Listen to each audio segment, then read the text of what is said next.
This video. Releasing means I no longer know what the sun looks like. Is it really that long? God, that's embarrassing. Maybe it'll market well with Quentin Review's audience. To make matters even worse, this will not make sense if you haven't watched Part 1, which has a title that doesn't say Part 1. If you somehow found yourself here without watching Part 1 first, simply pause this video and watch that for 4.5 hours while this video is still open on a second tab playing on mute in the background. This will double my watch time metrics. That's definitely how it works. But if it does, that would be really good. For me. I'm not really sure how that would help you. Thank you for your extortion. While you're here, you might as well like, comment, and subscribe.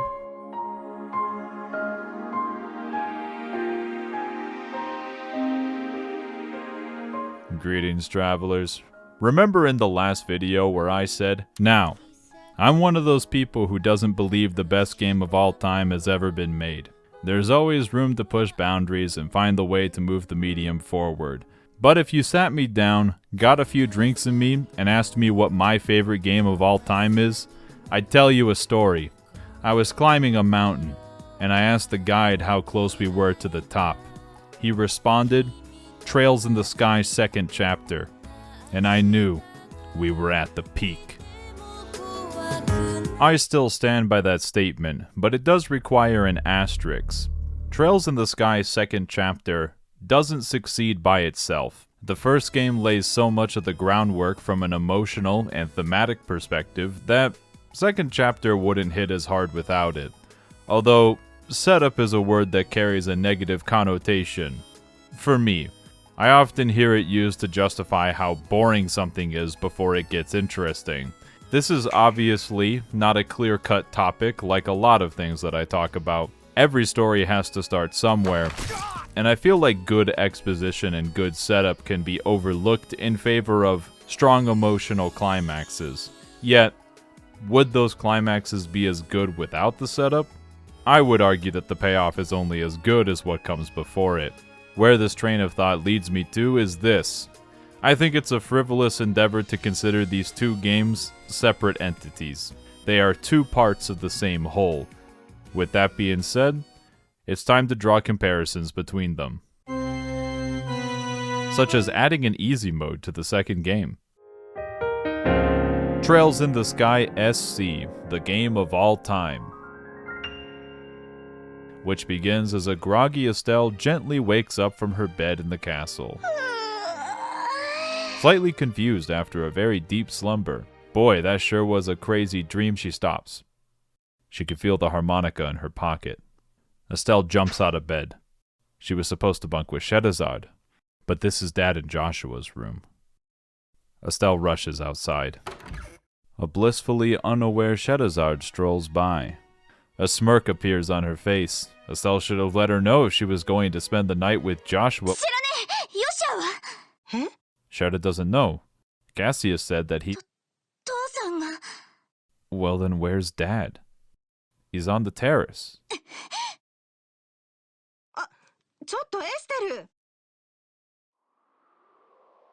Estelleか.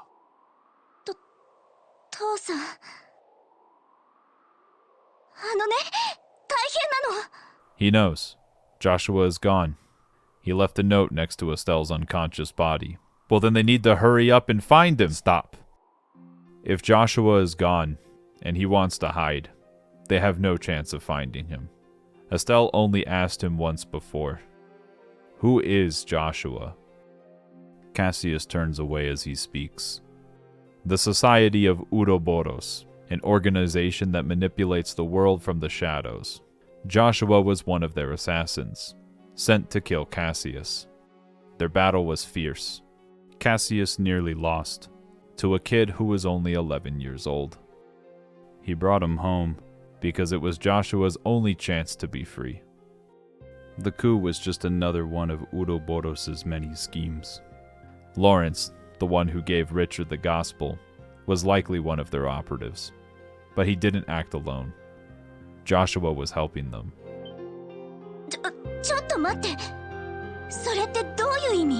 Not of his free will, of course. Uroboros' cunning is only matched by their malevolence. Cassius looks at Estelle and issues a single warning. Stay far, far away from them. Does he mean to abandon Joshua?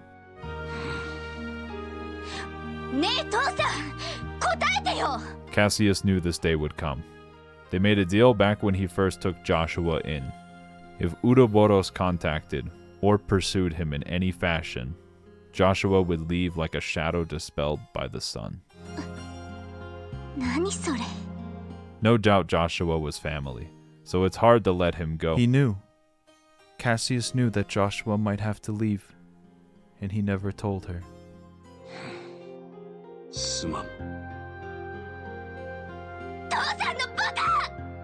Estelle runs as tears begin to well up, but refuses to let them fall, not even seeing Shadowzard as she walks by.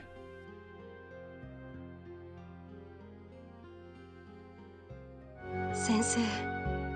Shadowzard stares at him. Need she remind him that she was also saved from the disaster that was her own life? Maybe it's because of that. She knows what Joshua and Cassius are both thinking. However, from a woman's perspective, Cassius and Joshua are the two most wretchedly miserable sons of a dog she's ever had the displeasure of knowing. And that's the localization going off, because Shadowzard means all the disrespect with her words. At no point did either of them consider how Estelle would feel. Does she want Joshua to leave? They both seem to think it's going to protect her, but is that what Estelle wants? She's taken on so much danger to protect everyone, not just those close to her. She's jumped through so many hoops to let everyone they meet live their peaceful lives. It's not really a question. Anyone who played the game knows the answer. A patrolling soldier approaches Estelle. Why is she running around without an umbrella? She should hurry home to avoid catching a cold. Home. Home. That's where Joshua is. Estelle immediately boards the first flight to Roland. She stares out at the sky when an insensitive jerk approaches her. A pretty girl shouldn't be all sad by herself. Well, to put it bluntly, he's hitting on her. Estelle doesn't really get it, but assumes he's trying to be nice. Thanks, but no thanks. Alright, he'll stop putting the moves on her. Instead, check this out. That's right. Meet Kevin Graham, certified priest of the Septian Church. To prove it, he has his scriptures right here. Uh-oh. Guess he left them in his seat.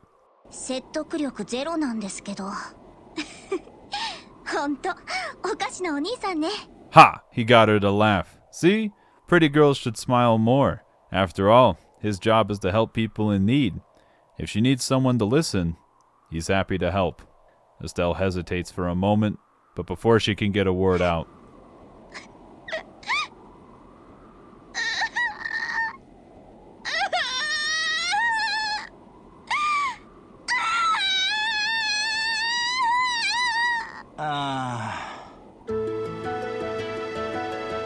Estelle might think of herself as pathetic for breaking down like this, but it's another reason that I like her a lot.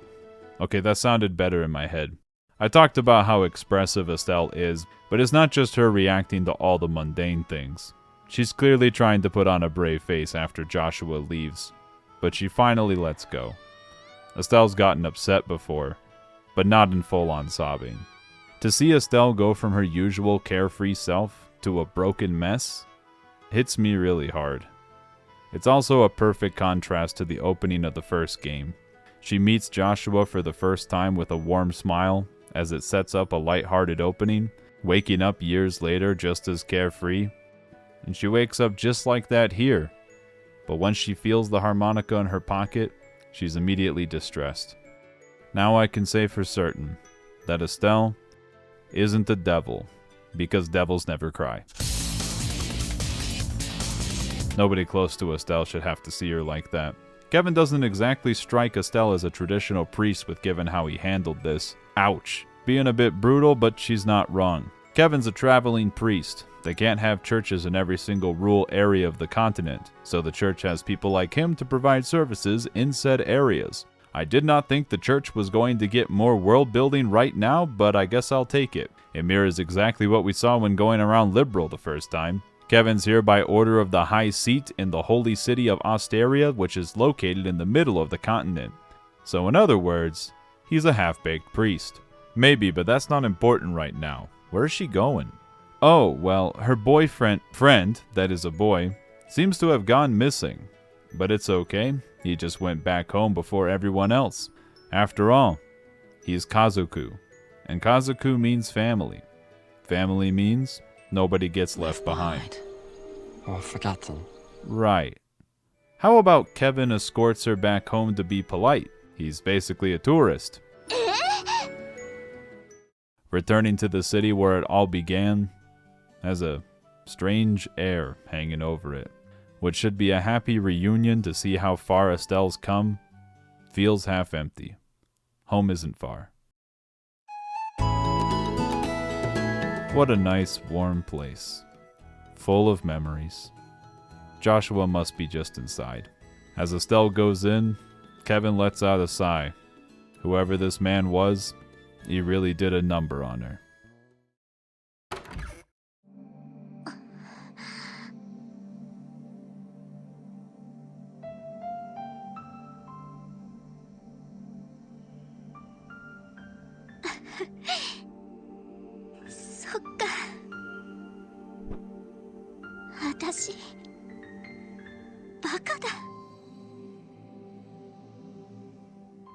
Is she finally willing to accept it? Estelle knew deep down that he was gone. But this room was the last bit of hope she had left.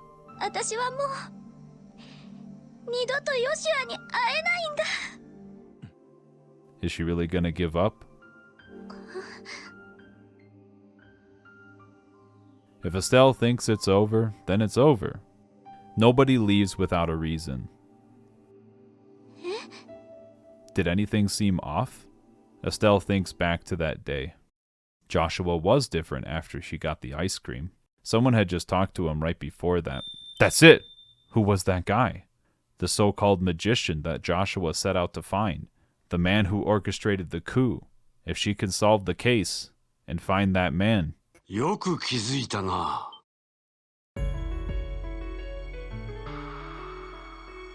Sorry, Estelle. Kevin contacted the Bracer Guild as soon as they landed. Cassius and Shedazad flew over immediately on some cargo ships. The first thing Dad does? Apologize. He was wrong. He shouldn't have told her to stay away from Joshua. Estelle better listen because he's going to be honest with her. Cassius is horribly afraid of Estelle getting hurt and maybe losing her too. He thought that if he could stop her, at least she would be safe. At least he wouldn't lose both of his kids. But that would be an insult to her and an insult to her mother, as Sherazade made painfully clear the entire time they were trying to get here. Don't worry, Estelle. Shera always has your back. Cassius knows he's going to be busy rebuilding the army. He's not going to be able to help her this time. Estelle's not going to get bailed out at the last minute. Is this really what she has to do? ミクラウヘビの陰謀を阻止して、きっとヨシアを連れ戻してみせる。そうか。ならば何も言うことはない。遊撃士として、それから一人の女として、お前はお前の道を行くといい。父さん、私。Cassius has one personal request. Bring that damn fool of a son back, please. These two scenes, from the twist at the end of first chapter and the start of the second, are flawless. First, Joshua giving his life story, which recontextualizes everything he does in the first game, leaving Estelle by herself on the balcony, to Estelle's immediate instinct to find him when she wakes up, to Cassius's version of Joshua's story, to Estelle's emotional breakdown, all leading to getting the support that she always had the entire time. There is one other detail that I didn't originally pick up on, so I wanted to point it out here. Cassius lies to Estelle to try to convince her not to put herself in danger. He then immediately apologizes for it. But if we go back to the beginning of FC, where Joshua and Cassius clearly talk about said deal that they made in the past. It's clear that it's entirely one-sided. Joshua is the one insisting that he follows through. Cassius, on the other hand, couldn't care less. So another reason why Cassius lies here is so that he can be the bad guy, to make it all his fault and not Joshua's. At the same time, we see how Cassius is never able to convince Joshua. It's all great, and it ties right back into the big themes of the games. Helping people, which in turn builds bonds, and how those bonds are a source of strength, but also a source of pain. Trails in the Sky always ties a strong emotional hook back into its big conflicts. A conspiratorial group trying to overthrow the country led by a deranged madman is cute, but it's not nearly as compelling as the desire to bring back Joshua. That's the stuff that makes me invested in a story. There's obviously many other points of intrigue. Cassius's story implies that Joshua doesn't recall his own past perfectly. There's a lot more going on than meets the eye. With renewed purpose, the only thing Estelle can do is look towards the future. While I block the view with a side tangent. Returning the favor. While there is this big idea of trauma that I have assigned to these games, the first game is more about how to respond to it from the outside. Estelle is constantly helping people because, in her words, it's the obvious thing to do. This was explored through the first game as Estelle does small favors for people all the time because it makes her feel good. It's one of the simple joys in life, as she succinctly summarizes in her hero speech at the end of the game. While she might not be doing it explicitly to form bonds, that is the end result. Bonds which can then be called on when she needs help. Sky's second chapter explores this theme from the other side. When Estelle is the one who's distressed, everyone else is the one who can return the favor. Help her when she needs it. Now, it's not as if nobody helped her in return in the first game. That happened all the time, but it's hardly about anything as deeply personal. People could also offer her something tangible, a real solution. This isn't gonna be as simple. Or will it? Estelle constantly consoled people when she wasn't 100% sure she could actually help them, but she always lets them know that she's there for them. But this is flipped on its head at first in this first scene. Estelle goes to the person that she trusts the most, her own father. And what does Cassius say? To leave Joshua alone. It's really important that while Estelle is upset after she feels the harmonica, it's only when Cassius says this that she starts to break down and runs away, desperately flailing for any solution. Because for the briefest of moments, she's all on her own. But that was only true in her head. Shera immediately stands up for her, and because of that, Cassius reveals his real problems with the whole thing, even realizing what he just did to her in the process. Neither of them can find Joshua and solve the problem immediately, but they can let her know that they're there for her. Estelle does not have to do it all alone. I talked about how Sky first chapter's opening sets up the themes for the rest of the game, and second chapter is no different. All the accomplishments and relationships that Estelle built are going to be leveraged to tell this game's story. Plus, there might be some more characters that have some things they need to do. The setup is there, now it just needs to pay off. So it's time to get sidetracked as Estelle has to go through a training arc at the Bracer training facility in the middle of nowhere. Stopping the coup was not enough. I understand the angle that they want to come from. In the immediate flashback that couldn't be a sequential scene for some reason, Cassius straight up tells Estelle that she's not going to be a match against the best Ouroboros operatives. That's fair. We've seen what Joshua and Lawrence can do. Joshua's probably even stronger than what Estelle's seen. Estelle isn't exactly weak in combat, but she's nothing compared to that. Decision-making wise, she's even worse. When shit hit the fan, she basically just did whatever Joshua told her. She's gonna need reasoning skills on that level to even stand a chance. Cassius gets a lot less tense when he hears her say that, because Estelle is aware of her weak points and is willing to improve on them. I follow along with all of this, except I would say that Estelle has grown quite a bit throughout the first game. This is mostly a justification to include a tutorial at the start of the game. unless she's gonna learn how to identify the specific compound that was used to knock someone out. Then Estelle gets to buy some cute new clothes off screen with Charizard. As Annalise says, cuteness is justice. Annalise would lose her mind if she ever saw Tita. Thus, I have to insert my big YouTuber opinion. I like Estelle's new outfit better than her first one. This is not controversial.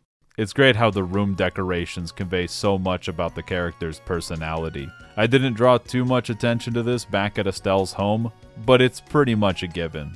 This is an extension of character designs that I touched on in part 1. It's easy to overlook because of how much sense it makes.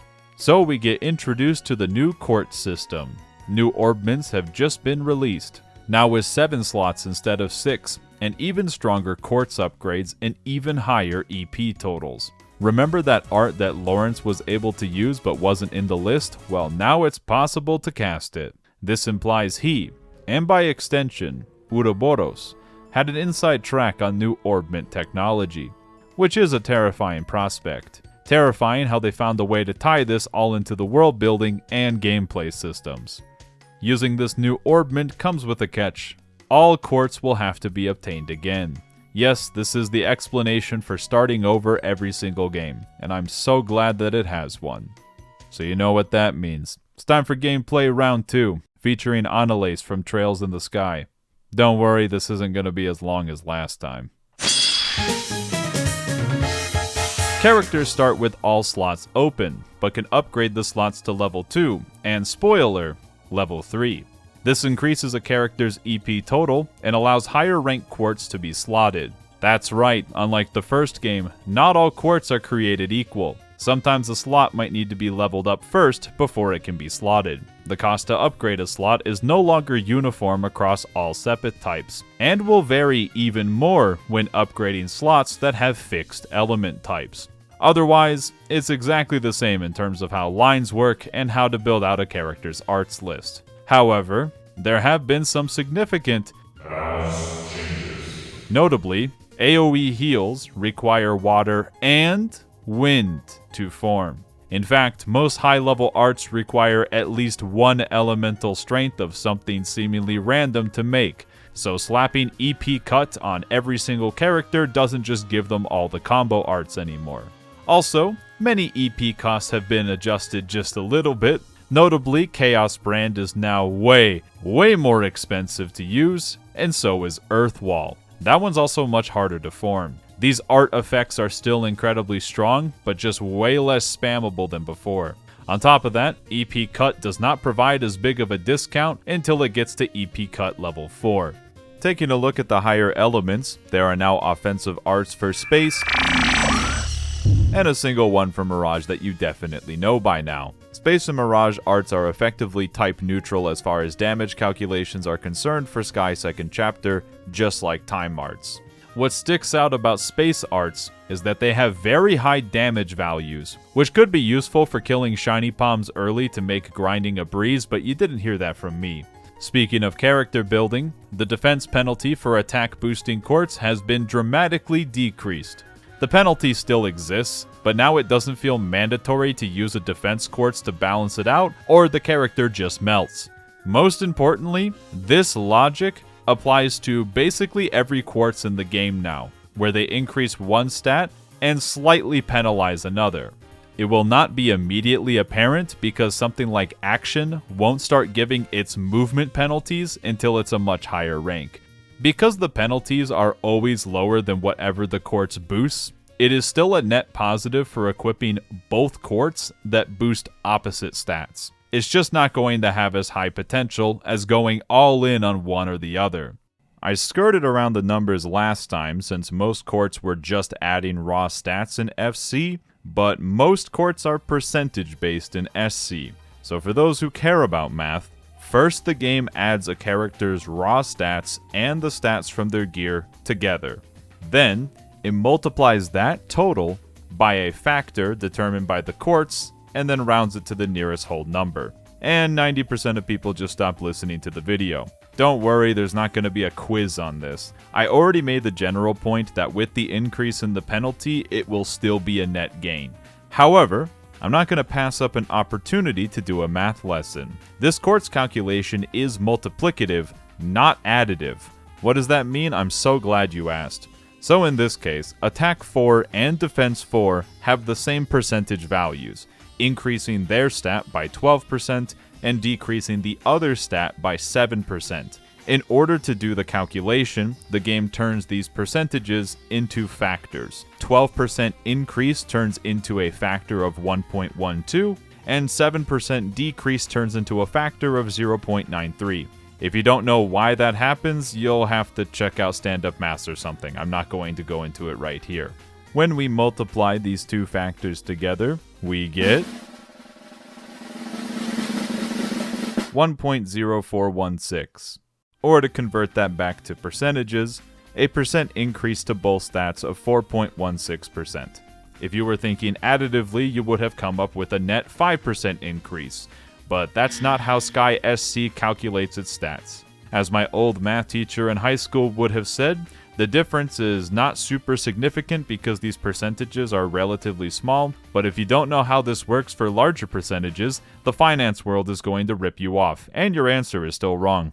Then Impede got nerfed significantly. Many basic spells are much faster to cast, so the pressure to use cast haste is also not as bad, until you unlock the bigger spells. If you want my opinion, I would say it's just a straight upgrade from the previous game. Then the battle music got way worse.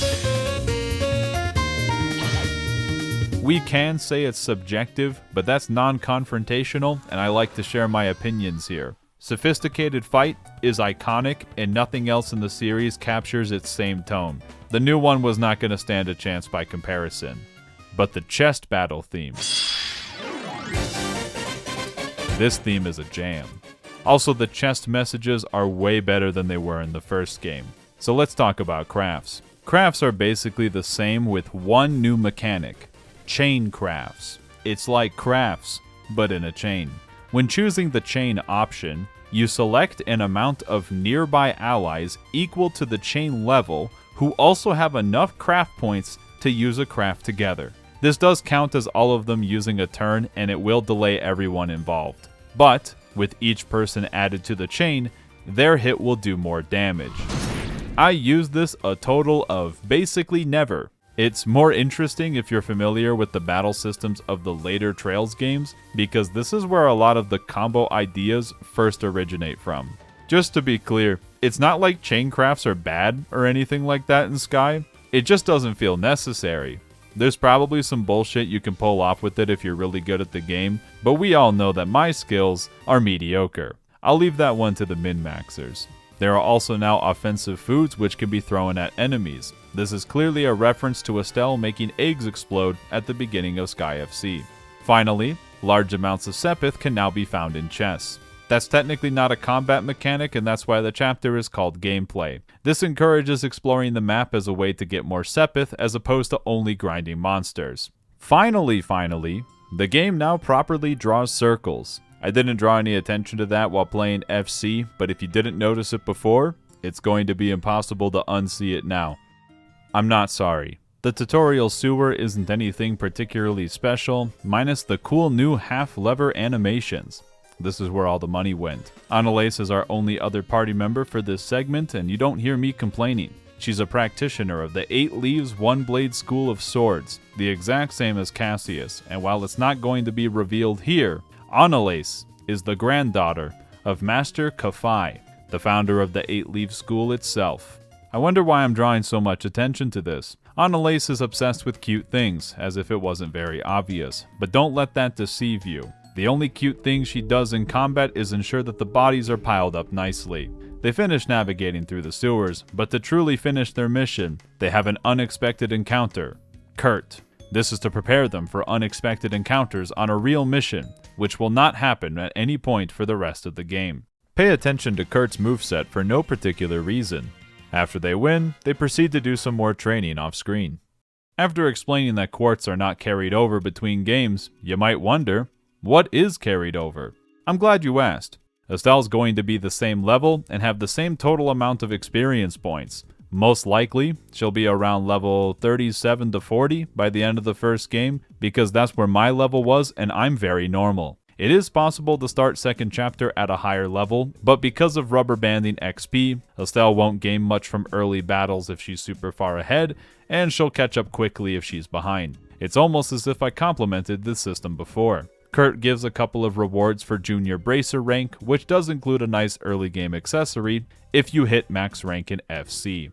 Otherwise, all the gender binary reinforcing gear was thrown into the garbage, only to be brought back again at the end of this game. That's all the number related stuff, but the more important pieces are story related, but I'm gonna save that one for later.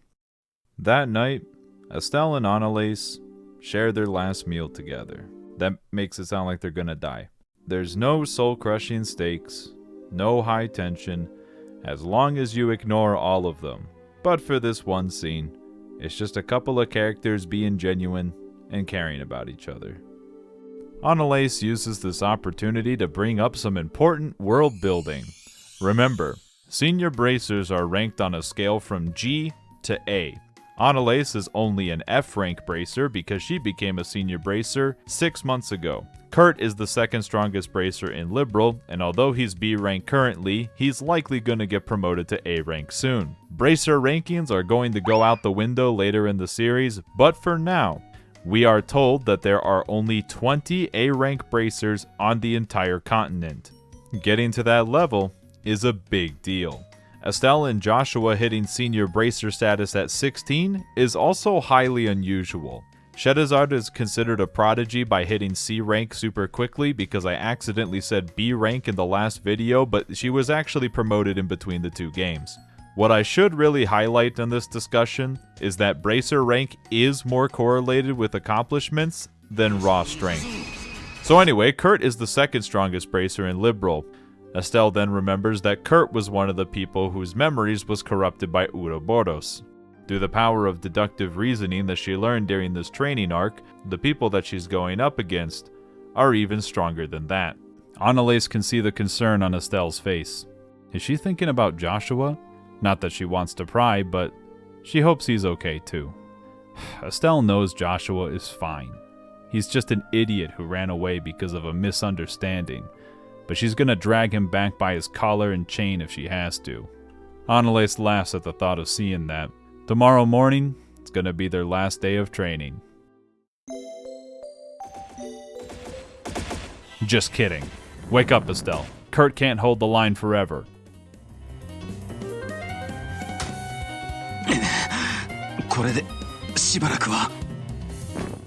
It's a bunch of Jaegers. Who are the Jaegers? You should already know by now, but this isn't the time because there's another...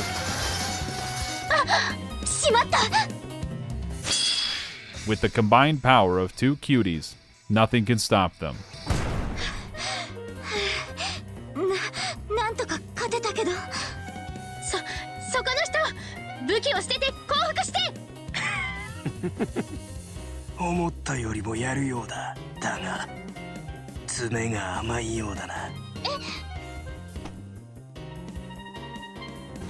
How many sleep smoke bombs are going to be used in this series?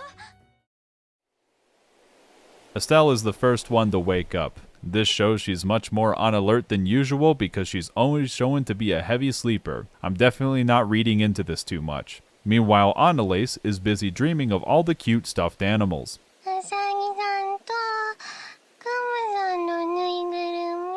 Get this woman all the plushies immediately. Would you believe me when I say that Annalise does not appear outside of the Sky games? A quick observation of the area later, and they conclude that they have been dragged out next to the nearby lake and had all their belongings taken. Thank Dios. Their kidnappers didn't take their map that will help them triangulate their location, and have left them a convenient tent to rest in if they need it. And they didn't take their orb mints.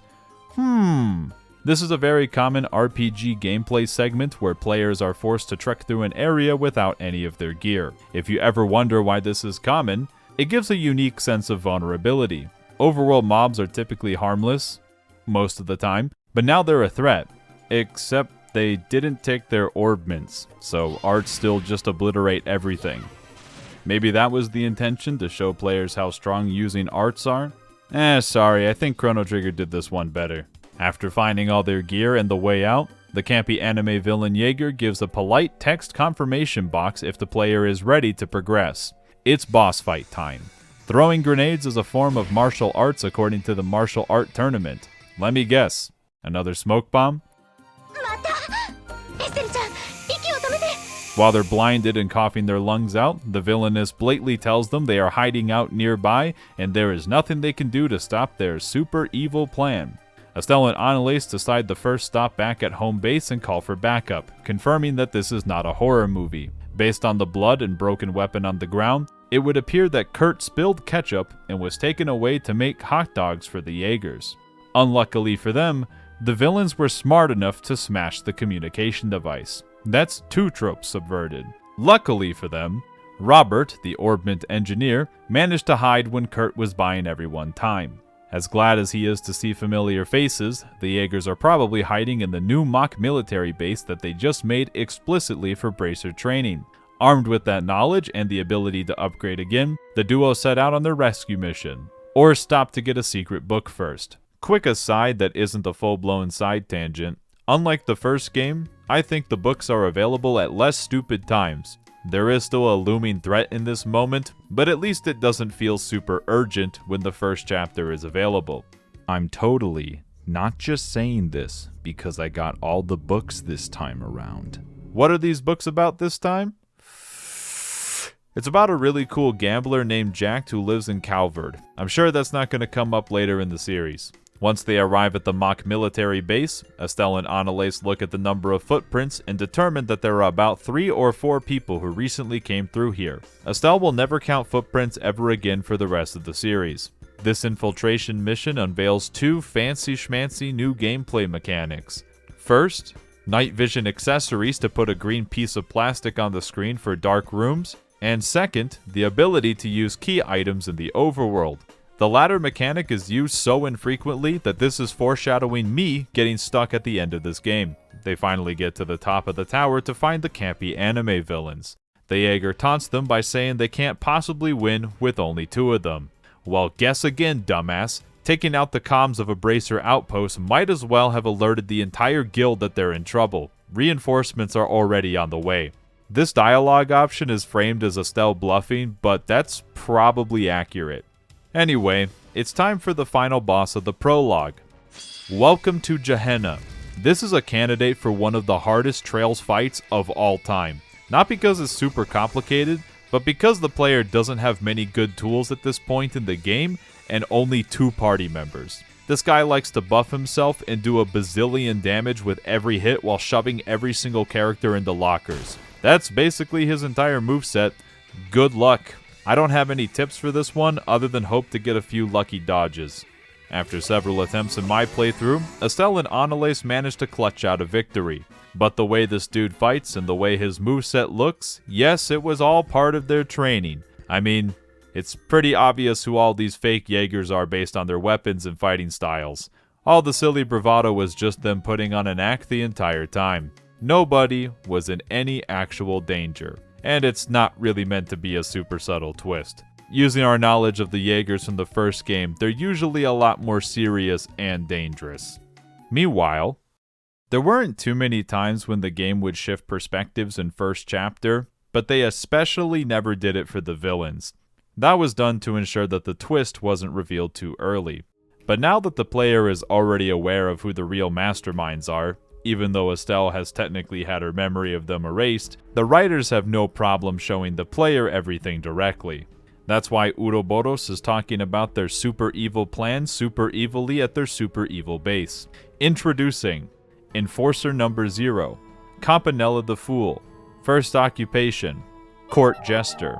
Second occupation, Enforcer for Ouroboros. Get used to this unaging androgynous boy because he's basically in every game from here on out. Why? Because he acts as the observer for the Grandmaster of Ouroboros. Speaking of plot details that were never confirmed in the first game, I always wondered what Cassius was up to for the entirety of first chapter. Campanella is glad I asked, because he says he was directing Jaeger Corps to attack various bracer outposts in Erebonia. Once again, Cassius is the real deal. Unfortunate that he broke one of the Jaeger Corps in the process. What a swell guy. Also, his real name is Leve, not Lawrence. Unlike his co-worker, he plainly reports that everything has gone according to plan. Cassius is still going to be too busy rebuilding the army to interfere, and the rest of the enforcers are already illiberal. Campanella can see an opportunity and says, the only piece that seems out of line is the Black Fang. Leve's stoic demeanor turns even more stoic. Joshua left the society in his heart years ago. As he says that, Weissman makes his appearance. He grins as he says this plan will be fun for everyone. So fun that even hopefully the Grandmaster will be impressed with his work. Meanwhile, I hope you're sitting down. This is the first time the player gets to see Joshua again, right as he leaves some flowers at a grave for Cardin. Oh, I see what the writers did there. As the player looks at Joshua's portrait, his eyes look just as cold as they did at the end of the last game. He asks why the bandits are interfering with his personal business. Josette ignores his complaints and demands that he says thank you. Kyle and Don, on the other hand, focus on all the destruction that they saw on the way here. A village razed to the ground like this is unheard of. What's the name? Hamel is what it used to be called. That name doesn't ring any bells. Joshua's business is done.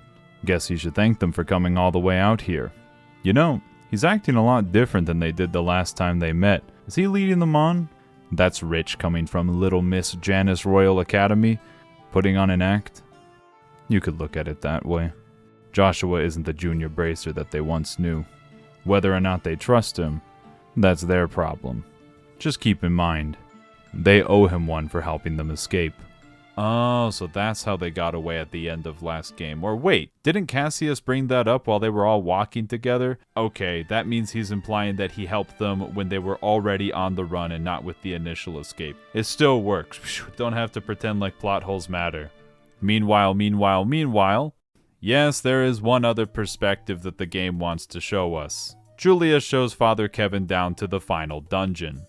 Oh, thank Adios he had an escort. He wouldn't have survived all by himself. Julia immediately calls him out on his bullshit. Kevin's very clearly trained by the way he handles himself. From the player perspective at this point, we can kind of deduce what Kevin is most likely involved in. We did hear that the church collects artifacts from a few lines in FC. That part of the church arriving right after the coup, involving a very powerful artifact, does line up with the world building. We can combine that knowledge with seeing what Mayor Dalmore was like. Yeah, the church would have to have some kind of combat unit for the retrieval process. Surely I'm not implying that this is another good example of world building and foreshadowing being harmonious. That would be a little too nerdy. Kevin says he's not an expert on the specifics of artifacts, but whatever the place down here is, it likely gates off the true Oriole. And so, with all of these big "where are they now" segments out of the way, the prologue finally comes to an end. So it's time for Chapter 1. More exposition. Damn it, they seriously needed more setup after the first game? Okay, need is a very strong word there in my made-up argument, but let's look at it this way. The grand-scale conflict was neatly wrapped up in the first game, as long as we ignore the giant question mark that is Ouroboros and whatever they are planning that involves the Oriole. That might sound a bit unfair when I put it that way, but those serve as narrative hooks into the next game. They don't have a whole lot of meat to them. Yet. And even though I like the cast, some characters had more development than others. I would never hold that against the game because there is such a thing as minor characters, but as per my usual compliments, Trails likes to take his time to develop these things out. Also, getting Joshua back would be pretty cool. So after taunting it for the entire runtime of FC, Estelle can finally take an airship from point A to point B, in this case to go back to Point Grancel. Annalay starts yapping as Estelle spaces out. She sure is doing that a lot lately. That's because it's finally hitting her. Estelle's a full-fledged bracer. Up until this point, that didn't seem like a big deal, but now? Is she afraid of the climb? No. No matter how big that mountain is, she's going to climb it. I wonder if she's only talking about being a bracer here. Back at the guild, Elnan provides some important context updates for the game. Stronger monsters have been roaming around in larger numbers, and new ones have started appearing. Monsters display this type of behavior when something is agitating the balance of elements. That's a rather ominous explanation, but this is also the lore reason for why overworld battles are harder in the sequel. That is not a duo I'm used to seeing. Well, to make a long story short, Shadowzar and Nagato have been assigned to track down Uroboros. That sounds cool, but really they're just taking shots in the dark. Also known as walking around and solving some simple requests in the hope of finding some kind of hint to get them to their real goal. Also known as one of the core principles of Trails in the Sky. The plan is for Shadowzar and Nagato to split up and investigate each major region one by one, giving time for Uroboros to skirt around between them and avoid being discovered. Well, that works out. Estelle was going to investigate on her own regardless of the Bracer Guild's involvement. And that might seem like a throwaway line, but now we know for sure, tracking Joshua is more important to Estelle than being a Bracer. She has her priorities straight. I'm only bringing this up because I think it's an example of what makes her a strong character. With that out of the way, at this point in the game, you, the player, have two choices to go with either Agato or Shadowzar for the first 3 chapters of the adventure, which brings me to another real side tangent. Dialogue. I could have easily talked about this in the first game, but I wanted to wait to do it until now. The most infamous thing about the Trails series is the high word count, but this doesn't result in a super duper long story. Asterisks, your mileage may vary. Instead, this word count from the Trails series results in the sheer amount of optional and reactive dialogue. I gave some examples of small stuff in the first game, like if you did the quest to exterminate the monster next to the mines when you first meet Agato, he acknowledges that. This happens all the time where the side content gets brought up in the main story.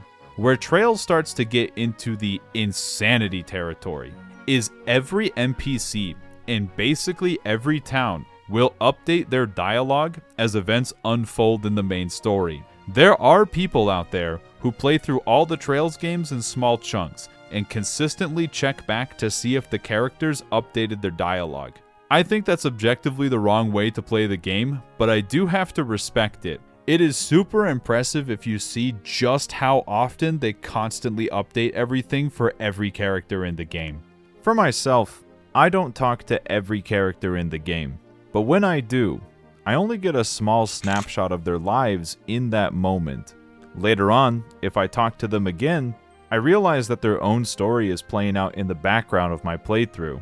Some of these can spiral across the entire adventure. Plenty of games have flavor text for random characters, still offering that same tiny snapshot, but it's rarely on such a massive, dynamic scale. My immersion is almost never broken.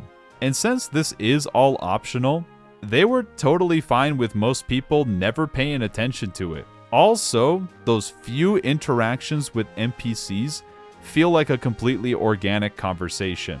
That's how I know it's a real game design choice, because it's a lot of work for very little gain. That's technically some bonus content, so let's go back to the main story. Because SC takes the data of FC, this means that everything you did in the first game can be referenced. If you did a quest for someone, they will remember. If you skipped it, they will also know. A lot of times it is just a single line of text, but it can spiral into entire side conversations between characters. But second chapter adds even more possibilities into the mix. I mentioned in the first game that different party members are brought in and out of the group, which changes the dynamic of their respective chapters. This was all static until the very end of the game, where I drew a bit of attention to what Cassius says after beating the final boss. He will have completely different conversations with the 2 party members that you choose to bring. Well, this decision right here affects all the additional dialogue that happens throughout every quest for all these chapters, which is really cool, but it is only 2 options. Oh no, this isn't just between Estelle and those characters. This also affects various remarks that they will make to other characters in the party, meaning that as the game goes on, and even more party configurations could be possible, how they all interact with each other in any given scene, both in the main story and the side quests, and taking into account the previous actions within the same game and the previous one. Holy shit! No wonder why the game's script is so massive. What has to go on under the hood to make this seamless is insane. Now, I should be clear, it is not 100% robust. If you poke around, you can find holes in the script, but it is very detailed for what's there. If you keep this in mind as you play throughout the games, it's mind-blowing. There is so much attention to detail and tons of little bonuses around every corner. I might not be a completionist, and I might not want to see every single line of dialogue the game has to offer, but I can see why people want to. So I'm going to disagree with the completionist mindset now. With the remake talks in the work, I've seen an idea go around that all party members should be present in the background all the time, so players can get all of their lines of dialogue without having to reload any saves. Let me make my opinion clear. That defeats the entire point of the system. The reason everything is so dynamic like this is because our playthroughs are not the same. They are unique. The different characters we take with us will give us different stories and have different personalities shine through. If I want to be cute, we have slightly different trails.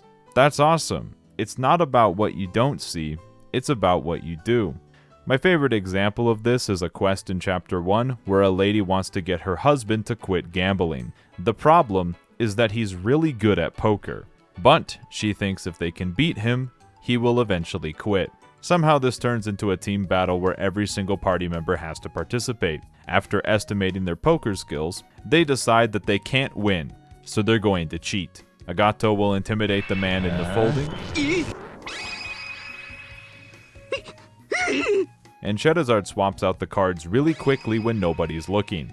Everyone in the party cheats in a way that fits their character except for Olivier, who is the only one who's actually good at poker.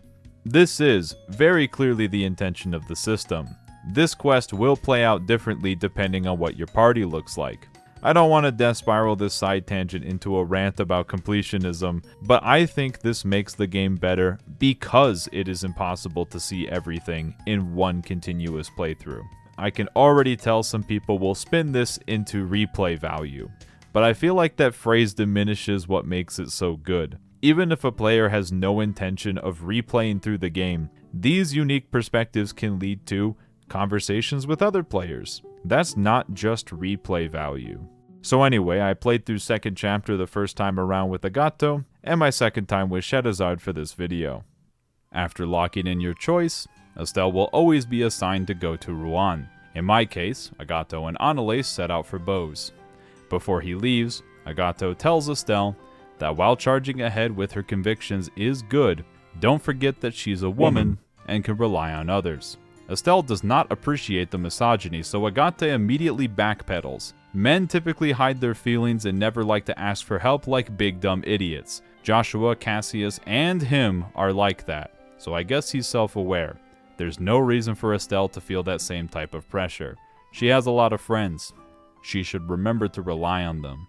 Alright, I'll give him points. He's trying to deconstruct some toxic masculinity, but in a very stupid way. So, this is where Annalise and Estelle part ways.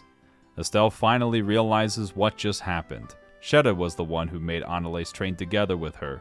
Oops, she's been found out. Yup, Shara figured that working with someone who didn't know Joshua very well would help Estelle sort through her own feelings. I like how Agate and Shadowzard are too proud to help Estelle directly, but they do it in their own roundabout way. それからこんなこと言い出すと変に思われるかもしれないけど、もう私たちは友達だと思うけど、私としてはエステルちゃんとそれ以上の関係になりたいと思ってる。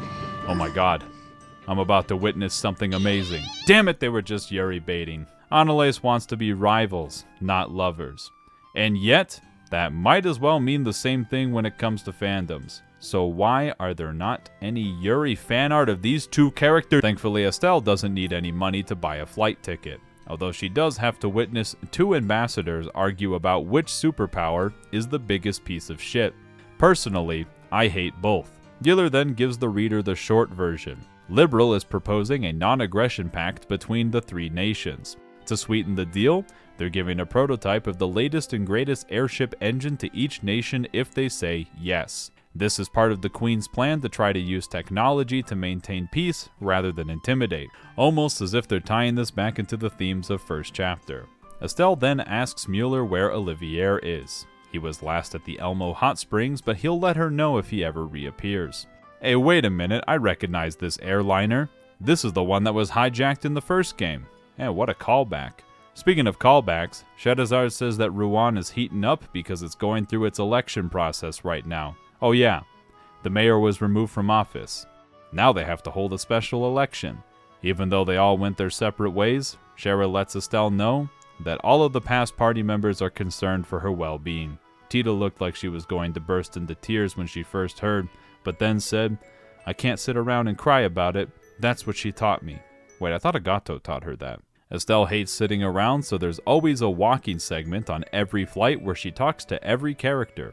This one's extra special because the crew recognizes her from the first game. There's a lot of past character cameos, but most importantly, meet Lloyd, that loser fisherman who gave a hint about finding Josette and Kyle in the first game. He gives Estelle a fishing rod and bait for the fishing game, which is actually in this game. This is the most highly advanced and complicated fishing minigame in the existence of human history. So you find a fishing spot, select the rod, select the bait, wait for an exclamation mark, and then press the reel in button. That's it. The part that can seem weird is that different rods use different baits until you hit Bracer rank C and get the best rod in the game that can use any bait. Otherwise, the rods don't affect what fish can be caught, only the bait does that. Bait can drop from killing monsters and can occasionally be found in chests. If nothing bites, it plays a sad sound effect but doesn't actually waste the bait. This displays the message, "Doesn't seem like this is a good spot." This is probably a bad translation. To me, it implies that the bait won't work, but sometimes an attempt is just a wash. Like I said though, it still doesn't waste the bait. So if you're not using guides, just make like 2 or 3 attempts with any bait and you can be 99% confident if it works at a particular spot or not. It's still a good idea to save before attempting to fish if you want something specific. There's a lot of good stuff to get from fishing, including some of the best endgame accessories. But that obviously won't become available until much later. Say it with me now. Back at the guild, Estelle checks in with Jean. Even though he's been briefed on her mission and has a ton of work, none of it is urgent and none of it seems like a lead. The army is currently overseeing the election process, which lines up with the Bracers' non-intervention policy. The only thing that has been somewhat suspicious is a series of ghost sightings. でもあまり安請け合いはできないし、考えさせてほしいななんて。Oh my god. Estelle is afraid of ghosts. Fighting god-slaying artifacts, ruthless terrorists, and stopping a coup are nothing compared to a translucent dude floating in midair. Though it might sound unrelated to an evil conspiracy group that organized a coup, the ghost sightings are the most unusual. Reports have come in from that Waterfall military checkpoint, the orphanage, and the Ravens in the Harbor District. That's what I like to call a good enough excuse to check in with everyone after the first game. The Ravens are doing a bit less child beatings and a bit more training to be better people. Why? Because they want to impress the ladies. More specifically, Karna. You know, sometimes it's okay to do the right thing for the wrong reason. They can casually talk to Estelle for once because they're not currently assaulting a minor. No, I'm not going to live that down. Shedazar weaponizes her sexuality to extort information about the ghost. Estelle is disappointed and surprised. The now slightly aroused Ravens have one condition to give information. Challenge them to a fight and see how far they've grown since the tournament arc. That one guy comments that her having a whip is pretty hot. No? I understand. I love using AoE wind skills to damage multiple enemies at the same time. I didn't talk about Shedazar's combat in the previous game too much, so I'll make up for it right now.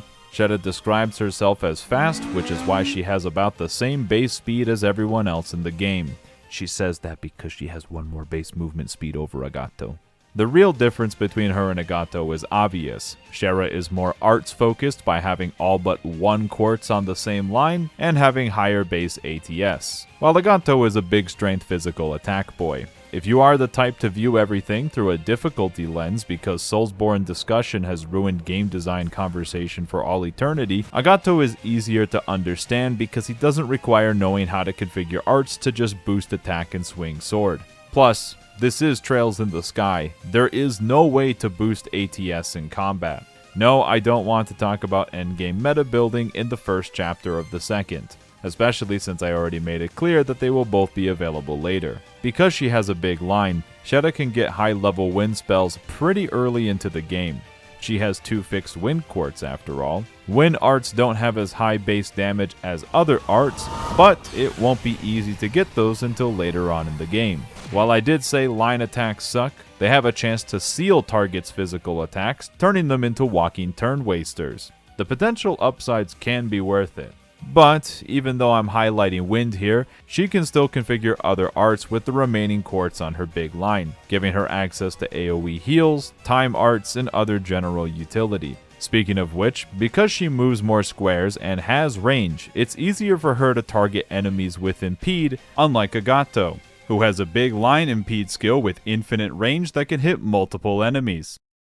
Shera's last craft is by far the most interesting. She can whip other party members into shape and make them advance in turn order, allowing her to sacrifice her turns to give other party members more. Don't underestimate that. To make it clear, both choices are completely fine in terms of combat, and even in the endgame, every character is viable.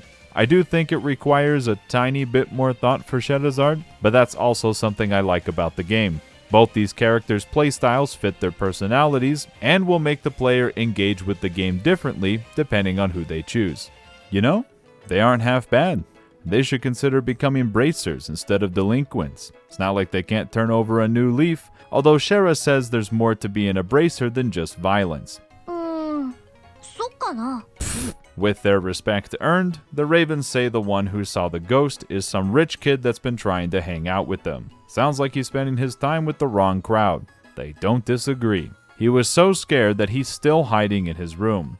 Don't worry, he can share everything with his big titty One-san. Anyway, he saw a ghost after a night of drinking and it went that-a-way. Good enough for me. I don't believe in alcohol-induced psychosis. Next stop is the orphanage, which looks exactly the same as it did before the fire. Why? Because it wouldn't feel right any other way. You know, I was going to make fun of it, but that's too wholesome of a reason. Given that this is the first time the matron has seen Estelle since everything unfolded, what is she going to do? Chloe told her everything that happened. She knows how hard it is to lose someone close to her. The matron holds her tight. She might not be her mom, but maybe she can fill the role. I love how Estelle is a form of support for them in the first game, and now they're there for her. Estelle blushes in embarrassment. She's not acting like a bracer. Well, as far as Matron Teresa is concerned, she's family around here. She should act like that first and foremost. Anyhow, the kids aren't here because they were at Sunday school with a wandering priest. I wonder who that could be. But on the way, Estelle sees a particular bench again. It's all a bit silly to think about now. She was just a girl unsure of her feelings back then. It's easy to forget those simple moments amidst all the chaos. Was that moment just as important to Joshua? Time for the big reveal. The rest of the orphans have portraits. I guess Kevin is here too. Surely the story he is reading has no significance to anything in the series. The kids immediately surround Estelle as they bombard her with questions. They haven't seen her in a while either. We'll give her some space so Kevin can flirt again and immediately get shot down. To make a long story short, Polly saw a ghost, but they weren't sure if she was dreaming. Doesn't that sound familiar? Is Polly an alcoholic? No, because Daniel saw it for a second too, and if at least 2 kids can agree on something and have a somewhat consistent story, it's probably true. Polly thinks the ghost was a weird dude with a mask floating in the sky. Thanks for tagging along, Kevin. Now is about as good a time as any to check on the lighthouse again and be an extra good bracer for this grumpy guy. His back is acting up and he needs help swapping out parts. Back pain is no joke, I understand completely, but I don't understand how to fix this stupid thing. Before they split up, Shetta calls Kevin suspicious. She didn't know priests were into combat. Kevin replies that he has to be able to protect himself from monsters in the wilderness as he travels around as a traveling priest. Fair enough, that's a good excuse. But I always like to point out dramatic irony when I can. The player knows there is more to Kevin than meets the eye, but now we see how he maintains plausible deniability. Plus, we saw Julia call Kevin out in the exact same way. Shetta is showing the same level of intuition that a high-ranking military official that coordinated an assault to retake the capital has. It's pretty cool how they use dramatic irony to convey all this information. Kevin then dumps some world building by speculating that their culprit is not a spirit. Spirits of the dead either join Idios in the sky or fall down to the depths of Gehenna. The ones that don't fall into either category simply don't move on. Those are typically referred to as ghosts, and they are tethered to a place and an object. Because it's been seen in two completely different places, this likely isn't one. Then Kevin leaves for good. Shettazade is starting to feel like all traveling priests are a bit eccentric. They had one in their circus that she never really knew why they were there. Write that detail down. At Erletten Fortress, the one with the nice waterfall, the chief officer is surprised the Bracer Guild is wanting to investigate. He had to discipline his subordinate for falling asleep at his post because he was clearly dreaming. That's a bit awkward at this point. They've had 2 other confirmed sightings, so it's almost certainly real. Uh-oh. He might have to do the worst thing in existence. Apologize for a mistake and change his behavior. Private Nix has been successfully convinced he just fell asleep and is imagining things by his superior officer. Is this gaslighting? Potentially. He has been convinced to question his perception of reality. So Estelle assures him it was very real. Damn!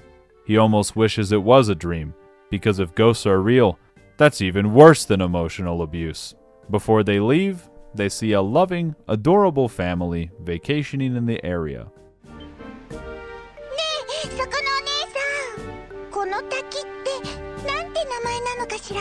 Of course Estelle knows all about the waterfall after she was educated in the last game. Water flows here from the lake and I have no idea what the topography of this country looks like.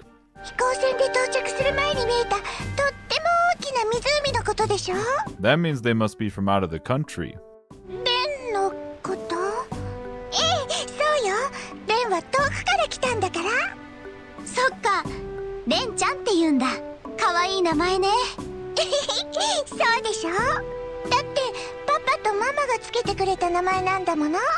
What brings them here? He's a businessman from Crossbell. He usually comes here for work and was finally able to bring his family along.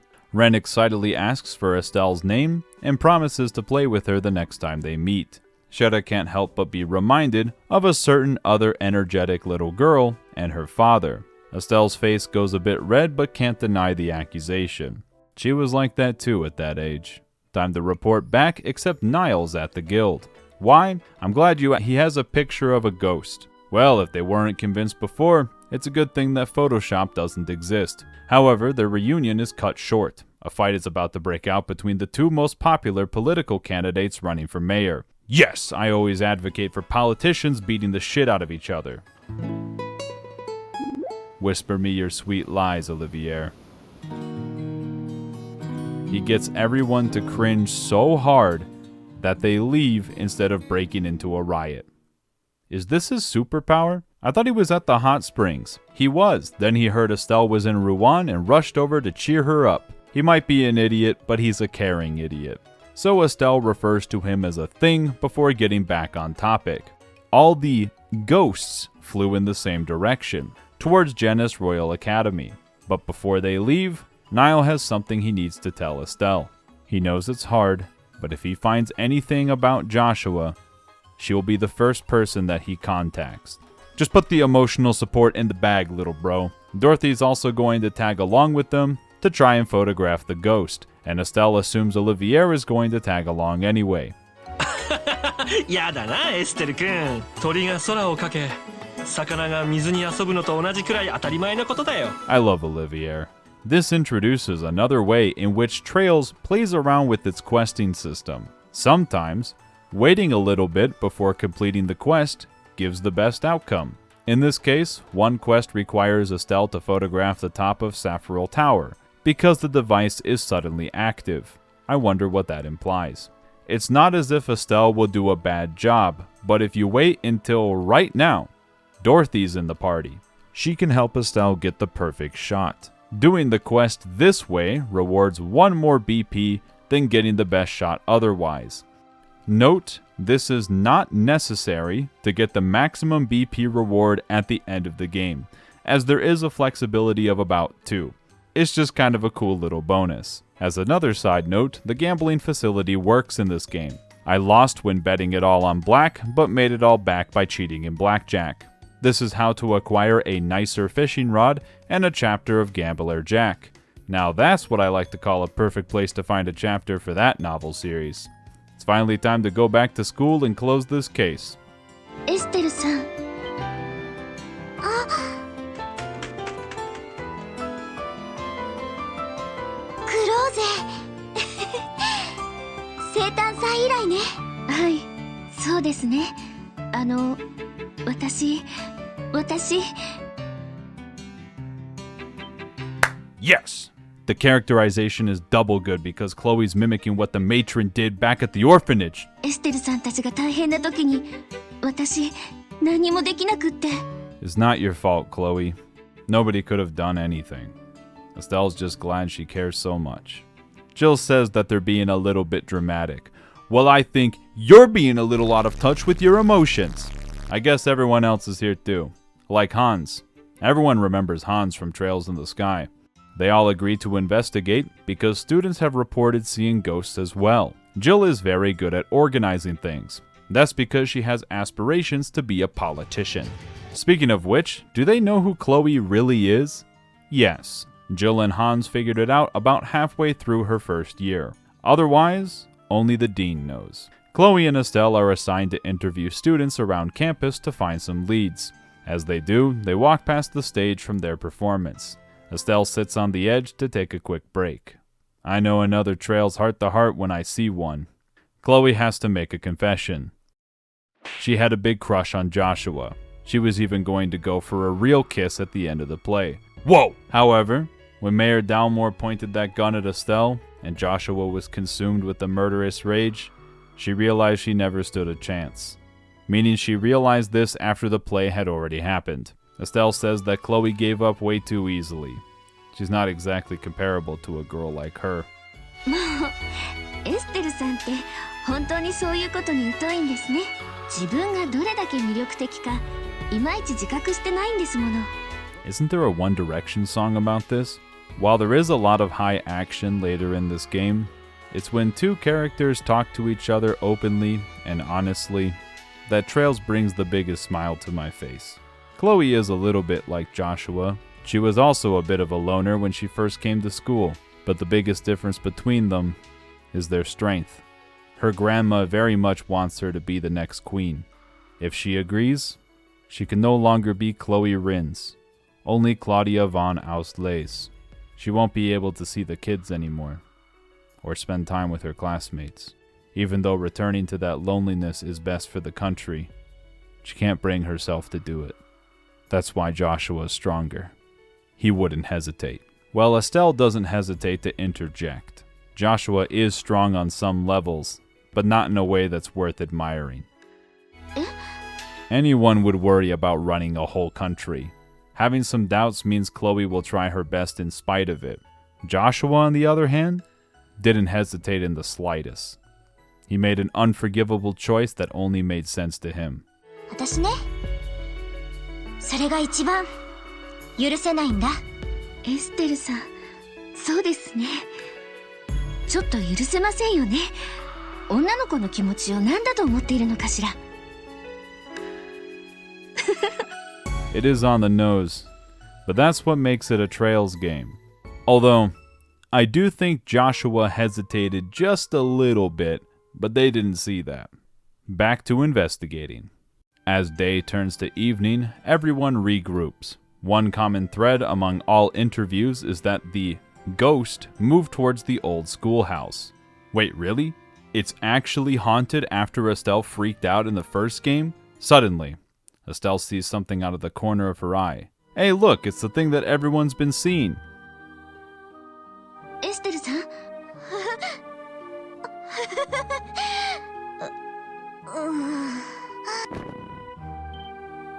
Estelle? You might think she'd still be scared, but instead, Estelle is now convinced that ghosts are not real and someone is just playing a prank on her. Yep, she's so mad she can no longer feel fear. Time to investigate the spooky old schoolhouse in the middle of the night. Classic anime trope. Is that a riddle on the door? Believe it or not, there was a side quest for solving the case of a phantom thief in the first game with the exact same types of notes. I'm very good at riddles and definitely didn't use a guide at any point in any of these games. This will lead to a back room in the front of the building with a secret passage under a statue. I know a dungeon when I see one. I also know a mini-boss when I can hear the music. Dorothy is going to have to stay behind for this one. Yeah, safety is more important. This is another time where I want to mention, I like this particular song. At the deepest part of the dungeon, in the spookiest room, they finally find the culprit. A dude who is most certainly not a ghost. Who the heck is this guy and how does he know who Princess Claudia is? Introducing Blue Blanc the Thief.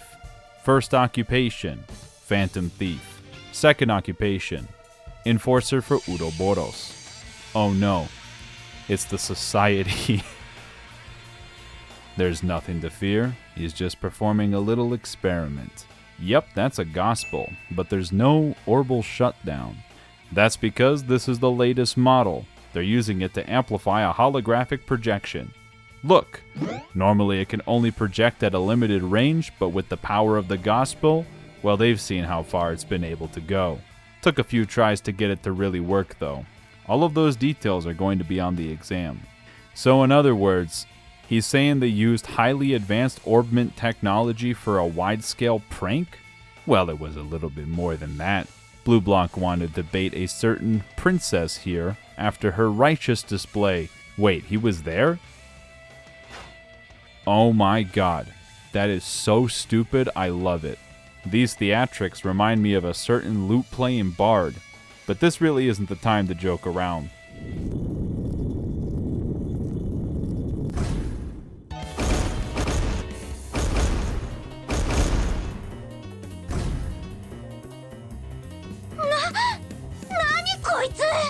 That was not on my callback list, but fighting a boss very similar to the final boss from the first game is a good way to show just how much physically stronger everyone is compared to the first game. Considering this is 3/4 of my Sky FC endgame party, it works extra well.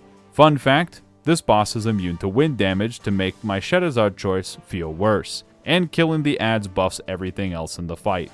Unfortunately for our heroes, this dude knows Shadow Possession Jutsu. At this point, I have no idea what is and is not possible in this universe. Just to reinforce how good he is, this power does not come from crutching on an artifact. Well, now is the perfect time for Olivier and Blue Blanc to argue the truth of beauty. I mean, it's not like they can fight. Olivier believes that love is the purest form of beauty, but Blue Blanc disagrees. Love is meaningless. Beauty must transcend human emotion, or else it would be wholly fragile. Everyone else collectively loses their minds that this is where their priorities are.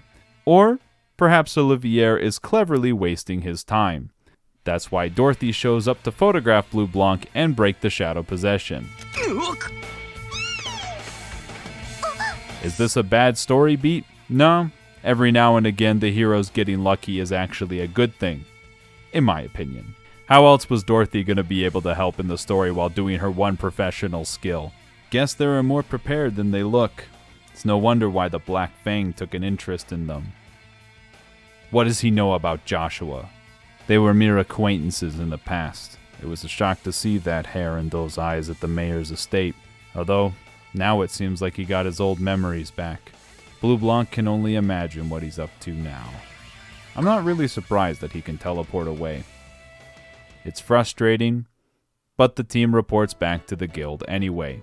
They did find out that Ouroboros has made even more gospels, but it's not clear why they're performing these experiments. Olivier and Chloe formally joined the party by becoming temporary assistants to the Bracer Guild, a designation that will never be used again in the series. Meanwhile, Blue Blanc meets with Leve on a roof in the warehouse district in the middle of the night, so I'm going to need another side tangent. This game is extremely campy and full of tropes, in case it wasn't obvious. Let me go on record again, I still love campy anime garbage, even when it's poorly executed. That's how I can enjoy something like The Irregular at Magic High School. Don't get it twisted. My enjoyment with a series like that is closer to scarfing down an entire bag of Cheetos. As much as it is unhealthy and unrefined, I'm not so pretentious as to pretend that I didn't enjoy the experience. There's obviously different kinds of enjoyment that I derive from different things, and there's a whole bunch of nuance here. But what really scratches my legs, is when people say that a trope is always bad. You will have to be careful with that criticism, because the odds are that there is a single piece of media out there that uses the exact same trope, but in a context that you like, is pretty high. There is a reason why something becomes a trope in the first place. When a trope is poorly executed, it's easy to point fingers at the trope itself and not the writing itself. A trope is a trope, a tool that can help guide creative decisions.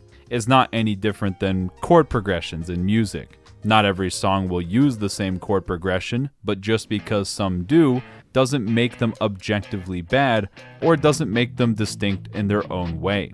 Although the general public will start to get tired when tropes are reused a lot in their recent memory, but that's more of a meta thing.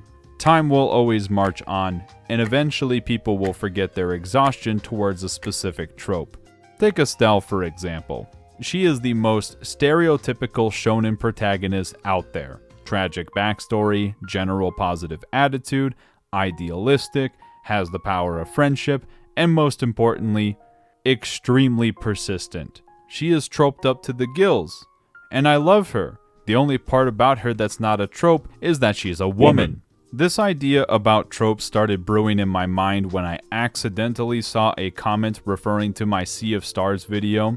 They said their biggest takeaway from my criticisms is that a plot needs twists to be good. If that's the case, and that's what you took away from my critiques, I must have done a terrible job at making my points. Predictability is not a bad thing. When something is properly set up and properly foreshadowed, some people are going to be able to guess what happens next. Someone could have predicted that Joshua was an assassin in his previous life.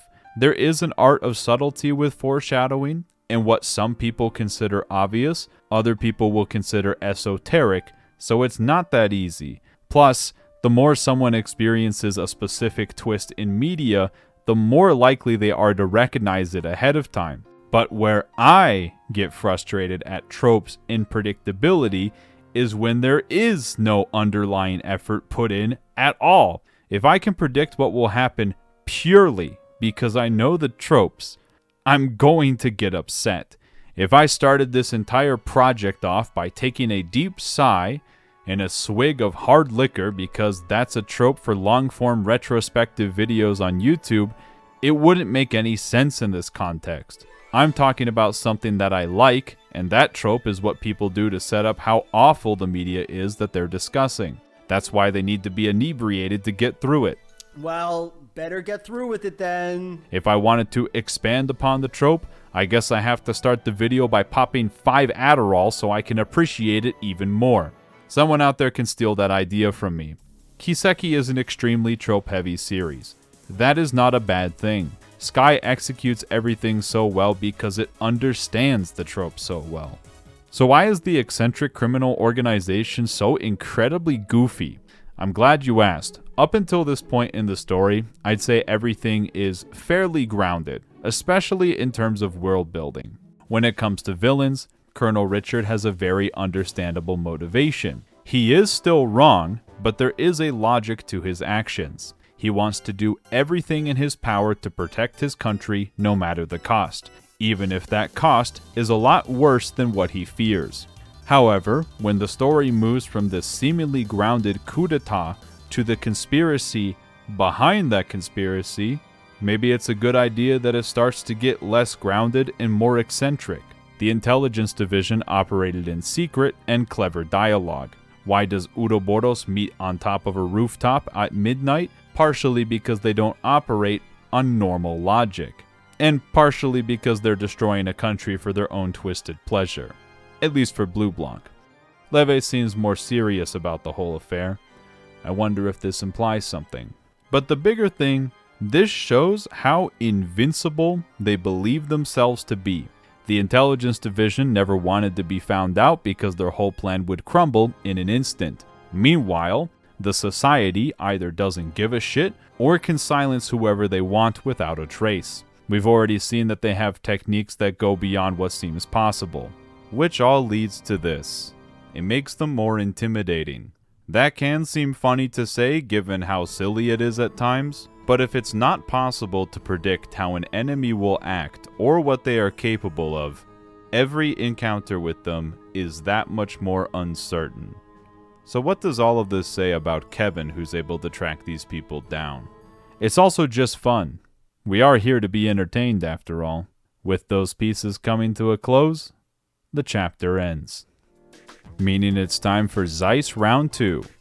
But they can't leave just yet, because the kids need to say goodbye.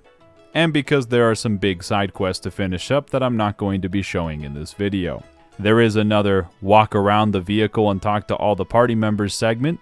In other words, peek. It's extra nice to hear Estelle reminisce about the first time she met Shedazad, something that was teased a bit at the military checkpoint. Olivier is drinking because he's just so concerned about Joshua. それ完全に私のセリフなんですけど。 In all honesty, Olivier is surprised. Estelle wasn't fazed by Blue Blanc confirming Joshua was part of Ouroboros. She's a lot stronger than he thought, and he's lacking some important context. If you talk to him again, he gives another chapter of that banned gambling book from Erebonia. If you ever wondered how Sieg gets around, it's by flying really fast. Also, the reason there is no wind on the deck is because the orbital flight propulsion field creates a barrier around the ship. This is very important for the world building. After landing in the city, what will they do first? Check in at the local Bracer Guild and by proxy, Kilika. I didn't know there was a fault line nearby. I guess there has to be if the factory was built to withstand them. Just kidding, everyone says it's extremely rare and unnatural, meaning Kilika is already prepared for it. Olivier begins to flirt with ルートを奏でたいのなら上の休憩所でどうぞご自由に。しくしくわかりました。 Kilika, and her never-ending insight, wants Estelle and the gang to investigate the earthquake, as if that wasn't obvious. There was one localized to Wolf Fort only 3 days ago. That's the best Ouroboros lead. Why is that? Well, they already showed a crazy phenomena in the previous chapter that took a few tries to get the desired result. These earthquakes might be similar. Good as time as any to check back in with Estelle's favorite cannon-wielding little sister. お姉ちゃん、エステルお姉ちゃん。ティータ？ I don't know what the hug count is at right now, but it could be higher. Estelle then catches up Professor Russell about Blue Blanc's experiment and the new gospel. It appeared to be able to perform feats beyond current technology, but strangely, it did not shut down their orbments. Professor Russell then reveals he still has the gospel from the coup. After studying it between the games, he is convinced that the orbital shutdown phenomena is not what the device is actually designed for. That sounds insane based on what they've already seen, but no matter how he looks at it, the gospel cannot directly shut down all orbment devices.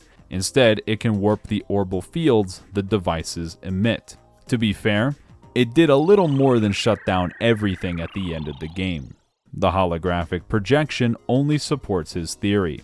Besides that, earthquakes are even weirder. Even more weirder that the one that happened at Wolf Fort was not felt at all in Zeiss proper. This gives Professor Russell an idea, but he has to go back to the lab with Tita to put it all together. Then everyone comments on how adorable Tita is, a thing that happens a lot and is very important to the story. A bunch of quests will open up as usual. Probably a good idea to grab the one to do 15 battles in the trap plains with Olivier using a prototype gun.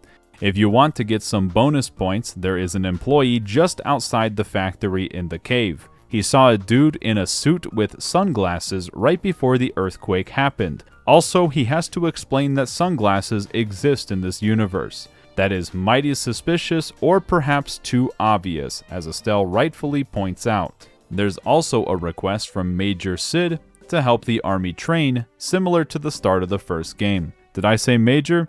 I meant Lieutenant Colonel. He was promoted between games. But unlike the last game, the training is at least in Fortress, and these dudes are not slackers. After winning round 1, Lieutenant Colonel Sid will join the fight, and casually cast Arc Prominence. This is a subtle narrative device to show that Sid, and by extension the army, are extremely powerful in a literal sense, not as if Cassius wasn't already proof enough. I have found a voice file that bugged out in my playthrough, and I also had a game crash at some point during this session. 0 out of 10 game. But then I had an autosave, so I didn't lose a whole lot of progress. Back to 10 out of 10. At Wolf Fort, one of the guards saw a man with a suit and weird glasses. Normally, travelers stop for food, but he didn't, and then a minor earthquake happened as he left. This would be a good time to regroup, but Ms. Estelle, another earthquake has just hit a military base. Based on the damage, it was much stronger than the one at Wolf Fort. Talking with the workers, the story of a man in a black suit come up yet again. Tammy recounts this super cool and hot guy as he walked through the gate. She thought he went out this way, but then he disappeared. He must have jumped off the edge just like Lawrence. It's the only logical explanation. It's clearly an Ouroboros maneuver that they all know how to do. Kiriko will want to hear about all this. The man present in all instances is almost certainly an enforcer for Ouroboros. Additionally, Professor Russell has deduced that these quakes are likely caused by disturbing the septium veins that run throughout the continent. Shedazard then points out that they are called dragon veins in the east because we really needed to know that. Note, they will never be called this in the later games. Not that current technology to agitate septium veins exists, but it could exist in theory with the power of Gospels. Mr. Dr. Professor Russell asks Estelle to set up some scanners around the veins in an attempt to predict where the next quake will occur. They're going to need someone with technical know-how to set them up. I know what that means. Tita's back in the party for real. Once again, the fourth optional party member will completely change the dialogue for the next set of quests and the main story. I'm gonna have to go with Team Girl Power. You think I'm being a little goofy goober here, but actually, there is a side quest to stop a peeping Tom at the Elmo Hot Springs. If you have the full party of women, there is a special dialogue where Estelle will ask Shedazard if her and Olivier have something going on between them. Shedazard insists that they are just friends. Sure. Suddenly they feel someone staring at them. It's a pack of monsters? I hope you like this gag because they do this about 75 more times in the franchise. At least in Fortress, Cassius will show up after placing the device. Estelle is surprised to see Cassius next to a military base after he became the leader of the military that works for the military in a military base. I do like that Estelle is still a little stupid sometimes, even if she's a lot smarter than she lets on. Of course, Cassius wants to see how she's doing. He's a good father, except when he's not. Cassius wants to make it clear that he would help if he could, but he's barely managed to reunite everyone after the intelligence division collapsed. That one might be fair. The guild's going to have to handle this. While placing the monitoring device in the tunnel, Agato and Annalise pass by. Oh no. Annalise is seeing Tita for the first time. She might pass out. Anyway, they're currently tracking down the Sky Bandits and the remnants of the intelligence division. Thanks for telling me you are following up on a couple of loose ends mentioned at the end of first chapter. The Sky Bandits definitely don't have a greater implication because of information the player has and the characters don't. This is not exactly the best place for a status update, so they'll keep in touch. After they leave, Tita lets out a gasp. She didn't know Agato had a girlfriend. Pfft. Sorry, Tita. They're just roommates. The last device point is kinda close to that one tower. That's a good idea to explore. Finally, time to hook it all up and input the data into the computer. Well, that was easy. I can believe that Cassius predicted this. Simply put, the previous 3 earthquakes were just rehearsal before the actual earthquake they wanted. Uroboros really wanted to target the most important military base in Liberal, but the damage is minimal thanks to Cassius's intuition. With all the sensors in place and the most recent quake, the origin of these seismic events is clearly Elmo Village. I'm a master of coordinates. I should have known that Miss Mao was a sunglasses-wearing member of Uroboros. This was clearly foreshadowed by her never going outside during the day. If that wasn't enough evidence, the hot springs are experiencing a little case of literally boiling. Whoever is responsible hasn't exactly been hiding and is very clearly taunting them at this point. That's why Ms. Mao gives them the key to the hot spring source. Note, hot steam is dangerous and does hazard damage, but nice hot springs restore HP. Okay, I lied. Ms. Mao probably isn't a member of Uroboros. What I can't believe is that bikers existed in this universe before motorcycles were invented. I'm not joking. Motorcycles were not canonically invented until Cold Steel 1. Introducing Walter the Direwolf. First occupation, hater. Second occupation, enforcer for Uroboros. He got his title because he will kill literally anyone, including women and children. Philosophical question, does this mean that Walter believes in equality? It's a good thing they finally showed up. He's been bored running this stupid little experiment. それじゃあ早速てめえらというスパイスをな。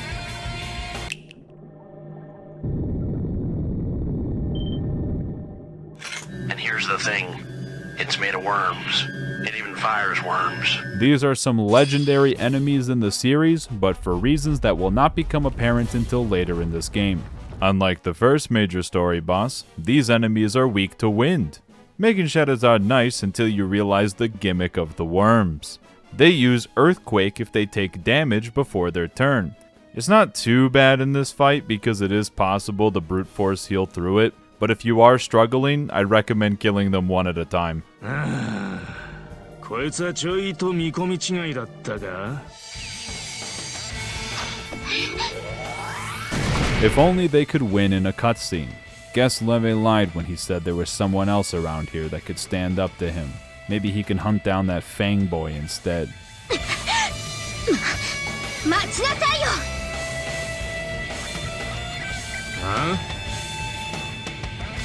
このグラサン男、いい加減にしなさいよ。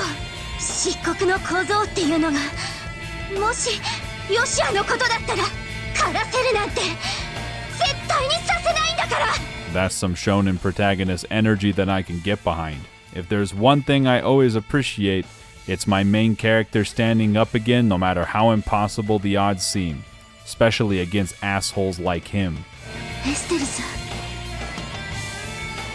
言っておくが、俺は女子供の区別はしねえ。武術家なら敵に獲物を向ける時の覚悟はできてるな。当然。やれるもんならやってみなさいよ。上等だ。その度胸に免じて一撃で終わらせてやるよ。やだやだ、エステルお姉ちゃん。エステル、逃げて。死ねえ。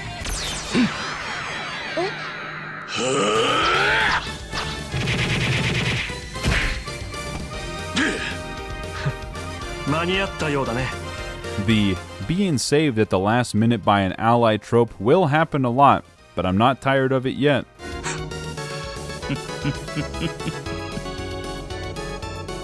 レーベの報告にあったカルバードの永久遊撃士ジン。てめえのことだったか。まあそういうことだ。 Zin isn't here for a fight though. He just wants Walter to talk to Kilika again. Writing that one down, gossip is more important than murder. 結社のことはともかく一度くらいか。ふざけたことを抜かすと殺すと言っただろうが。 That's gonna get shelved for the time being. 次会う時までにせいぜいクンフーを練っておけ。じゃあな。 With that fade out, that wraps up this incident. No more earthquakes. It's a little bit strange, but more pieces are starting to come together. Kilika clears up their confusion. Walter, Zin, and her all studied under the same school. Now, if Zin and Walter are as strong as they appear to be, I'm starting to think Kilika might be hiding some of her other talents. Walter left their school 6 years ago after a vague incident and was likely scouted by Uroboros soon after. What just happened at the spring was their first reunion since. Zin looks off into the distance and says, Walter was a beast back in the day. He's probably mastered the Taito style by now. They can consider him extremely dangerous. Okay, I wasn't concerned at all about an enforcer before, but now that Zin has said so, I'm very scared. Professor Russell looks dumbfounded that he was right about the whole earthquake thing. These phenomena that he speculates on are only possible in theory. A game theory. The fact the society can produce gospels that make these things a reality implies whoever works for them is years ahead in terms of tech, thus reinforcing what we learned about orbments at the beginning of the prologue. So, Zin and Tita officially join the crew again. Everyone protests Tita's involvement because child soldiers are slightly unethical. This would make them just as bad as Uroboros with their Joshua-shaped child soldier. But they agree because Chloe points out that nowhere in the country is truly safe with enforcers running about. Tita might actually be safer with them. Can't argue with the same logic from last game.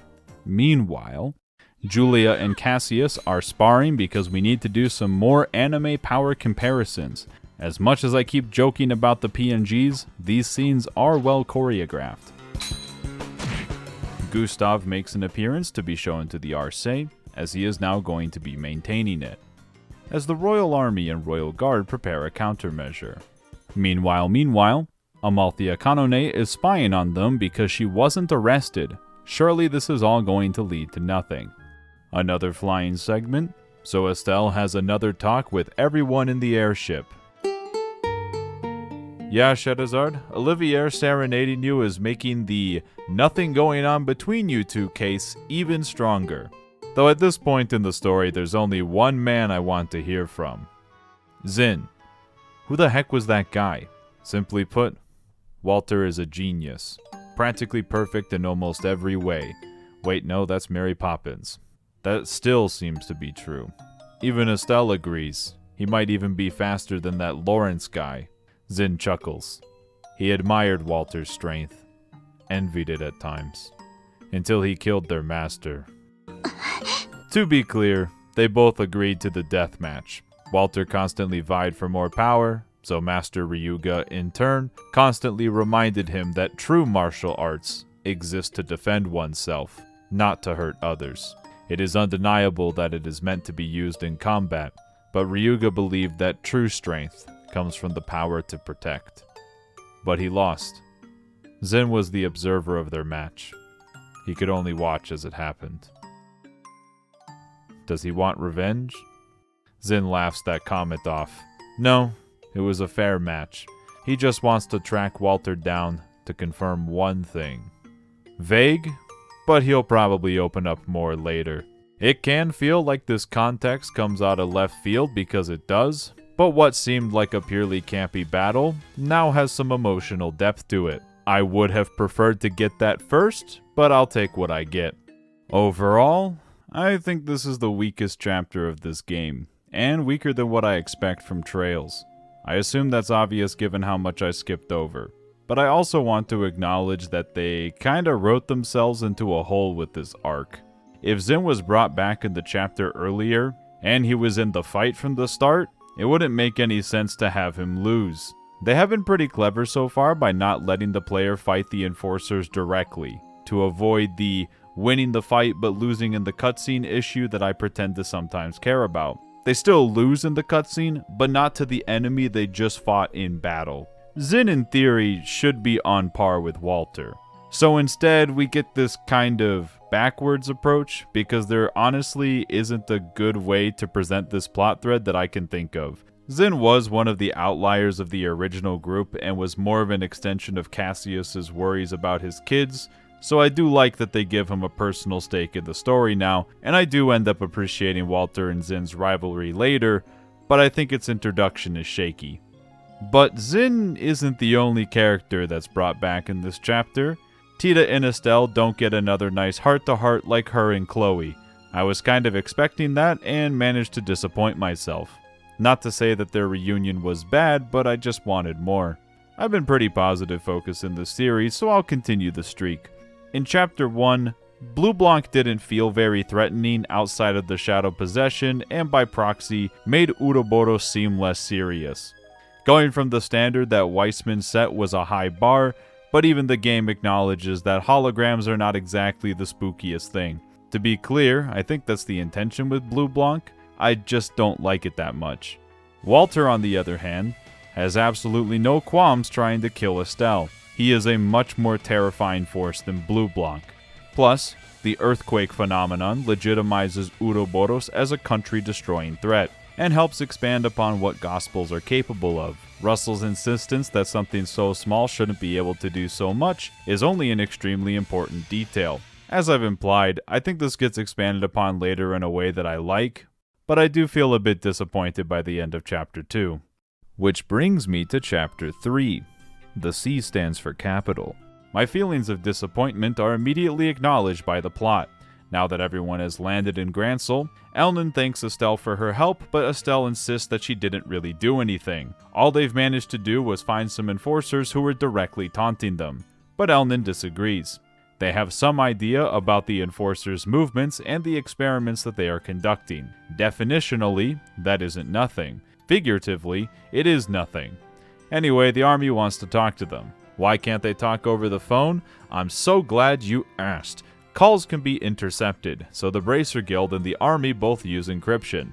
However, they use different encryption protocols. They can only communicate with each other over open channels. This world building is very clearly catered towards one writer's particular interest. Surely the army and Bracer Guild are not going to call each other directly at any point for the rest of the story. It's actually not a plot hole. It would only ever matter if the conversation that could be intercepted is important. Anyway, remember that non-aggression pact mentioned while eavesdropping on some ambassadors? I'm so glad you did. As great as it sounds, the pact doesn't have an enforcement mechanism.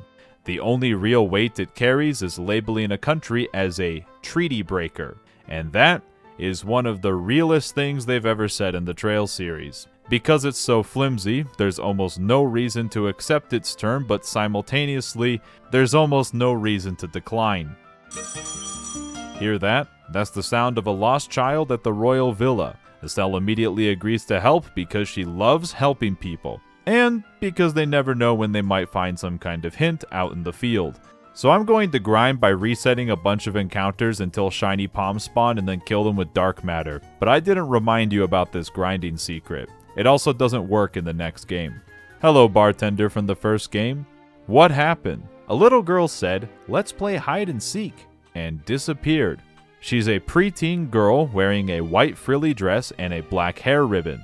That's too easy. I already know who it is. I don't care that she said her name was a secret, it is 100% Ren.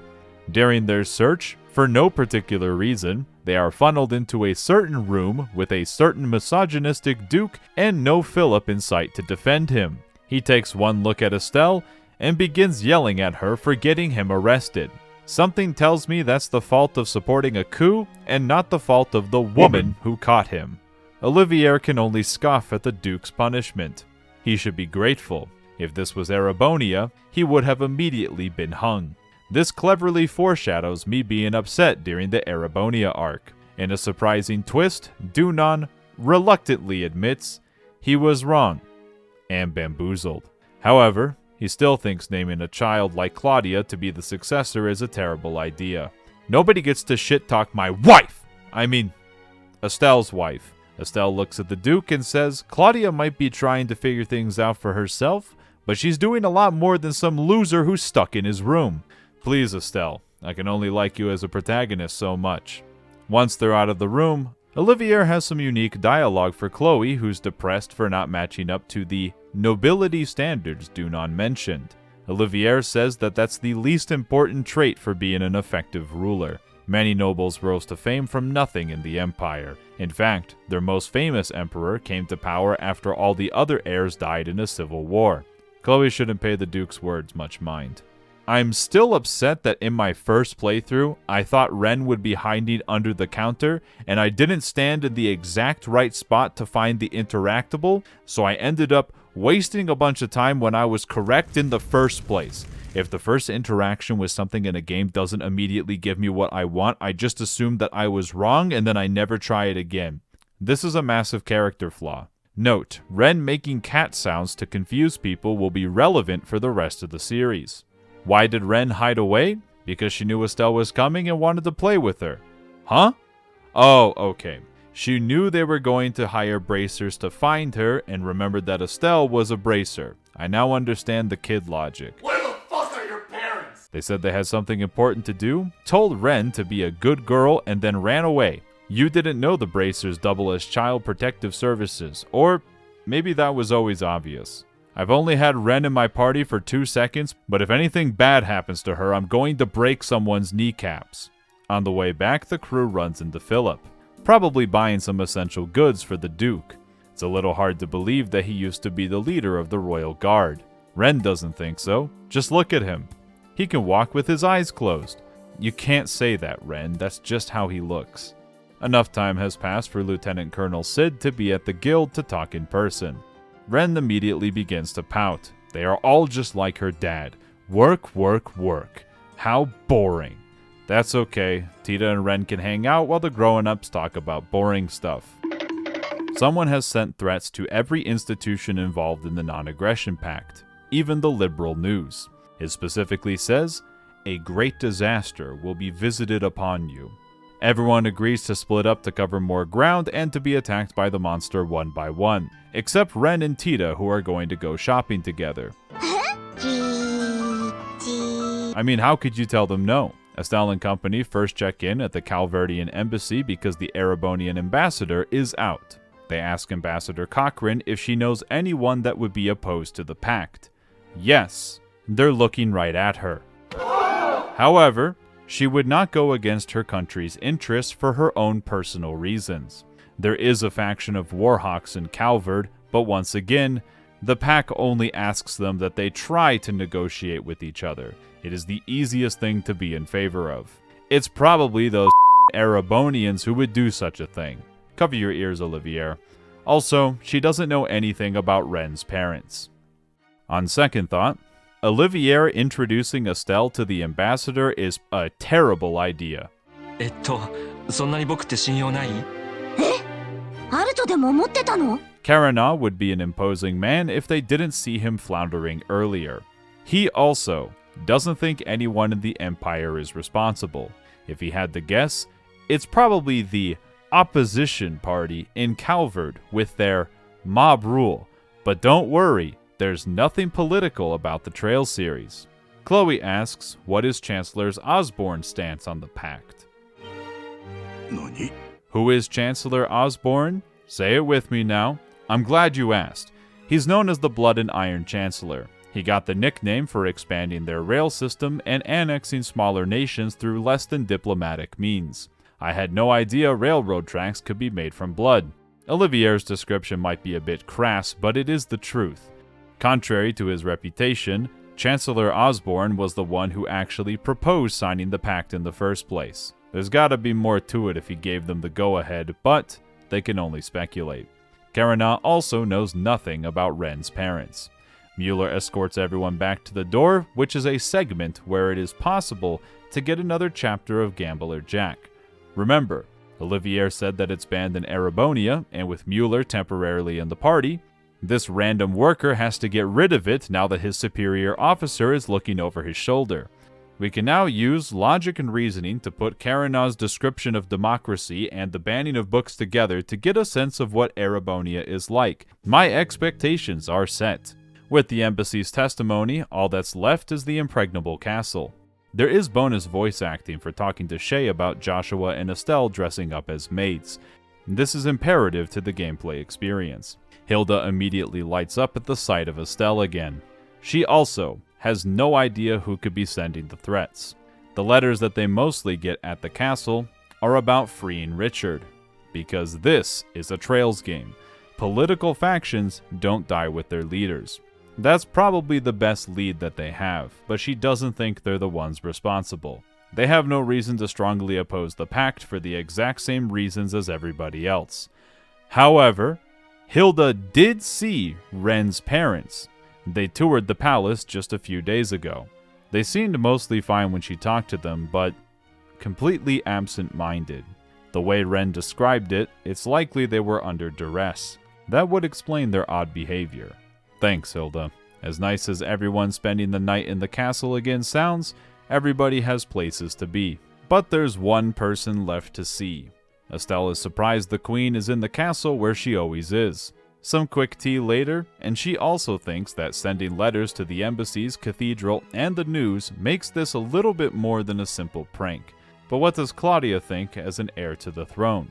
Claudia takes a deep breath and says that she believes these are the frustrations of their ultra-right-wing citizens.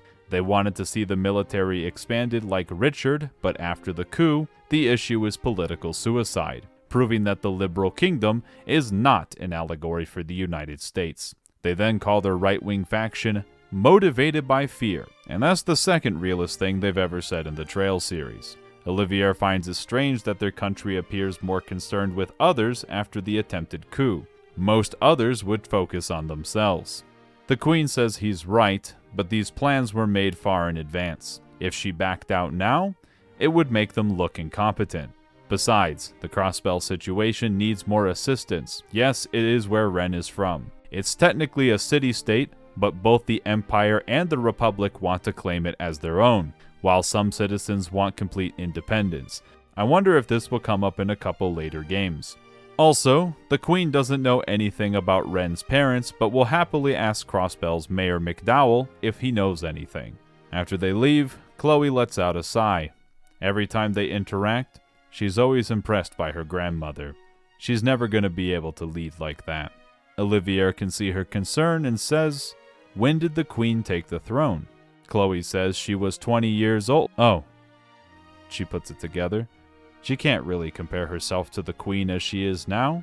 Speaking of ages, the Queen just had her 60th birthday. She took the throne at 20 years old. Her son died 15 years ago, and Claudia is 16. I think that all adds up, but I'm not looking too closely. Now that it's the evening, it's the optimal hour to talk to Niall at the Liberal News. Dorothy is busy taking pictures as usual. He does not have any new information, but he speculates the letters are just an empty threat. It's far too vague when it says, "Disaster will be visited upon you." If it was real, they would have said something specific, like they'll break your kneecaps. Whoever the culprit is, it's like they're sitting back and watching everyone squirm. Niall also doesn't know anything about Harold Hayworth, Ren's dad, but has some contacts in Crossbell he can pull from. Back at the guild, nobody else has any idea who could be responsible either.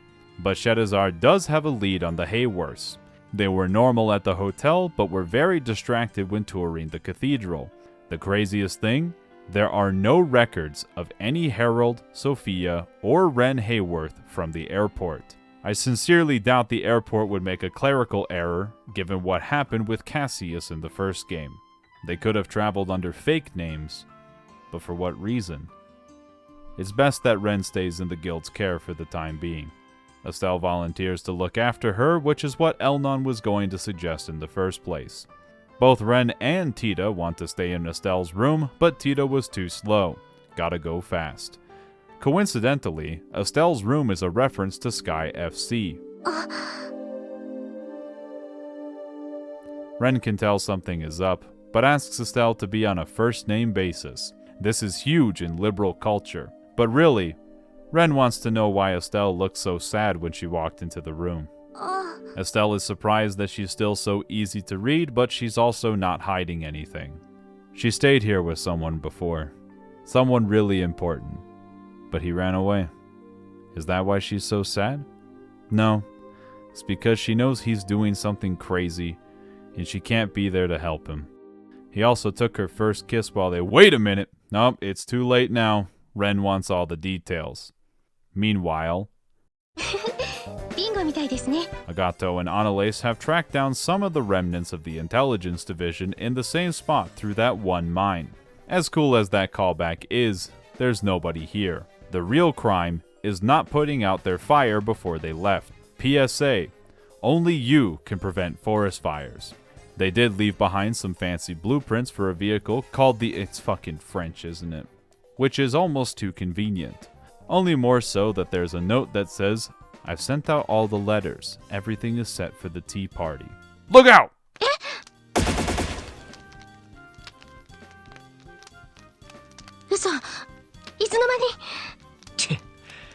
随分と味な気配の立ち方をするじゃねえか。あの赤い少尉にでも習ったかよ。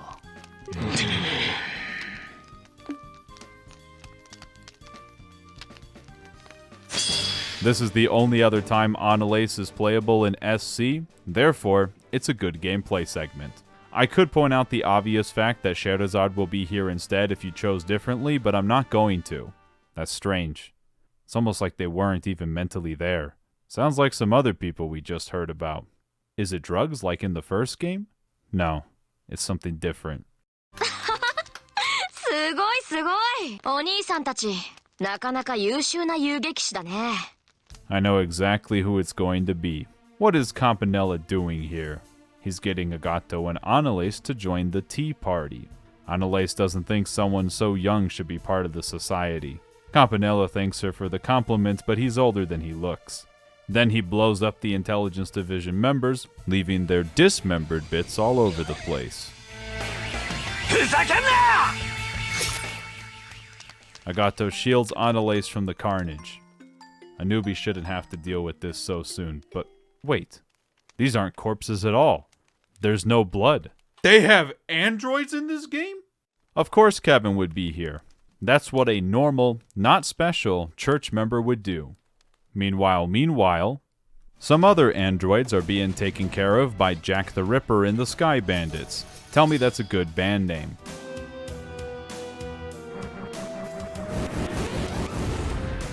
Seems like the Society is using these bots dressed up as the intelligence divisions to distract the guild and army from the tea party, proving that Joshua knows everything that's going on. However, it's not their concern. They have other business to attend to.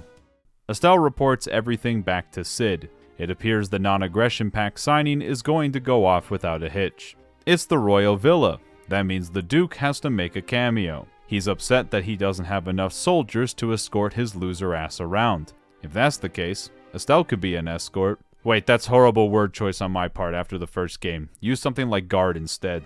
Now that the queen has pardoned him, shouldn't he consider changing his lifestyle? Some exercise might be a good place to start. Yeah, that's right. Just keep cooking him, Estelle. After he runs away, Estelle tells Philip that she doesn't think he's actually a bad guy. He just needs to be pointed in the right direction. Everyone is dumbfounded at how forgiving Estelle is, but they aren't as invested in her character traits as I am. This cleverly puts an idea inside of the player's mind. Is there anyone Estelle wouldn't be willing to forgive? Hold on to that thought for the rest of the series. Agato and Annalise have called the report into the guild. Just like we saw, intelligence division members have been spotted all over the Bose region. Agato found some blueprints to an orbital-powered vehicle. They wish they could help, but it's probably best to try and figure out what this tea party is. Anyway, where did Ren run off to? The answer is a long and complicated quest where she leaves a bunch of riddles with a bunch of minimum wage employees who are unwillingly conscripted into her game of hide and seek. It is possible to just give up but lose out on bonus points. For the last location, Estelle sees the fancy orbital engine being towed out of the airport. They are here to meet Olivier, who is saying goodbye to Mueller for the time being. せめて問題は起こしてくれるな。 He's off to retrieve the Sky Bandits ship. It's an Erebonian brand, and the bandits are former nobles, so they want to clean it up as soon as possible to maintain their public image. Or whatever is left of it after they staged an aggressive war 10 years ago. She's right behind me, isn't she? Don't worry, Ren. Estelle isn't angry, she's just disappointed. Not like she's that scary when she's mad in the first place. That's not important right now. Ren produces a letter in her hand. A pretty boy gave this letter to Ren and told her to give it to Estelle. My dearest Estelle, I've thought this over again and again, and now I realize there's something I absolutely must tell you. I know this is a lot to ask, but can I meet you alone? I'll be waiting this evening at the Garoon Gate. Is it who Ren thinks it is? She figured it was him after Estelle told her last night. There's not really much else to say, is there? Of course Estelle has to find Joshua above all else, and of course Shadowzard will cover for her. Meanwhile, oh no, he's wasted! And easily kidnapped by Amalthea. Wait a minute, this isn't Joshua. This is Kevin Graham from the Trails in the Sky series. Hang on, he's here to meet someone too? That's a strange coincidence. No, it's not! These are like the anarchisms underneath Grancel Castle. Wait, Kevin, how do you know about that? We as the viewer know because we saw it happen. Who's making all this racket up here? Don't worry, she's a bracer that's investigating something. Go ahead, show him the notebook and badge, Estelle. That's nice, but they just got word that the royal villa was attacked. No time to think, they gotta move. But Estelle stops him. Kevin really thinks he can weasel his way out of this one? Who the hell are you, Kevin Graham? Well, he hasn't actually lied, he just hasn't told the truth. He is a priest for the church, but he'll tell Estelle everything after they figure out what's going on in Grancel. God, why did this have to happen now? She was just about to see Joshua. Does she really know that for sure? The girl that gave her that letter couldn't have known exactly what Joshua looked like. It's not that hard to fake someone's handwriting, especially if they want it to be true. 何者か知らないけど、ふざけてんじゃないわよ。ヨシアを語って、私を呼び出したですって？許せない。 What was that stuff I talked about before with reflective scenes? Look at how much this girl cares about her Joshua. Estelle is still barely keeping it together, and the fact that someone would use that against her is plain messed up. Whack, even. But I think it's also kinda obvious that Kevin's behavior is him trying to get her mind off of it, but he'll never say that directly. Oh boy, Philip is here. Oh no, everyone is dead. Nah, this isn't a realm reborn. They're all simply unconscious and perhaps layered slightly improperly. Wait, where's Ren? That was the sound of me breaking someone's kneecaps. Who the heck kidnaps a random 11-year-old in the middle of all this? If only there was another bracer around to help who was not unconscious. Get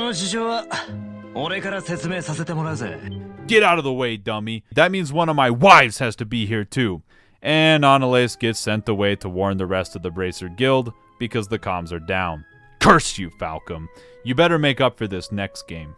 Lieutenant Colonel Sid had measures in place for this, but he wonders if Amalthea has some kind of ace up her sleeve if she's willing to corner herself in the capital. And I wonder if there was something that foreshadowed what it is. Thankfully, Sieg knows exactly where everything is going down. Why are they at the docks? To steal the super engine, of course. That one was easy. But what do they need it for? If only there was a blueprint that they mentioned earlier. Estelle gets kidnapping the Duke. But Ren has nothing to do with this. Why kidnap her? Amalthea is confused at that accusation. She has absolutely no idea what Estelle is talking about. But they do have to stall for time while they're preparing something.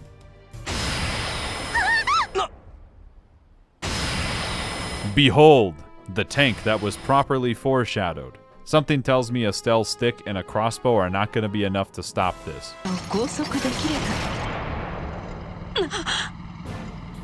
The army is yet again competent, but a bit slow.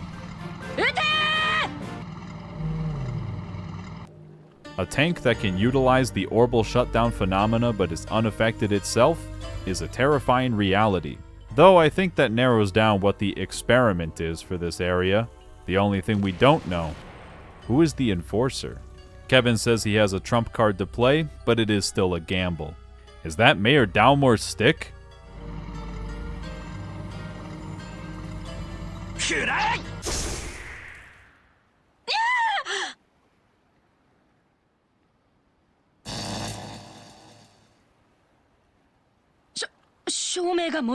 I guess Kevin was right. Why did that work? Breaking an artifact tends to release a ton of orbal energy. Kevin thought it would be enough that the gospel couldn't suppress all of it. That's pretty cool and consistent world building. Now Estelle and Julia and company, please beat the tank made out of solid steel to death with sticks. Honestly, beating up the remnants of the LIA is meant to be a bit depressing by this point.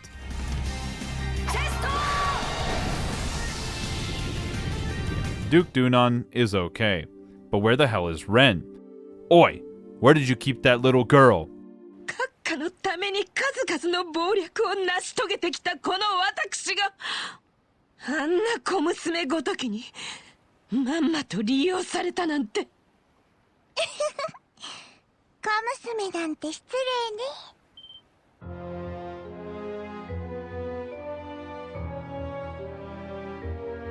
This one was pretty obvious. We already knew that Joshua was working for the Society since he was 12. Surely they would train a replacement after he stopped doing the whole assassin thing 5 years ago. Introducing Ren, the Angel of Slaughter. First occupation, non-stealthy assassin. Second occupation, enforcer for Ouroboros. I had some suspicions about Ren from the start. No, I'm not a genius. The twist in the first game had me on high alert, and yeah, I know the tropes. It's also meant to get more obvious as time goes on, given that Ren's specialty isn't stealth and espionage. Her response wasn't super well translated, but if you play with the voice acting, you can hear a slight uncertainty in her voice when she talks back at the fortress as to how she got to Liberal. She also 100% knew Estelle was going to be in Gransel. It was not some childish assumption. All the gaps in Ren's story are filled in by the party, mostly because they don't suspect someone so young to be working for Ouroboros. But the other convincing piece is Ren's parents. It's not exactly confirmed what the parents are at this point, but if you pay attention to how their behavior is described, and the behavior of the fake intelligence units, you can probably piece it together. Even then, plenty of people's testimonies found her parents extremely odd. Ren says they had to leave, and once again, the story is filled in by everyone else. Not like she would stop them from doing so, and she did all of this clearly to give her an alibi, but she's not perfect at hiding it. The way Ren prods about Joshua was specific enough to indicate that she knew who he really was. And her little riddle game is also too similar to a certain Phantom Thief. When she hands off the fake letter, she's being extra careful not to say too much about Joshua's appearance besides what Estelle has already told her. As Kevin said, it is easier to believe things when you want them to be true. Speaking of letters, she sent all the threats and orchestrated this little tea party so everyone could witness their experiment. Why go through all the extra effort? Because she was told not to kill anyone this time around, and that's boring. What about her parents? Oh, I guess Estelle wasn't smart enough to realize that they were robots. I can give Estelle a pass for that one too. Realistic androids were not exactly common knowledge. As for her real parents, don't worry.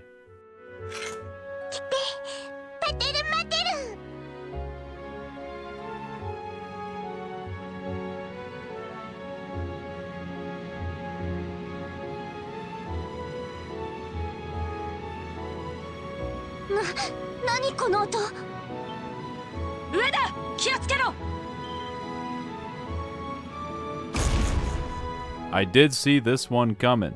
No, I didn't. What? Though I don't think a Gundam is a good replacement for a parental figure. Have you tried Cassius Bright?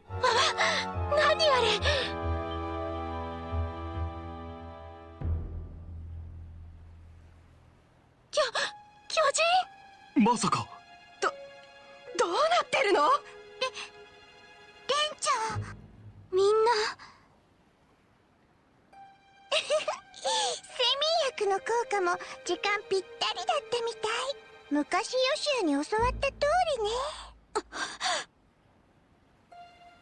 本当はね、エステルのこと殺しちゃおうかなって思ったの。だって教授がヨシアが帰ってこないのはエステルのせいだって言ったから。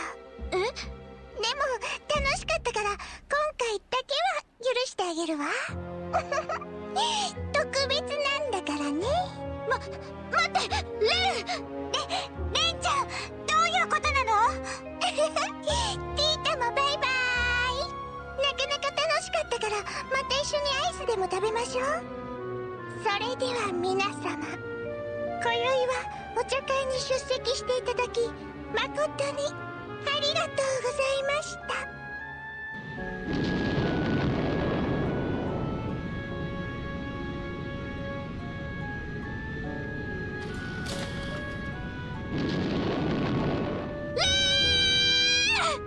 Though we still haven't seen exactly what Joshua was like when Estelle first met him, it's pretty obvious that Estelle isn't just thinking about Ren here. What do you know about Uroboros? 彼らも私もとっくに死ぬ覚悟はできている。その程度の脅しに屈するものですか。軽々しく死ぬなど言うな。 I don't think that's gonna work. There's probably only one person who could convince her at this point. おいおい、バカなことを言いなさんな。Nah, not him. There's a certain prisoner who wanted to talk to her. それにカノーネ君もな。服役中の身であるが、順調にわがままを言ってここに連れてきていただいた。どうしても君と直接会って話がしたかったんだ。私と。ああ、すまないカノーネ君。私の傲慢と視野の狭さが君たちを巻き込んでしまった。善と有望で有能な若者たちを犯罪行為に加担させてしまった。そのことをずっと謝りたくてね。I said this a bit at the end of FC, but the fact that Richard tries to atone for what he's done, realizing that most of his closest followers are only going to listen to him, is another one of the big things that made me appreciate Trails as much as I do. Trails has a lot of different ways in which it portrays forgiveness, but it's not as if Richard believes he's owed anything. The only way to atone after a major screw-up is to aggressively do what's right from then on. だから死ぬなど悲しいことを言わないでくれ。リシャール、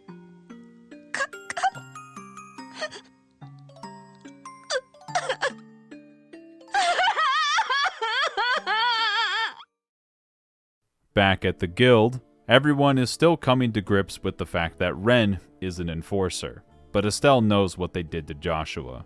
In spite of that, this seems a little bit different. Joshua was a puppet. Ren looks like she's having fun and is in complete control. She also managed to knock everyone out with the cookies that she gave them, and timed it so they would wake up right as she was making her dramatic escape. Only a genius could pull that off.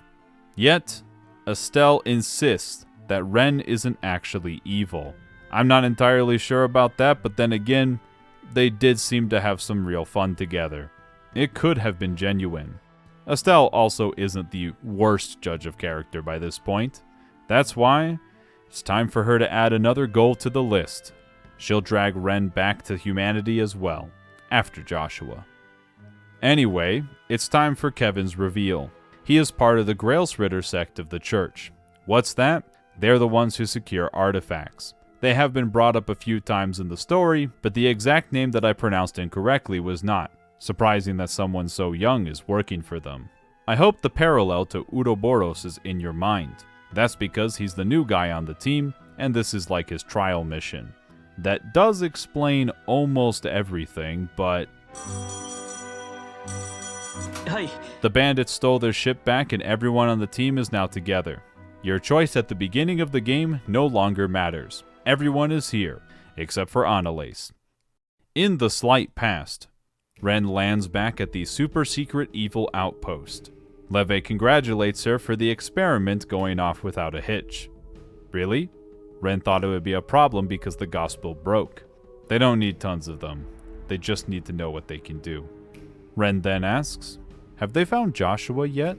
Why does he not want to come back? The professor told her Estelle is the reason Joshua hasn't returned, but she didn't seem like a bad person. Leve lowers his voice. Ren should be careful with whatever the professor tells her. He doesn't like saying the full truth. If Ren cares so much, she should focus on finding out for herself. I don't think I mentioned this directly, but remember what the hair color was of the guy who saved the orphans.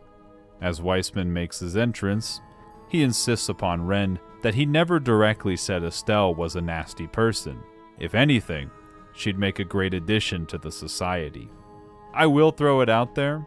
Something tells me Estelle would make a terrible agent of darkness. Just a gut feeling, not sure if I have any specific examples to call back to. Estelle is flying off to Bose now. Before Estelle can board her flight, Niall has something important to show her. Oh hey, Dorothy is back and has a very serious expression for once, which does not suit her. She hands over a picture. It's exactly who Estelle thinks it is. Niall tells Estelle she can do as she pleases. They haven't told anyone else. Damn it. He really did tell her as soon as he found anything.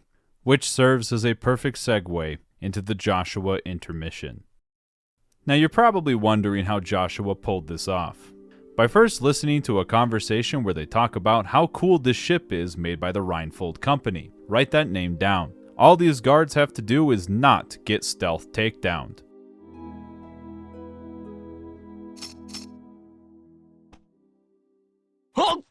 Joshua says he only has one rule: no killing.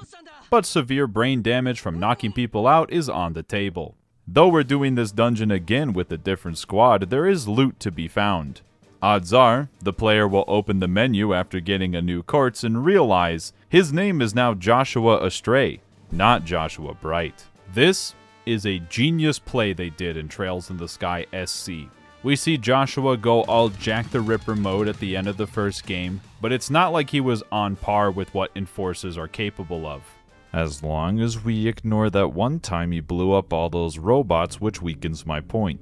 Now that he's apparently had his limiters taken off, this is the first time the player gets to see Joshua in combat for real. But they don't show a scripted little cutscene. Oh no. The player gets to control Joshua for this segment instead. That is such an incredibly smart gameplay segment off the back of their insane twist. That doesn't stop Joshua from insisting that he specializes in stealth and not direct combat. To demonstrate this, Joshua is forced to fight Mueller-Vander one-on-one. Josette is technically here as well, but she won't be for long. I'm not sure if you're intended to win or lose this one, but it is meant to be pretty hard. Regardless of the result, they will both acknowledge it was a close battle. Joshua finally puts it together. If Mueller's an elite swordmaster with the Vander name, that explains who Olivier is. Since they're talking about true identities, it was surprising to find out Joshua was a lost child from Hamel.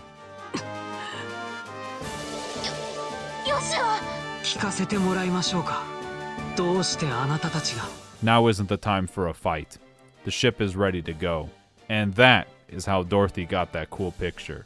Speaking of airship, Estelle can breathe a half sigh of relief. Joshua is still in Liberal. But why is he helping the bandits, and why has he continued to avoid her? But most importantly,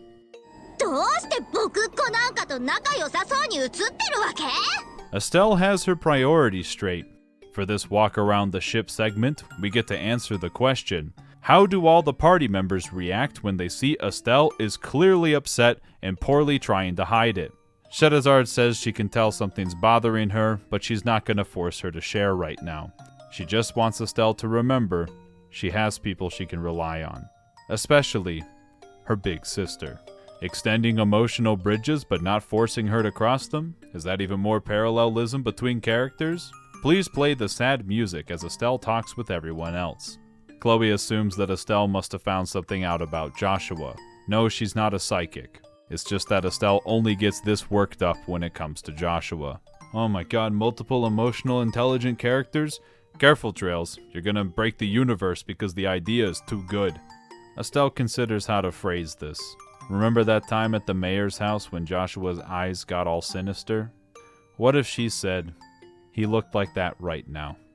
More importantly, what if, hypothetically speaking, there was another hypothetical girl that he appears to be getting hypothetically close to? Well, personally, Chloe would hypothetically not take any hypothetical excuses. まったくもう小一時間問い詰めてやりたいわ。 Ooh, she can't even hide it from Tita? Estelle must be really messed up. But Tita is more upset than concerned. Is she really that unreliable? Is that why Estelle hasn't told her anything? No, it's because this isn't a problem that anyone can really solve. There's only one thing she can do. もちろんあるわよ。 Just being here is more than enough. Tita helps everyone cheer up. She knows Ren said she was putting on an act, but it seemed as if she was holding back her real feelings. Ren did have some real fun with Tita. Olivier is busy talking to Mueller with his artifact. He's honestly more upset that his prediction about Joshua ended up being true. But he was totally actually just practicing a play with himself, Estelle. Definitely not communicating with a high-ranking military official from Erebonia. Yeah, as if she would really believe that.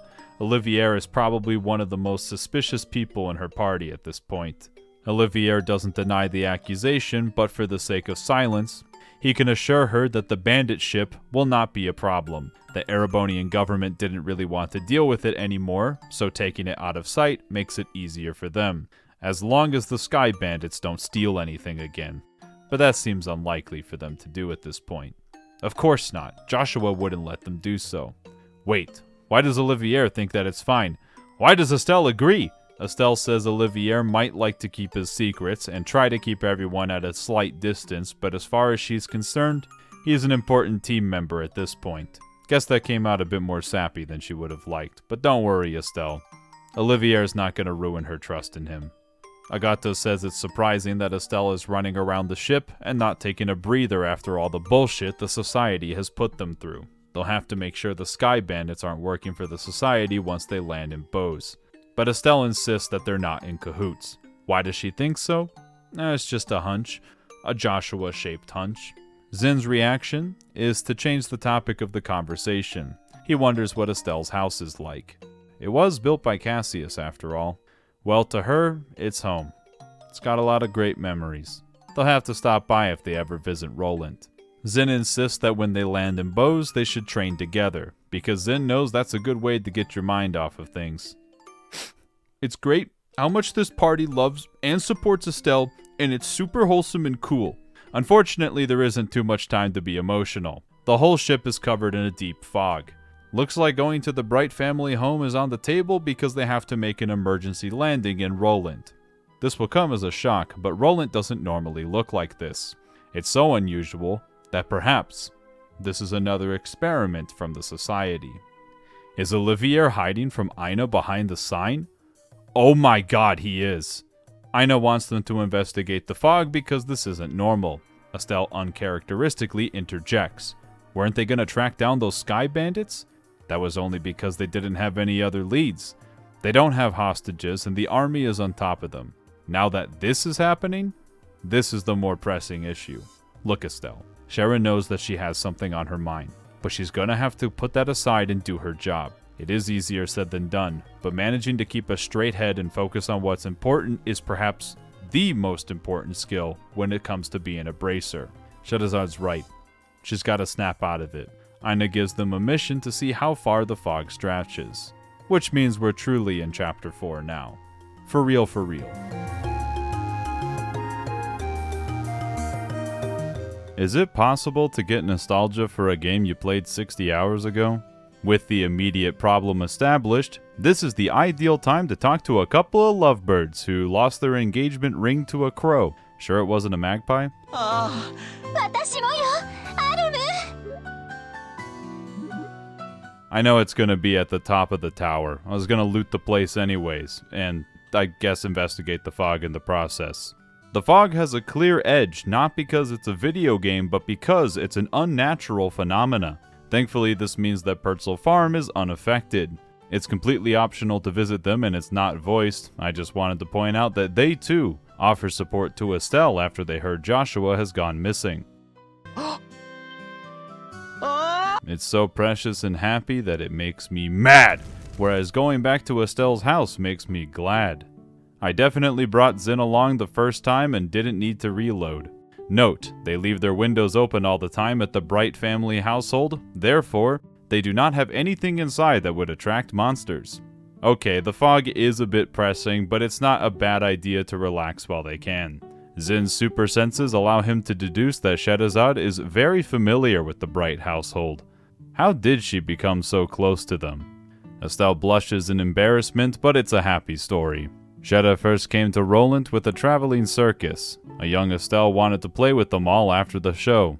If you think she's brave bordering on stupid now, it was worse when she was little. Estelle came over every day while they were in town, so they grew attached to her. One time, she was out so late, someone had to bring her back home. That's when Sheda met Cassius and Lena. Estelle claims not to remember too much about it because she was like 5, but she visited the circus every time they were in town after that.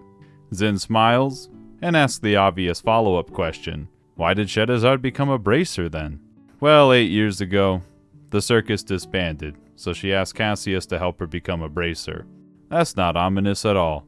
It was already obvious from the moment they first saw each other on screen that they were close, but the backstory makes it even better. Not that they needed to elaborate in the first place. Did anyone else hear that bell? あれどうしたの知らねえ。なんでもないわ。 If this fog is an experiment from the Society, they must be holding back. Yeah, the holographic projection was crazy. I know they're referring to the earthquakes and the orbital shutdown tank, but come on, it's not like everything they've done is that intense. The only consistent part is they seem to be deliberately taunting the Bracer Guild and Estelle's crew in particular. Shedazad says, if that's the case, they've already made their move. Why do I feel like this exact thing happened before? Multiple people have passed out and aren't waking up throughout Roland. Not even the expert herbalist from the local church, which I learned about in that one side quest, has any idea how to wake them. Many of the people affected are people who Estelle has known her entire life. However, her demeanor remains calm. So I'm going to side tangent a bit. Asset reuse. Asset reuse has a negative connotation to it, and not for completely unfounded reasons. I used to hold the opinion that it was a necessary evil. The fact of the matter is, building every single asset from scratch for every single game isn't very practical. I don't want to turn this into a different kind of side tangent about time-saving techniques in game development, but almost every modern game uses forms of procedural generation for environments, which is different from something like generative AI that is made off the back of stealing artwork and sucks. Sky SC leverages the reuse of the whole map so they can focus on other aspects. Story is obviously the big one, but there are also new enemies, new temporary party members, updated battle systems, and there are still new areas that are made for this game specifically. I know it's a shock to learn that the hot spring caves did not actually exist inside of the files for FC. But what I realized when playing this game the first time around is that total map asset reuse isn't a neutral thing at best. It can actually be a massive positive.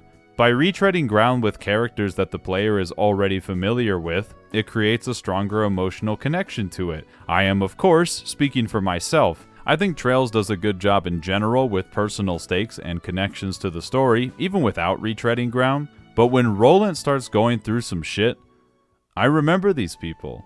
I think about that happy atmosphere at the start of the series which set the tone for how peaceful Estelle's life is. All that comes flooding back to me, only to see those people be put into a coma. For nuance's sake, it is possible for me to care about the pain inflicted on people that I know nothing about. Ladies, I have empathy, but this creates a stronger form of empathy for me.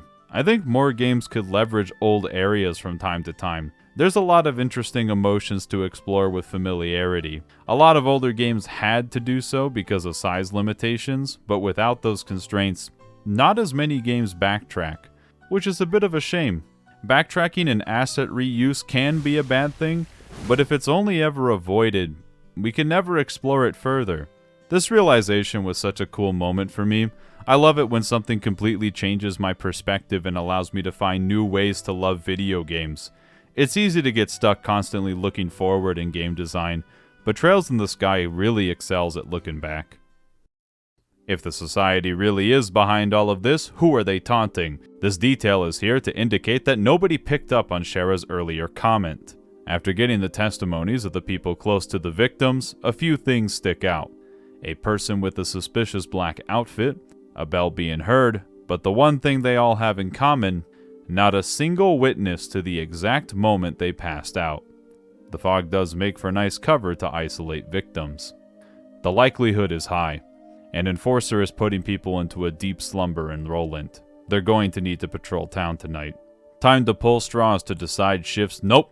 Estelle and the ladies should get some rest. The men will handle this one. Not because of misogyny. Estelle might have been trying to hide it, but she's clearly been out of it all day. She needs some real sleep. What are you saying, Shadizard? Your words betray your own body language. She needs to get some real sleep too. Olivier then attempts to sneak away.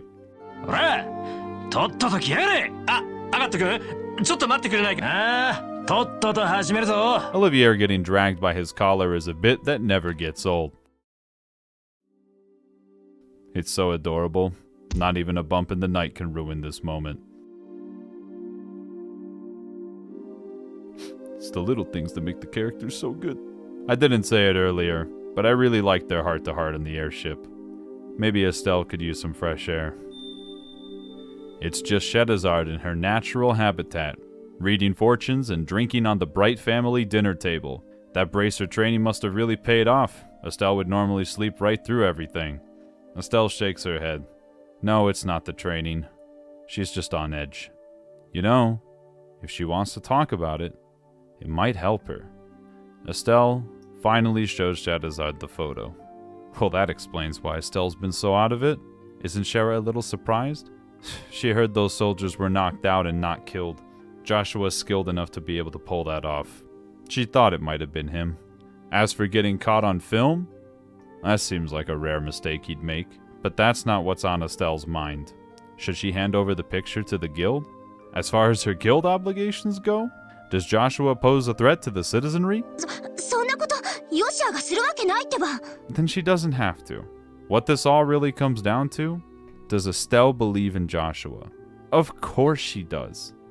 But she's just so worried. He looks like he doesn't even care what'll happen to himself. It'd almost be better if she could ask Dad to put them in protective custody. But if she goes that far, what did she do all this for? Didn't she want to bring Joshua back herself? Is all of this just her being a selfish little girl? It's not worth her energy worrying about it. If Estelle takes it one step at a time and focuses on what she can do, she'll find the answer she needs. The tension visibly leaves Estelle's body. She can't let the big picture weigh her down. Shadizard should get some real sleep too.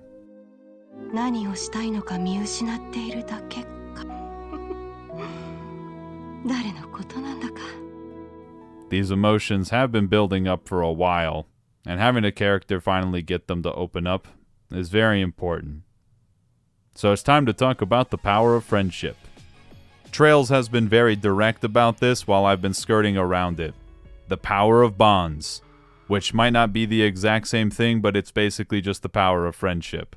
There is the direct approach that we see in game of people saving Estelle at the very last minute, but the best moments for friendship are the emotional ones. Estelle has never been some perfectly logical ultra hero. She has her own weaknesses. She knows she should be focusing on the immediate issue of the fog, which is why her insisting on finding the bandits and by proxy Joshua is so important. It's good that she's so emotional. She's doing the same thing that Cassius did, the same thing that Joshua did. She's hiding her problems from everyone around her and is trying to solve it alone. Given everything I've said about Estelle, that almost sounds out of character until we consider that she has already decided that nobody can help her. Or even worse, she might get Joshua labeled as a criminal. But this isn't the first time Estelle thought she was all alone and nobody could help her. And when that happened, who was there? Get out of the way, Kevin. It was Shedazad. Sheda even covers for Estelle when she went to track down the person who gave her the letter. She's the first to approach Estelle on the airship. Shedazad is always there.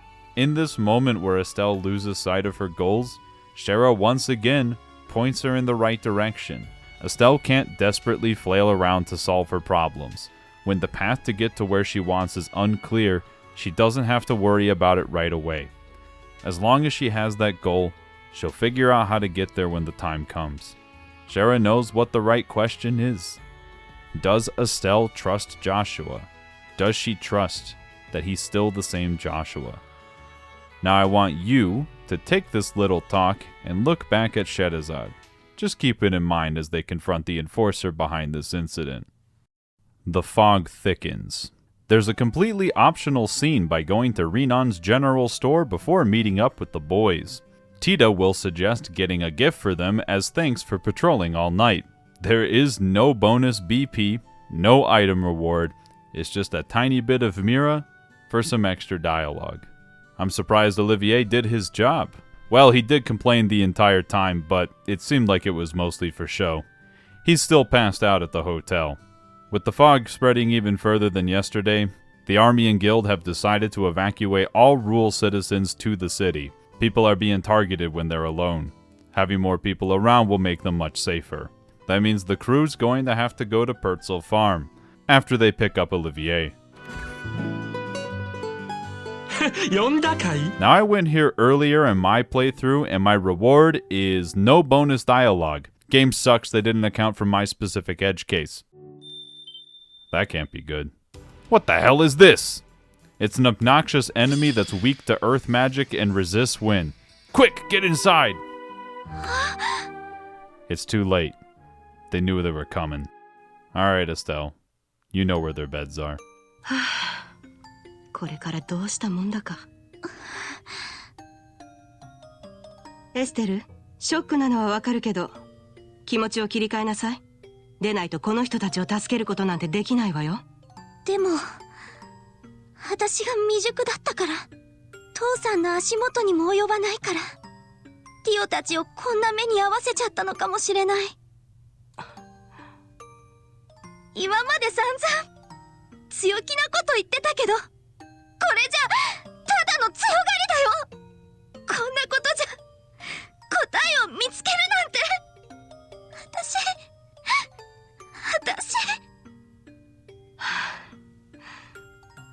エステル、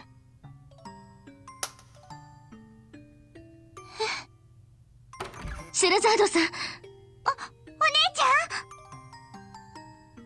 未熟なのはお互い様よ。私だって先生の足元にも及ばないけど、いつもあがき続けているわ。アガットだって、ジンさんだって、それからカシウス先生だって、みんな力不足を痛感しながら必死になって頑張り続けている。父さんも覚えているでしょ。先生がレナさんの死に際に間に合わなかったこと。でも先生はレナさんの死を乗り越えて遊撃士としての道を歩き始めた。決して立ち止まることなく大切なものを守り続けてきた。王国軍に戻った今もそれは変わっていないと思う。 This is another moment that stuck with me a lot after playing these games. Everyone has regrets. Everyone has doubts. Even the people who seem like they have it all together. It's another theme that comes up a lot in media that is hard for me to understand at times. Yet, when Trail spells it out like this, I get it. Cassius might be incredibly strong, but he can't literally do everything by himself. More than that, he has his own burdens that he lives with. He still ran away. To be strong isn't to be free of faults. It's to get up the next day and keep trying. Estelle is a perfect embodiment of that. It's what she's been doing the entire time, even if she has to rely on friends to find that strength. There's also a nice contrast between Estelle and Shadowzard being highlighted here. Estelle's a very expressive character, and so many of these breakdowns are carried by how raw it is. The theme of continuing to move forward wouldn't land as well for me with someone who is typically more stoic. Like Shedazad, who is much more reserved when it comes to her own emotional turmoil. Because unlike Estelle, she's been through something similar. It's not clear what, but that's why she appears to be in control on the surface. Shedazad isn't upset that Estelle is imploding. She knows what it's like. Estelle just can't waver in this moment. There is still something they can do. In other words, if they believe there is no hope, then there will be none. But they can't just leave the Pertzels here. That's why Kevin once again has perfect timing. Perhaps a little too perfect. Kevin claims to be tracking the Society's movements and got a report from Father Divine that something horrible happened in the fog. Okay, buddy, you're pretty good with these excuses. I'm sure he isn't just following Estelle around. Back at the guild, the guys were also attacked by weird fog monsters. After they get the girl's story, they conclude it was likely set up to get a strong reaction out of them. Ridge is here to report that he heard a bell apparently from Mistwald. Whoever it is, I guess they want a direct confrontation now. I hope you enjoy low visibility, because it only gets more and more annoying to navigate this place until suddenly...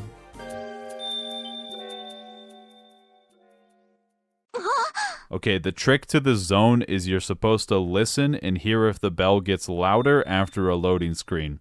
Good luck finding the hidden chest in this zone without a guide. Call me crazy, but that looks like a gospel to me, and who could have predicted a boss fight here? Alright, the gimmick is that one of these big guys is only vulnerable to physical damage, and the other is only vulnerable to magic. But to make it more fun, they absorb the other damage type. If you plan on using AoE skills, I would recommend only spamming one type at first and just accepting that the other boss isn't going to take any damage as all the ads get burned down. Careful with any AoE damaging S-Crass if you aren't paying attention and undo all of your progress. I am definitely not speaking from experience. 気を抜かないで。今のはただの使い魔よ。操っていた術者がどこかにいるはずだわ。なかなか頑張ったわね。それではみんなにご褒美をあげましょう。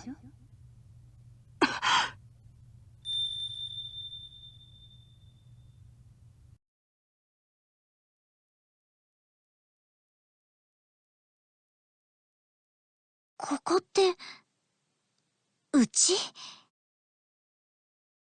私、ミストバルトにいたのに、それに、いつの間に霧が晴れたの？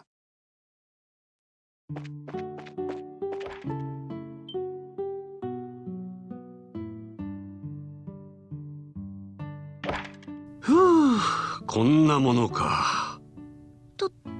父さん？おう、エステル。どうした？ずいぶん早起きじゃないか。え？はは、そうかそうか。俺が久しぶりに帰ってきたから甘えたくてしょうがないんだな。よーし、いつものように父の胸にドーンと飛び込んでこい。子供扱いしないでよ。忙しいとか言ってたのに、いつの間に休暇を取ったの？言ってくれれば私だって都合を合わせられたかも。あらあら、朝から賑やかですね。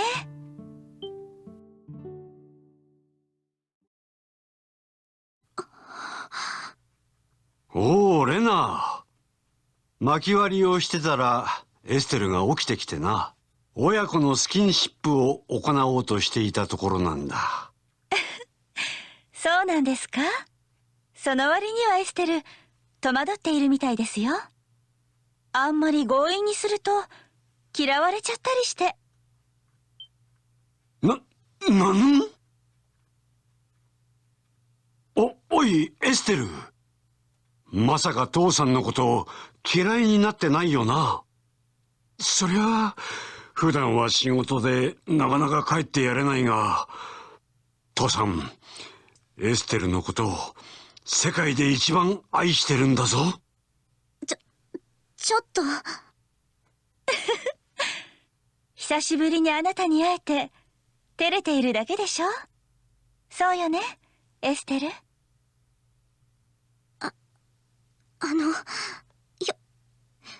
ひょっとして、お母さん。あらあら、変な子ね。お母さんの顔、忘れちゃった？お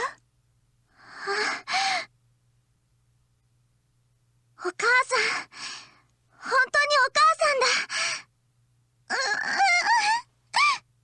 あら、お母あらあら、どうしたの、エステル？ I'm not immune to getting choked up at media, and I've admitted to a few things in these games already, but Estelle reverting into a child when she finally gets to see her mother again, that one gets me every time. Maybe it's all just an illusion. Maybe none of this is real. But deep down, Estelle misses those peaceful days with her family. Fishing with her dad, doing the chores, going to sleep with her mother's warmth. Shadowzard coming to visit every year, trying to drink while underaged. I guess some things never change. But it's not quite right. She should be happy, but it feels like there's someone missing. What's in that other room? Dad says it's just storage, but she has to see it for herself. It is just a bunch of junk. No, that's not right. There has to be something more. I know how to break this spell.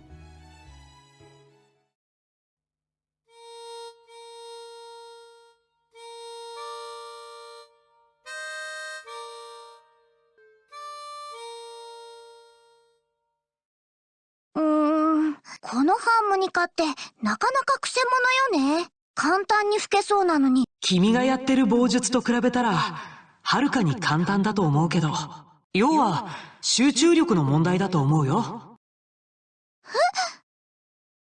でも、ほんといい曲よね。明るいんだけど、どこか切なくて、他の曲も好きだけど、やっぱりその曲が一番好きかな。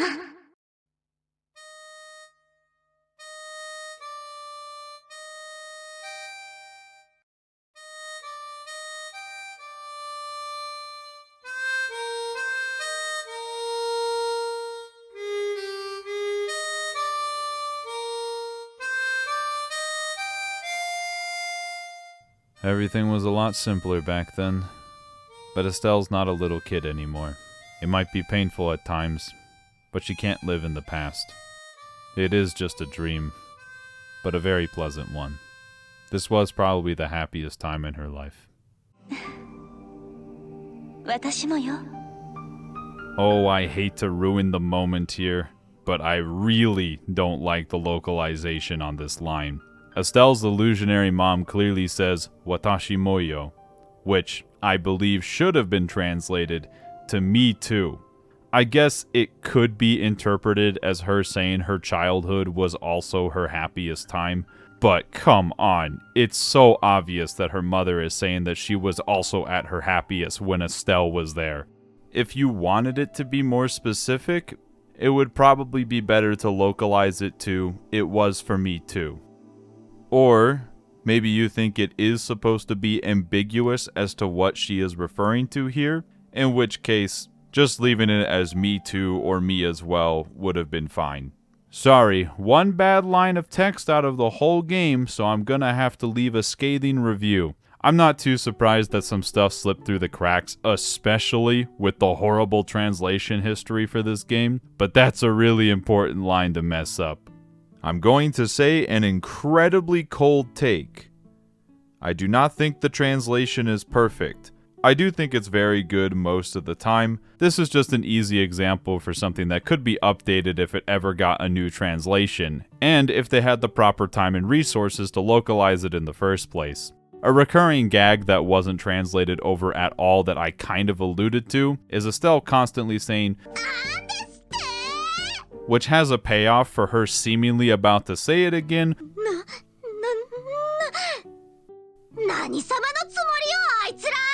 or we start to hear some of the other characters say it as well. This isn't that easy to replicate though, because we don't have the exact same phrase in English. The closest you could probably get is, "What did you just say?" But that would still be imperfect. I don't hate what they did by choosing to mix it up every time she says it, but I can see the argument for why it wasn't the best choice. That's because localization is not an exact science, but rather a conversation of conveying intentions. If you are the kind of person that gets upset at these kinds of issues, you should be in favor of paying localizers and giving them the proper time and resources to do their jobs. The people translating massive games like this want to do a good job. I'm only tacking all of this onto the conversation because I hate bringing up my personal grievances about localization in the current climate. I'm afraid that my comments are going to get mixed amongst the crowd who is so desperately trying to say that the first game doesn't make fun of misogyny in a very on-the-nose way. It does. Or saying that it doesn't make very explicit political statements. The Japanese text does the exact same thing. Anyway, back to the emotional scene. As pleasant as a dream as it is, Estelle can't stay. She has something she needs to do. It's a shame. She really wanted that omelet too. If she wants to eat it, she should just make it herself. Huh? Parts of your parents will be passed down to their kids no matter what. It's how they know they're always there. Oh no, that's why she was trying to make omelets at the beginning of FC. When I mentioned that overcoming tragedy isn't about completely defeating it, it's living with it, this is the scene I was actually thinking about. Of course Estelle still misses her mom. She still gets sad about it. She doesn't force the illusion away when it first comes. She loses herself in it. She accepts it. Because it's part of her too. It's okay to be upset. It's okay to cry. What's important is what you do afterwards. I love the dream sequence so much. It perfectly encapsulates Estelle's turning point. Estelle, しっかりしなさい! She probably should wake everyone else up too. いるんでしょ? ルシオラ姉さん. It was pretty clear this was going to be someone close to Shedazard, but I didn't think it'd be her sister. Does Estelle not recognize her? That one stings. She hung around the troupe all the time. Introducing Luciola the Bewitching Belle. First occupation, Dancing Illusionist. Second occupation, Enforcer for Uroboros. Sheda knew it was her the moment she saw the fog. It was her specialty after all. Her magic is just an illusion, but the power of the gospel made it real. What does the society want? Luciola couldn't tell them if she wanted to. She merely works for Leve and the professor. Don't worry, they'll all figure out what it means soon enough. She met them before, after all. ルシオラ姉さん、これだけは言わせてくれる？あら、何かしら？最初、私はリベールに長居をするつもりはなかった。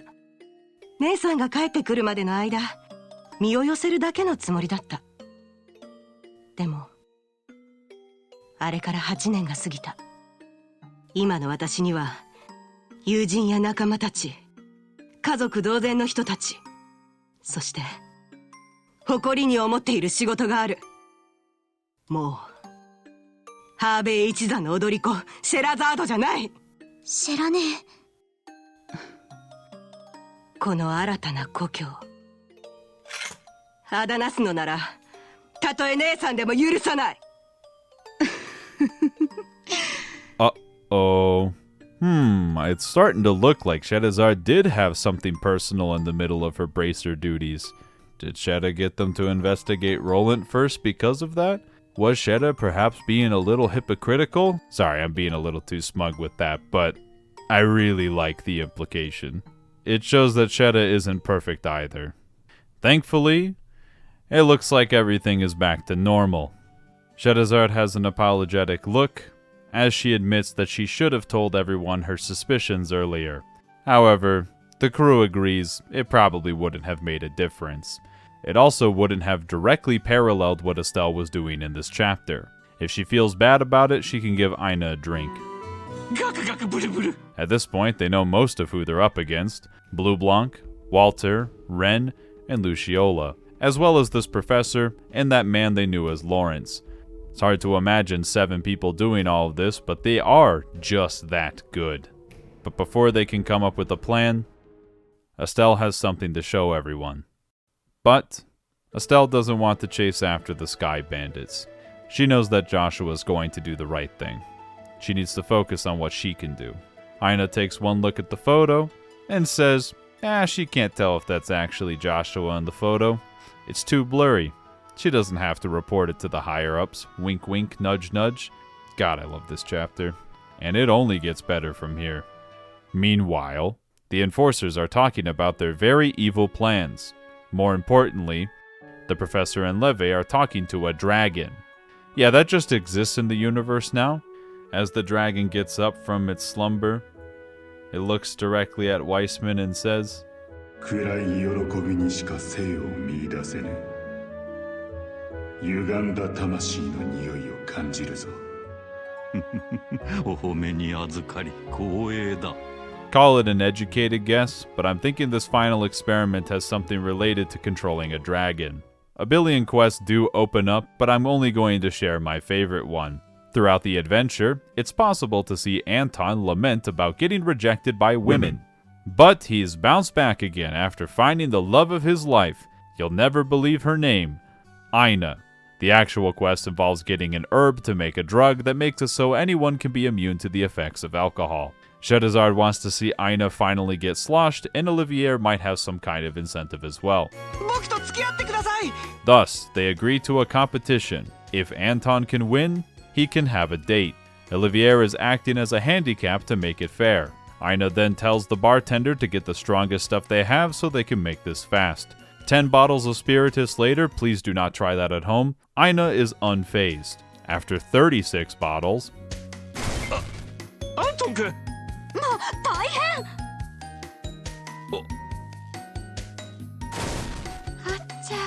So, trying to split the medicine between them made it not work. Always take the correct dosage as prescribed by your doctor, traveler. You think Aina would feel something, but that was just a pregame. She can go right back to work. Now, FALCOM. I know there was a drinking competition in Cold Steel 4, and Aina wasn't there for it. So whenever you do that again, she better materialize out of thin air and a boss track starts playing. After this quest, you will be forced to redo your party because Olivier fucking dies. When the party select came up afterwards, I lost my mind.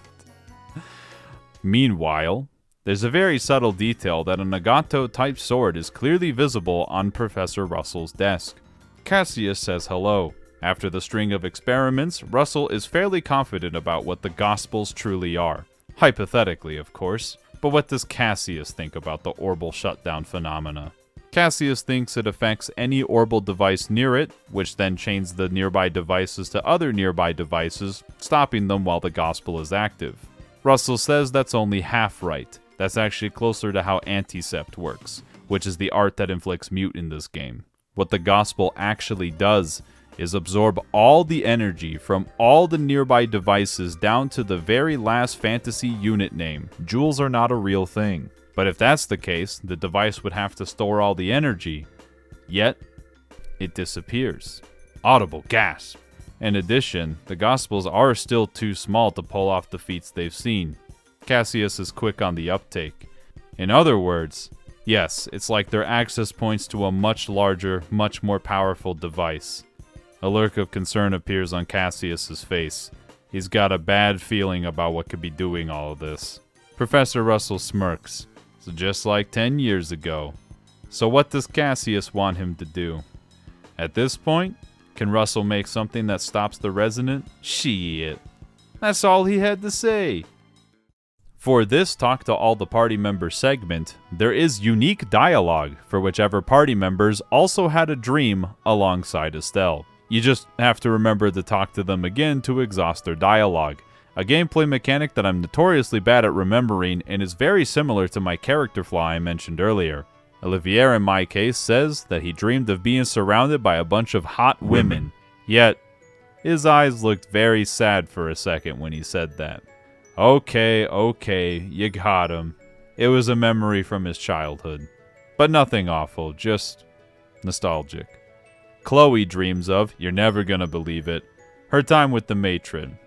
Though it was a dream, so Clem and Jill showed up even though it was set 10 years ago. Honestly, it was terrifying in a way.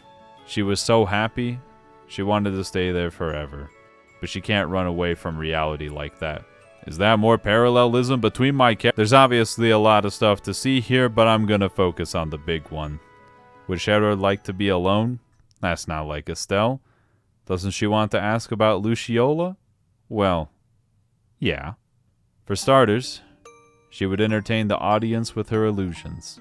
She was the centerpiece of their performances. With orbments? No. She just called it illusion magic. She was from a family who passed down the tradition. Wait. Was? People who join the circus usually come from one of two places. People who left their families, or people who didn't have any to begin with. Luciola was the former, and Shadowzar the latter. She was taken in by Harvey when she was 7. Before that, she was just another street urchin. A pickpocket. A thief. Anything to get by. It was Harvey and Luciola who taught her the warmth of family. Luciola even taught her dancing, beast handling, and tarot reading too. All of her skills are thanks to her. Then 8 years ago, Harvey died in an accident, and the troupe drifted apart. Shetta was planning to stay with Luciola, but she simply said, "There is something I must do." Without Luciola, Shadowzar turned to the only person left she trusted. As Estelle suspects, it was Cassius. Shara originally thought she could improve herself by becoming a bracer, to show Luciola how much she'd grown if she found her again. But that was 8 years ago. Things have changed since then. She just wants to know Luciola's side of the story. Parallelism. Well, no matter what happens, Estelle always has her back. Shetta says Estelle has grown a lot as well. It's funny. She always thought Estelle was exactly how she imagined Cassius's daughter. But that's not fair to her. Estelle's strength isn't like her father's. Cassius has a heart as deep as the ocean and the strength of a relentless wave. But Estelle is like the sun. She shines and makes everyone else shine just by being nearby them. 僕のエステル。お日様みたいに眩しかった君。 I think I said that part at the beginning of this series without even remembering this scene directly, but that's probably where I got it from. Shetta smiles. She always liked that part of Estelle the most. Joshua definitely felt the same way. One piece of advice? Estelle shouldn't worry about being exactly like Cassius. It's not like she planned on that anyway. Also, they should drink sometime. A bracer has to learn to hold their liquor. Alright everyone, single file as you leave the last airship segment, but I didn't tell you that. I will tell you that it's chapter 5 though. In case you didn't know, Estelle has gotten herself a title now, known as the Rising Star Rookie. Yeah, sure, good enough. Estelle doesn't think she earned the title because she hasn't actually stopped the society, but, I mean, stopping a coup at age 16 while a junior bracer has to count for something, right? Right? Now this is what I like to call contrast between Estelle's first visit to Bose and now the second one 3,600 hours later. Old man Lugrin reports there is nothing unusual happening in the Bose region, as long as you ignore the unusual amount of monster killing requests. Agato gets unusually quiet at the mention of this phenomena. Oh boy, it's Maybelle! Of course her and Chloe went to school together. Every member of the political class goes there. However, Agato aggressively changes the conversation when bringing up their history together. Just a subtle detail, probably not important. Given Maybelle's personality traits, she believes the international crime syndicate known as Uroboros is a threat to everyone in her region and will do everything in her power to help. That's why Agato is the mandatory party member for this chapter. To progress the story, simply exterminate all the required monsters. That's cool. I'm gonna check in with the Erebonian ambassador Karana, who's losing his mind over losing a medal. You don't understand. He'll be the laughingstock of the entire country if they find out. All they found in its place is this card. Well, if it isn't my favorite Phantom Thief. I just want to point out that amongst all these serious emotional moments and doom and gloom that these characters go through, they still put in some goofy quests in the middle of all of it. I am a big hater when people refer to fictional journeys as a solely miserable, depressing, emotional experience. Yes, I'm talking about Final Fantasy XIV. The goofy comic relief segments are just as important as the traumatic ones. For Estelle's great contribution of saving Karina great shame, he will now present her with the highest honor he can bestow, the Eisenritter's Medal. Estelle did her best to keep a straight face. While fighting all the monsters, they act very weird. Past chair, you can't just say that. Look, all I'm saying is, monsters inflicting themselves with confusion and hurting each other is not typical monster behavior. And that's because it's plot relevant. That's right, we're tying the gameplay and story together again. It happens more than once. Last time monsters acted like this, it was before something big happened. Why is everyone being so coy about it? Say it out loud. The war. That was a high-quality dome you just destroyed, asshole. What do you have to say for yourself, Lawrence? They know that was just an alias, right? Introducing Enforcer number 2, Leonhardt the Blade Lord. First occupation, Nihilist. Second occupation, Enforcer for Ouroboros.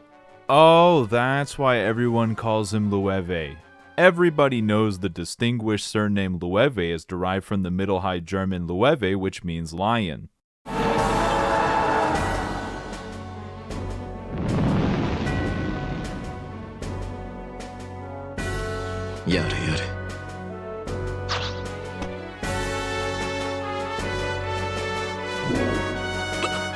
As fun as this little experiment is, they can't possibly handle it right now. Oh no, I'm agreeing with the bad guy.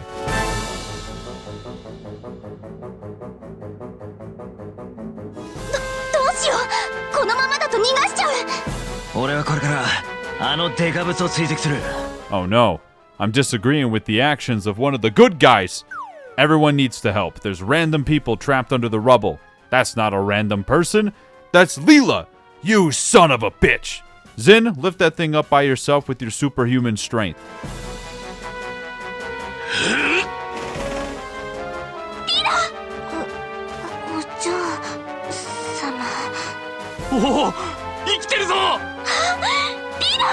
Remember all that stuff I said about familiarity and Roland? That can be applied here too.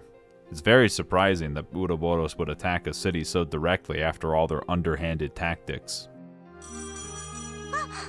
That's Ravenu Village reporting that the dragon just attacked them as well. Thankfully, he only burned their entire food supply to the ground. But Agato was there to help put the fire out.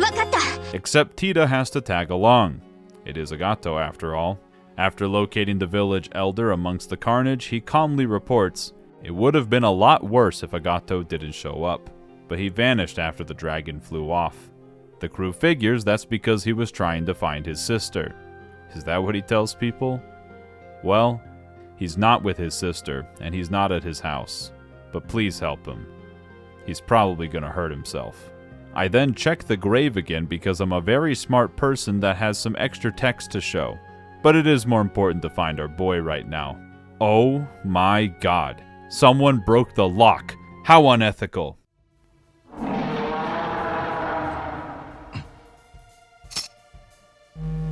Okay, Mr. Edgelord, calm down with your dragon taming powers.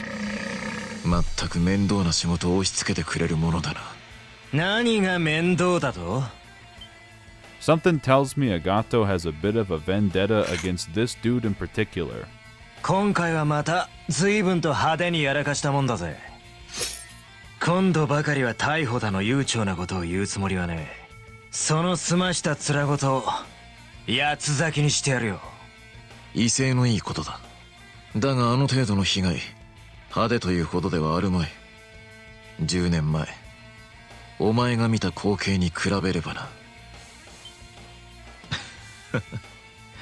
We're not so different, you and I, Spider-Man.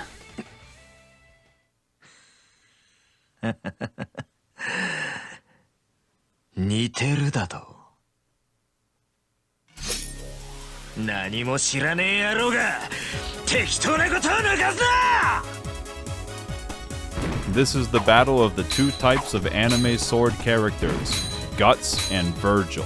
やれやれ、その程度か。これでは竜を使うまでもない。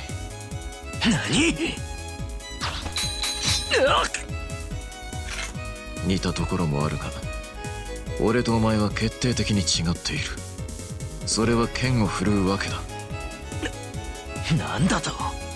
俺が剣を振るうのは人を捨て修羅となるがため。しかしお前は己の空虚を満たすがために振るっている。重き鉄塊を振るうことで悲しき空虚を劇場で満たす。怒りで心を震わす間は悲しさから逃れられるからだ。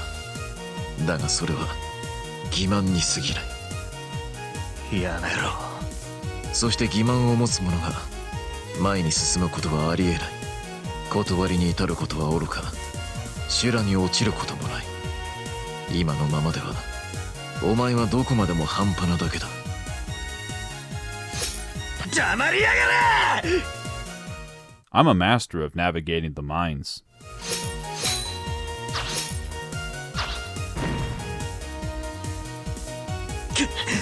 クソが！無様だな。せめてもの情けだ。そろそろ終わらせてやる。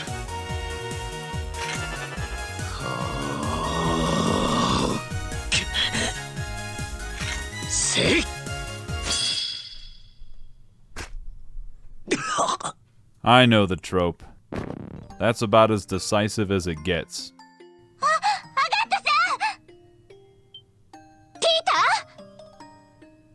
この後に及んで砕けた鉄塊にすがるとは。いいだろう。至らぬ身のまま果てるがいい。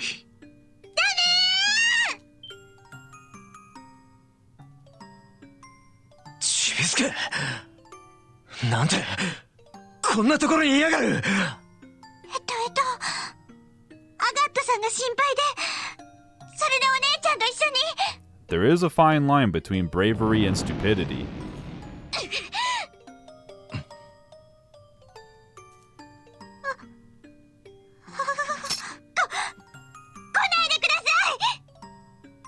バカ野郎！そんなものが通用するか！いいからとっとと逃げろ！女子供を手にかけるのは趣味ではないが、必要とあらば切る。 Alright, writing that one down, Leve will fight women and children but not kill them. Yeah, his moral compass is extremely infallible. 私、アガットさんに助けてもらってばかりだから、こういう時くらいしかお返しすることができないから。違う。ぶっきらぼうで不機嫌な顔ばかりして、いっつも私のことちびすけって子供扱いするけど、本当はとっても優しくて、いつも見守っていてくれて、大好きで大切な人だから。だから私絶対にどきません。けなげなことだ。その半端者にそこまで慕う価値があるとも思えないが、邪魔も入ったようだし、今回はこれで引いてやろう。The army might not be fast, but they are dangerous when they show up.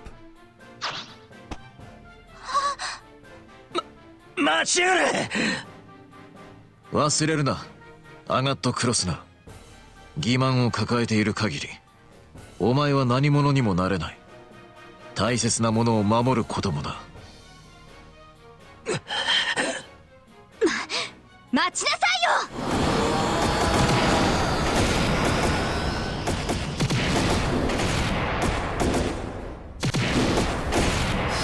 Why isn't the army chasing after that thing? Because not even an entire army could bring that thing down. What do a bunch of bracers plan to do?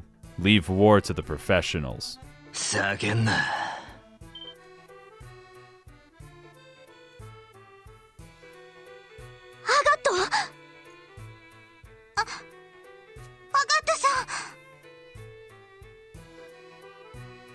したばかりだから無理しちゃダメですよ。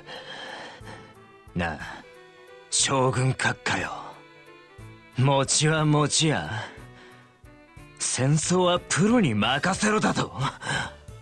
そりゃ本気で言ってんのか。無論本気だが、人を守るだけの遊撃士と違って我々は国を守らねばならん。この場合国とは民と国土の双方を指している。それができるのは軍だけだ。民と国土を守るか。笑わせるんじゃねえ！ちょっとアガットさん、いつもてめえらは間に合わねえ。でかい図体を素早く動かせず足並みを揃えることばかり考えて、命令なしじゃ何もできず守れるはずのものを守れねえ。今回も10年前の戦争でもな。もしやお主、あの時の。誰がてめえらだけに任せておけるかってんだ。今度こそは俺はこの手でミシャを守らなくちゃ。アガットさん、ちょっと。Important note, Agato did not reopen his wounds here, he's merely exhausted. General Morgan remembers that kid. They met 10 years ago, at the memorial for his sister and the rest who died.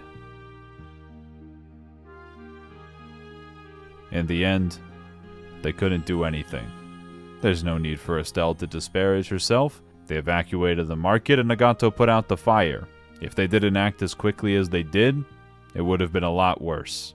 It's surreal to hear Morgan say anything positive about the Bracers, but with Cassius back in the army, maybe he's not as blinded by rage. Is it true, though, that Agato's sister died in the war? Yes. The village was hit by stray fire bombs from a nearby skirmish. Many things were lost that day. Agato's home and his sister were among the victims. Morgan interjects. He believes it was the army's fault in the end. They thought a defensive line would keep the village safe, but it did nothing more than draw attention. Those orders came directly from him. The blood of those people are on his hands. Sounds more like a terrible series of circumstances. Those types of excuses mean nothing to those who lost family. He doesn't need to soften the blow. He saw the pain and rage in that kid's eyes 10 years ago.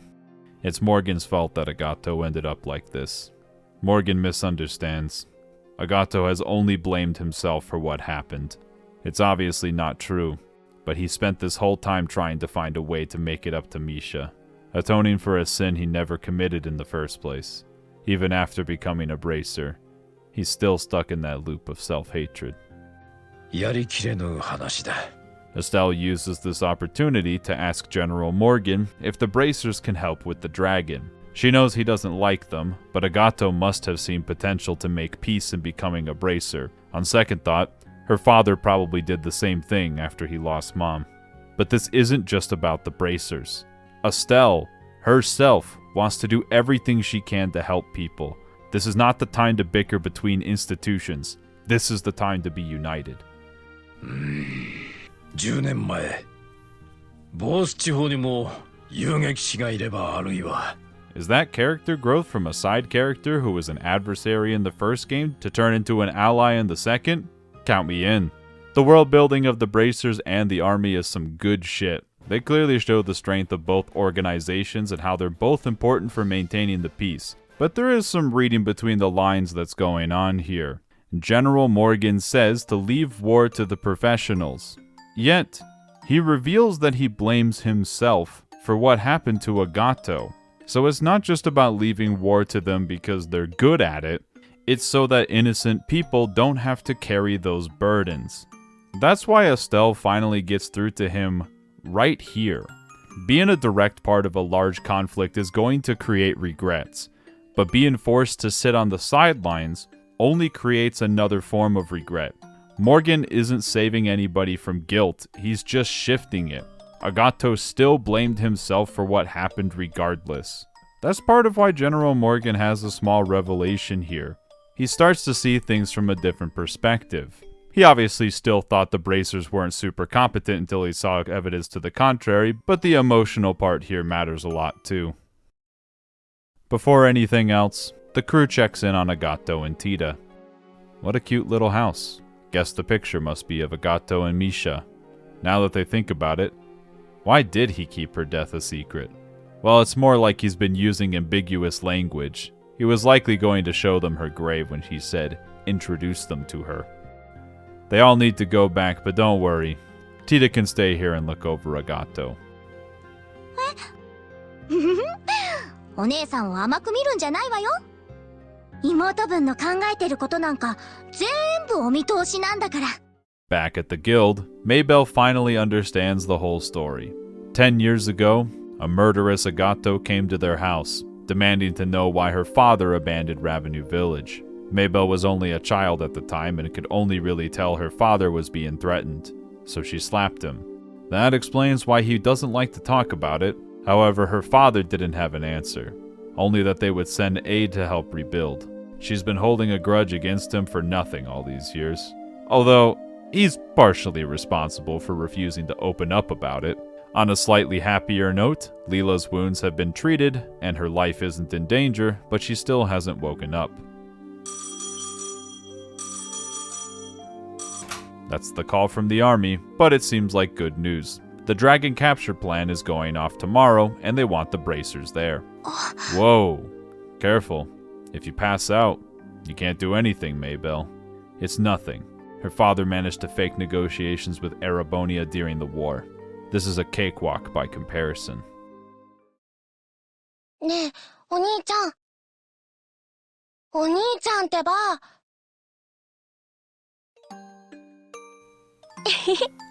今度のお誕生日楽しみにしててね。お兄ちゃんが喜びそうなものをプレゼントしてあげるから。へえ、俺が喜びそうなものね。なんかうまいごちそうでも作ってくれるのかよ。答えは私の手作りのアクセサリーです。まだ完成してないんだけどね。アクセサリーって女じゃねえんだからさ。ダメかな。私いつもお世話になってるお兄ちゃんにお礼がしたくて一生懸命作ってるんだけどな。かわいいのとか派手なのじゃねえだろうな。心配ご無用よ。お兄ちゃんにも似合うようなシンプルでかっこいい形だから。ね、アガト兄ちゃん。なんだミシャ。いつもいつもありがとう。私のことを守ってくれて。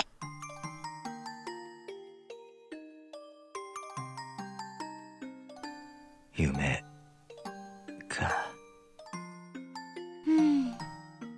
こんなものかな。ミシャ。アガトさん。ちびすけ。体の方は大丈夫ですか？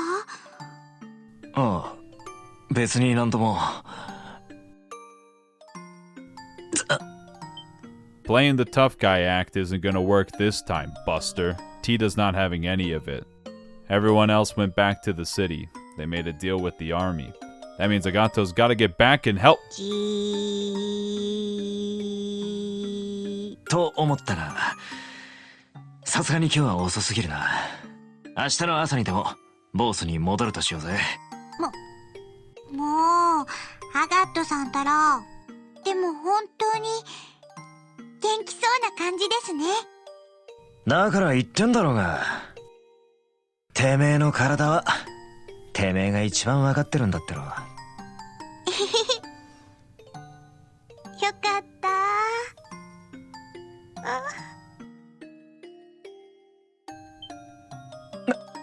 なんだ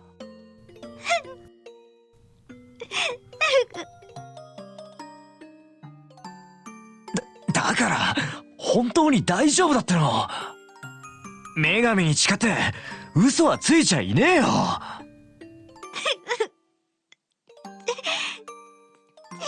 です。ほっとしたら私胸がいっぱいになっちゃって。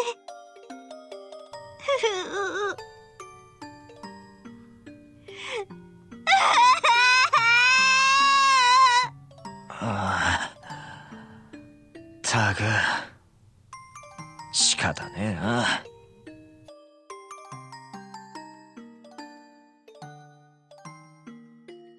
悪い、いろいろと心配かけちまったな。一人で突っ走った挙句勝ち目のない喧嘩をやらかして、しまいにはお前にあんな無茶をさせちまうとはな。そうだよ、アガットさんのバカ。私本当に心配したんだから。ああ、そうだな。本当に大バカ野郎だぜ。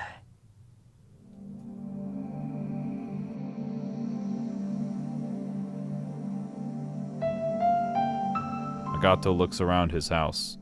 They made it look almost identical to how it was back then. That picture even survived. Oh, I see. He's been avoiding this place for the last 10 years. バレちまったか。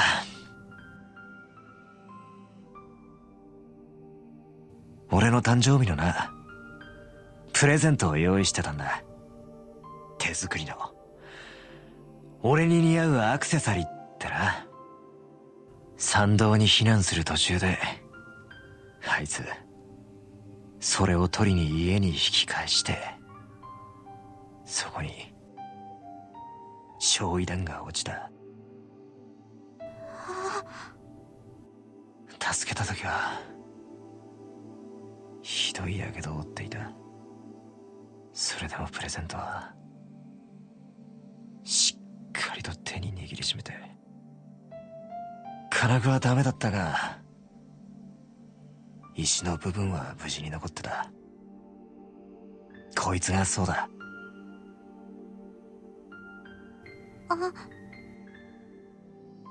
七曜石でも何でもない、ただの綺麗な石ころさ。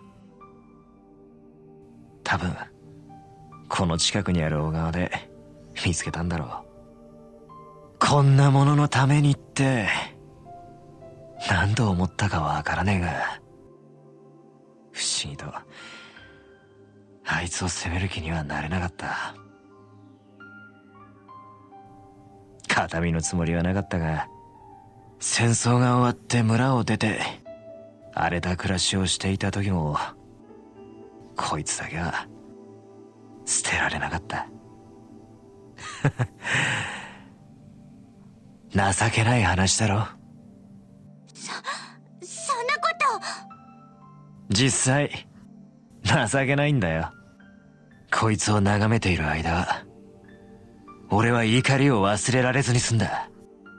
あの時あいつを助けられなかった不甲斐ないてめえ自身への怒りを、そうしてかきたてた怒りを銃剣に乗せて叩きつけることで、どうやら俺はてめえ自身を保っていたらしい。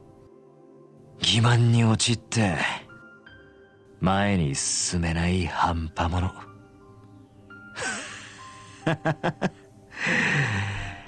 あの野郎の言う通りじゃねえか。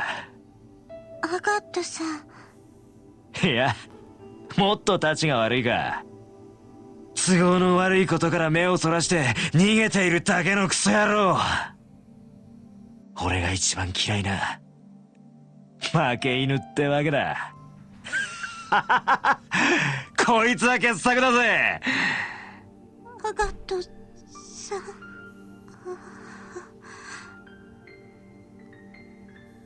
私、ア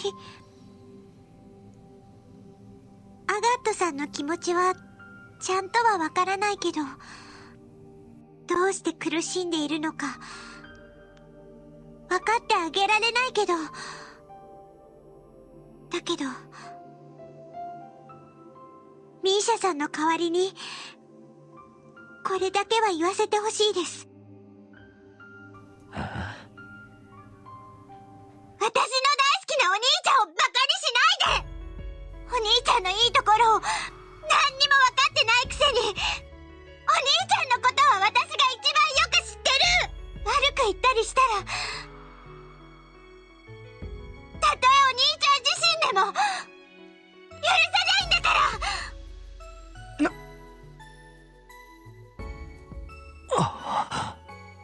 It's hard to exactly put into words how trauma is presented in its various twisted forms and trails. So much was lost in the war 10 years ago. Nobody wants that to happen again. Maybelle overworks herself as a result of it. Morgan takes the brunt of the anger from those affected. And Agato just keeps hating himself. That's why he never accepted anyone else's kindness. It's why he never went back to this house. He didn't deserve it. He throws himself into mission after mission to avoid the pain of what happened. Charging ahead might be a form of strength, but if he never talks about his struggles, he can never come to terms with it. It's what has been holding him back. There is this theme of strength and continuing to move forward no matter the tragedy, but not to ignore it. Agato's solution only drives him further and further into a corner. Tita finally gets him to admit that it wasn't his fault, to stop the cycle of self-hatred. Misha died by a tragedy, the result of a silly kid who wanted to give her brother a present. The happiest emotional climaxes of these games come off the back of some of the saddest. The contrast makes the others shine even brighter. Plus, come on. There's some really good parallelism going on here. Agato jumps in front of Tita to save her back in FC, and she does the same for Agato in SC. She returns that favor right back to him. Guess that means everything's good in the hood again. The bow's rebuilding effort is progressing relatively smoothly. Most of the shops have moved to the hotel so they can still remain open. That's really cool. They could have just made the shops inaccessible during this story event, but I like what they did here much better. That engine sounds awfully familiar. Guess the fastest ship in the country would be the flagship for this operation. Well, if it isn't Niall and Dorothy, here to document the event. Gotta get that propaganda rolling. Chloe might not like the royalty treatment, but the army has its responsibilities. However, Agato is too late. But he can leave it to the rest of the gang. It's actually a good thing he stayed behind. Professor Russell has a gift for him. Please enjoy the remainder of the animation budget. The plan is simple. Scout the area and surround the dragon, then guide it to the lake. There, they will bombard it with tranq rounds until it falls into the water and doesn't drown because dragons float.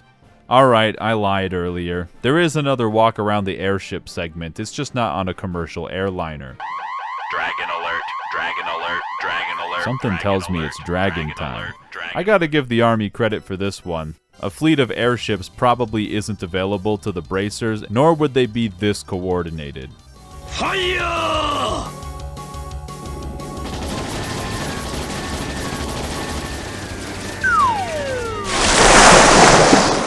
I told you that dragons float. I know Dorothy is the only one who notices this, but there is very clearly a gospel on the dragon's head. You ever hear of the orbital shutdown phenomena?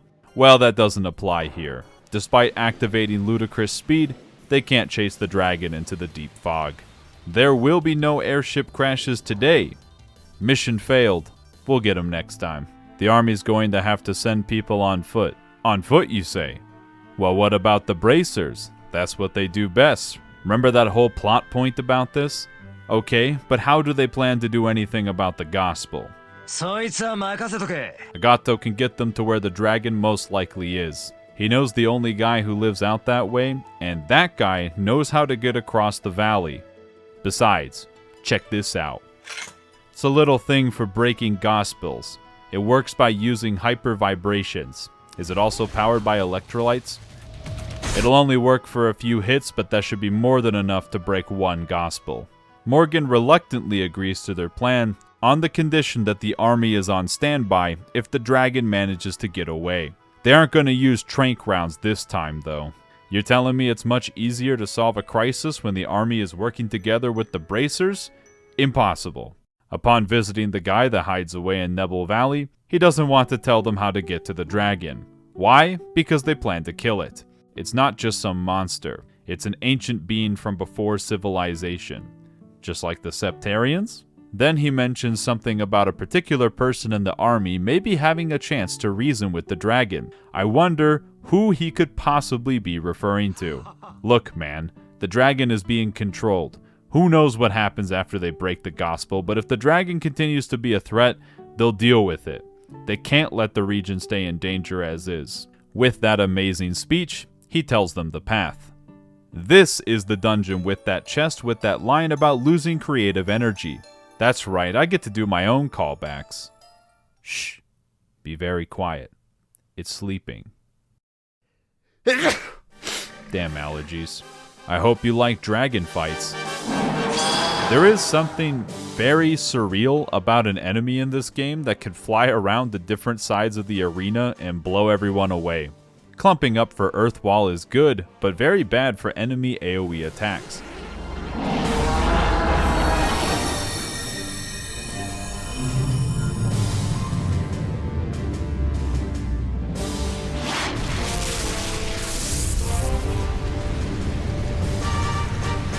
I have no new strategies for this other than hoping you do enough damage. It's not over yet. The dragon might as well be invincible, but there's only one chance they have. Tita has to blind it while Estelle and Chloe break its ankles.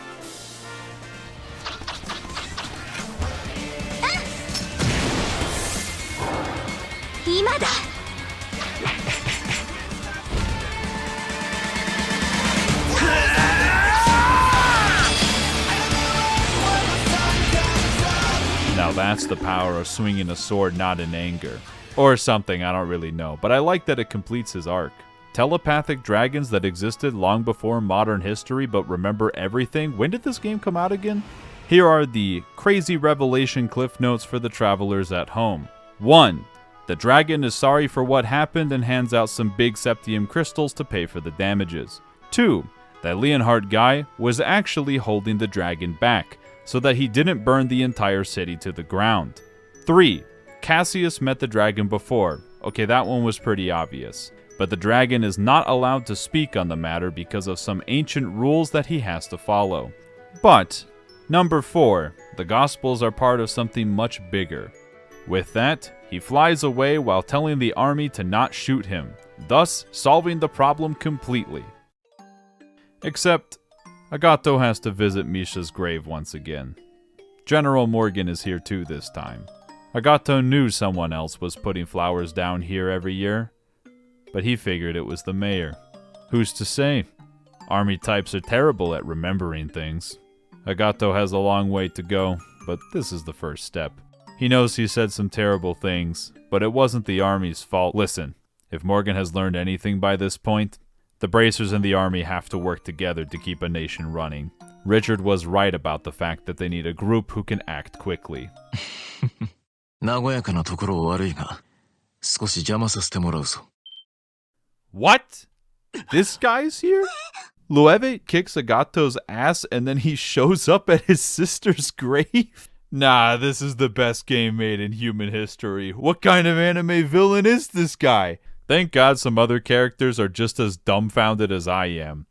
But why does Loewe mourn the loss of 10 years ago? It's gotta be for a good reason. 竜の暴走を抑えたのは、実験を正確に行うためだ。それ以外の意図はない。だが、俺は俺の命ずるまま、結社の手足として動いている。何者の意志にも左右されずにな。ハーメルの沈黙を強いられたあなた方と、一緒にしないでもらおう。Morgan tenses up at the mention of that name. That's the third time that town has come up in the plot. What exactly happened? Morgan's not allowed to speak on the matter. What he can say, if that man truly is from there, He's already stared into the depths of Gehenna. In order to demonstrate how cool and mysterious Joshua is, he sleeps outside in the moonlight. His body is designed to take every molecule in the vicinity and determine what action will minimize the chance of failure. That's really cool, Jack the Ripper. Anyway, he's Erebonian, so can't they just go back to Erebonia together and Erebone? I needed to make that joke at least once. I am sorry about it. Josette says they could start up a delivery service instead of chasing around this Uroboros society. This delivery service will be relevant to the rest of the series.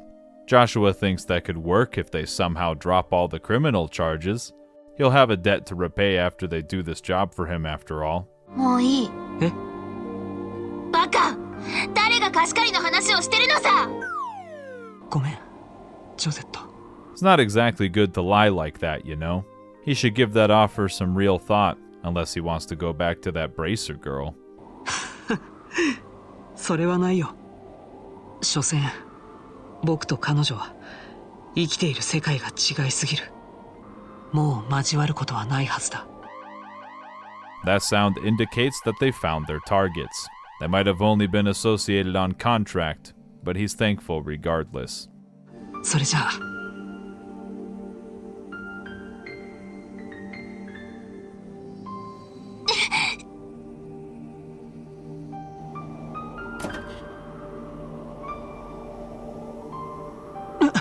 I could play this scene out too, but I think the love triangle they attempt to add doesn't really land for me.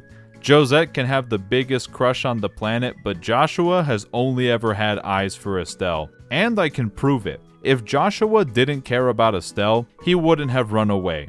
Plus, when Estelle brings up Josette in the photo, it always has this air about it like she's trying to distract herself from the actual problem. But don't worry, they'll still try to play up this love triangle for the rest of the entire franchise. Anyway, it's time for some super intense airship stealth action by directly attacking this Uroboros scout ship. Of course, Joshua's goal is not to take the ship down, but to jump on its back platform, which is possible thanks to the orbital air resistance field that was explained earlier in the story. See? You didn't have to think twice about that being possible in this universe, and it totally wasn't because they were just chilling on the deck 5 seconds before this. Nope, that shot framing had absolutely no significance whatsoever. Well, that's all the enforcers encountered, and Joshua finally making his move. That can only mean one thing. It's time for Chapter 6. When shit finally hits the fan. Agate tells everyone what happened at the memorial. It was probably a smart idea to not fight Loewe there, to demonstrate his character growth. But Hamel, why does that name keep getting brought up? Olivier speaks up. It was a nice little hamlet at the edge of the Empire. Was, because it's been wiped off the maps. What? Officially, it was destroyed in a landslide, but only a few direct witnesses can claim to know what happened. No one should even be from there. But what does that have to do with General Morgan? Or the Queen, for that matter. Who knows? Guess they'll have to figure it out. After they've been running around the whole country, it's a good idea for everyone to take a break. What? But Uroboros is about to make their move! No worries on that front. The army is already in high gear after the dragon incident. And Kurt's team has reported that they already found their base. Yes, the super evil secret Uroboros HQ in Liberal. With them on the case, the crew can enjoy a nice vacation paid for in advance by Maybell. Sure.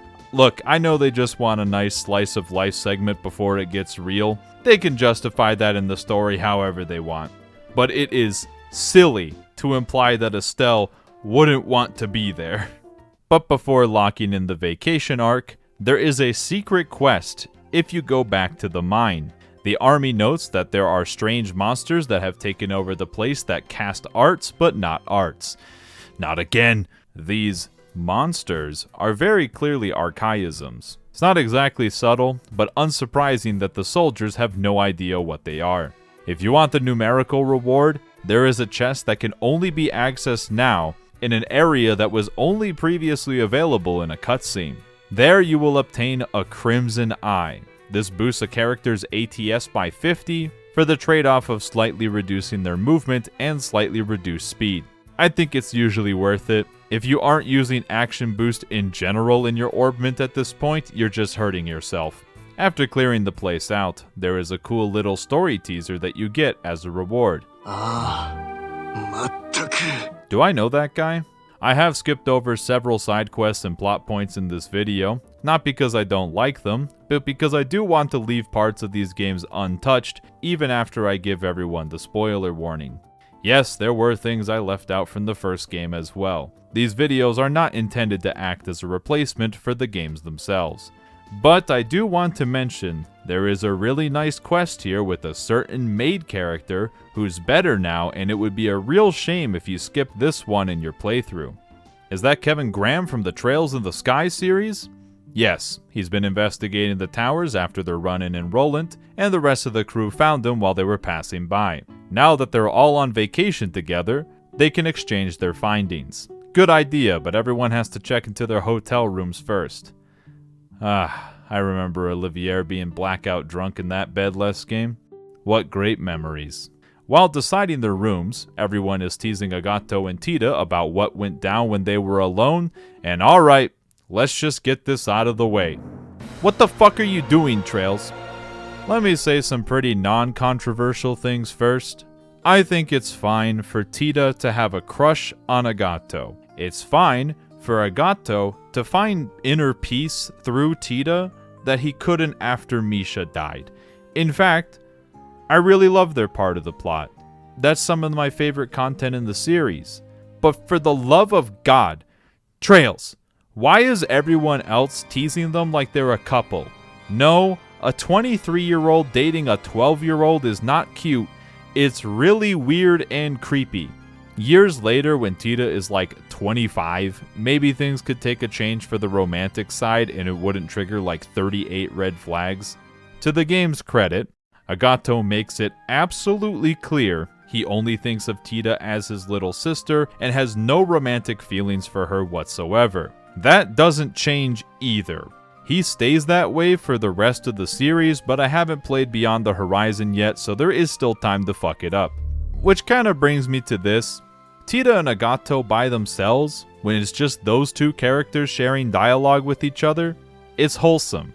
However, there's a lot of other dialogue surrounding their relationship that makes it weird.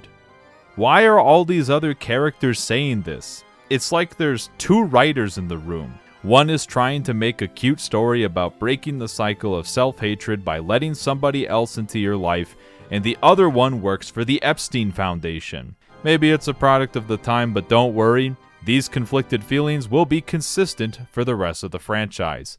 Anyway, Kevin, there's a dragon and it talked about the Oriole.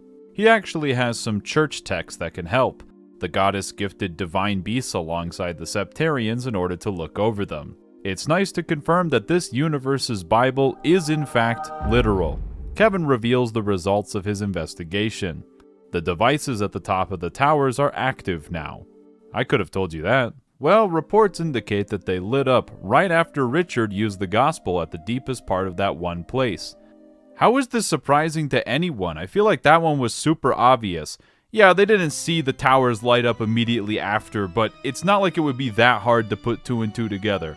Estelle I can forgive. She had some bigger problems on her hands, and I could understand why she wasn't paying attention. But everyone else here?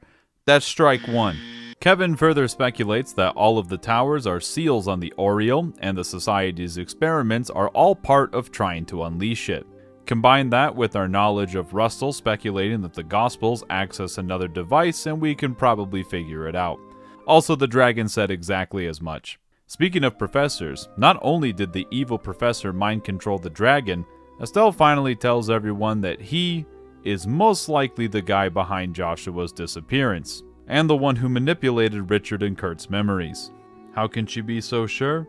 Well, she also can't remember the face of the man she met on the way to see Joshua. Unlike the last fiasco, Estelle hasn't been keeping that one to herself intentionally. She just didn't think it was that important. Okay, that one's a little bit believable to me. Come on, Estelle, don't ruin the party with your sad vibes. Please enjoy the montage of the gang hanging out.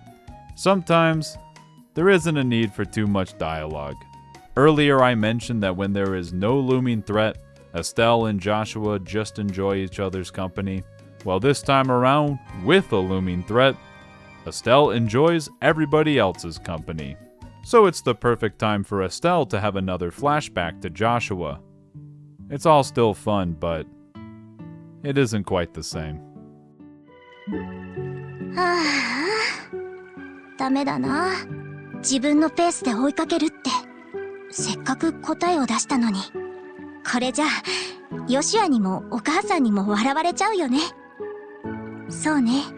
夢の中で一度だけ間違わずに吹けたし、また練習してみようかな。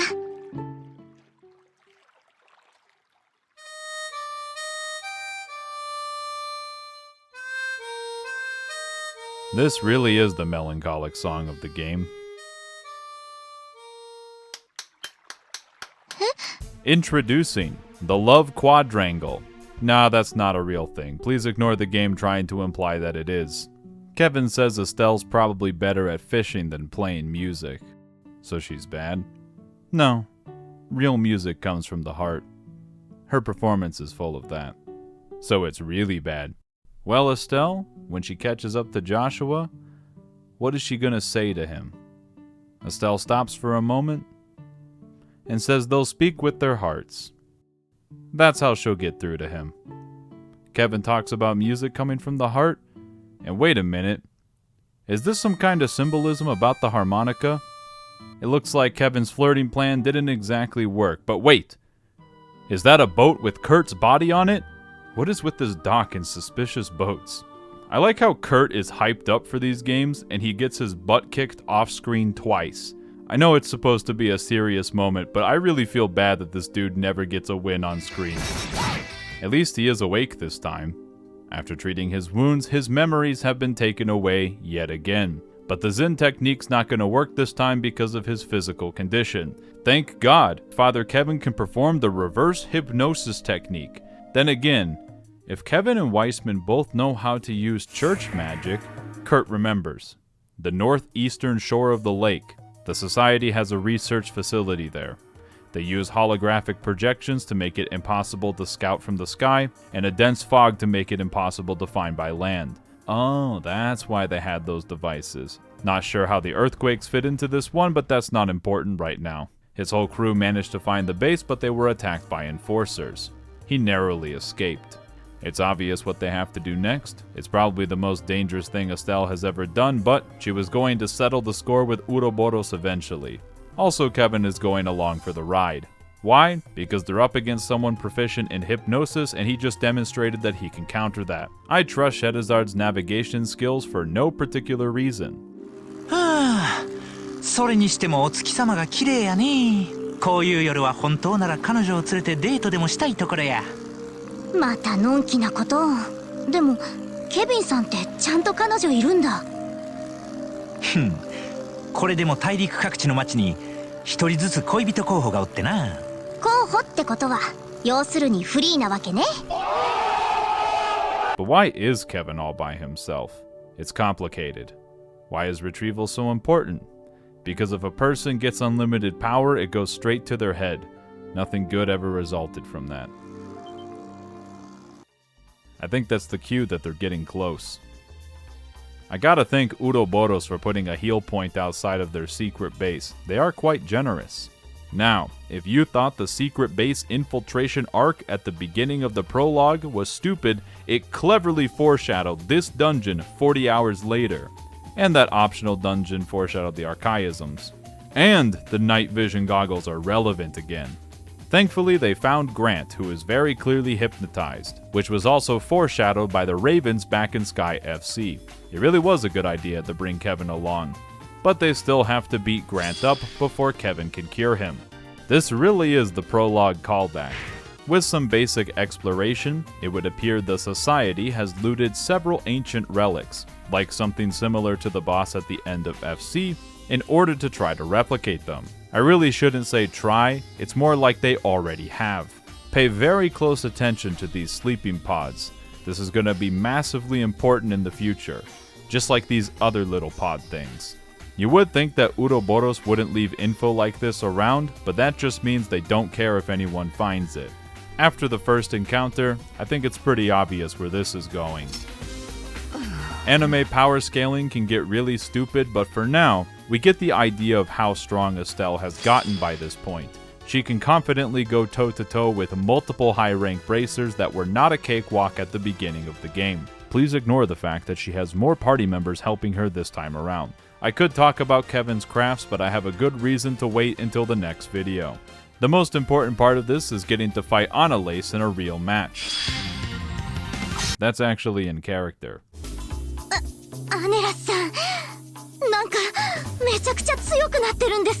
Probably not how Annalise wanted this rival fight to go down, but that's how it is. But before she takes shelter, she has an important thing to let Estelle know. She saw Joshua.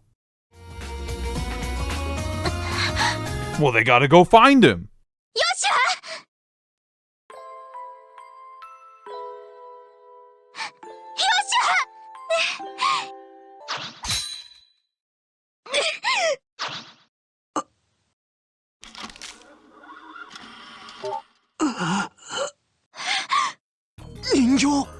That's a bit fucked up, don't you think? Making Estelle murder a puppet that looks exactly like her boyfriend?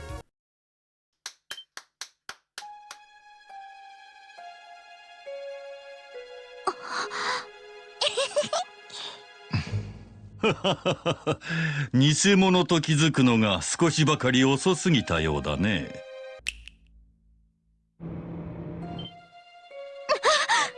やばい! If I had a dime for every time knockout gas was used in this plotline, I could afford every piece of Nekopara merchandise as it came out. Call me crazy, but I think they wanted to kidnap Estelle.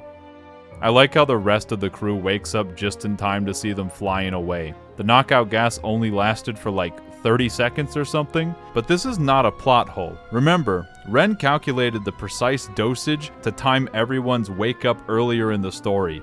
If anything, this scene is even funnier when you consider that it makes perfect sense. Estelle.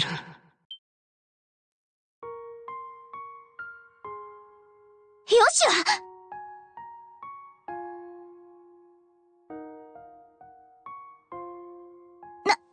なんでいいんだ。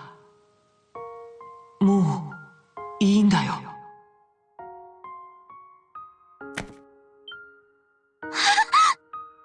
もともと僕は壊れた人形だから。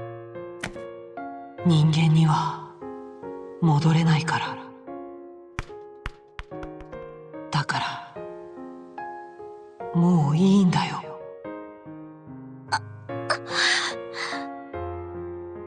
For how much Estelle is an open book most of the time, her dreams always reveal more than she lets on.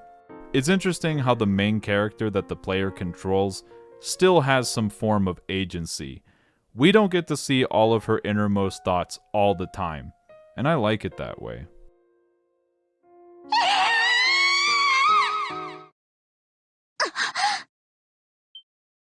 びっくりした？エステル、大丈夫？ It's okay. It's just Ren. Wait! Ren from the Trails in the Sky series! Estelle being groggy upon waking up is actually an indication that she is not as stressed as she was in Chapter 4. Welcome to the new and improved Ouroboros Liberal Base. Is it in the sky? Is it a trail in the sky? I'm gonna have to play the Albert Wesker clip. Ouroboros will be released into the atmosphere, ensuring complete global saturation. Estelle's not actually being kept as a prisoner here. They just want to talk, forcefully, against her will, while she can't escape. This gameplay segment, where we play as Ren escorting Estelle, is essential to the gameplay experience. I'll come up with a justification for this later. It's to show who's in control of the situation here because it sure as hell is not Estelle. Wait, that actually makes sense. Was Ren the one controlling the Joshua puppet? そうよ。どうやらあんたも結社の被害者みたいね。I think this moment speaks for itself. Estelle doesn't view Ren as a villain.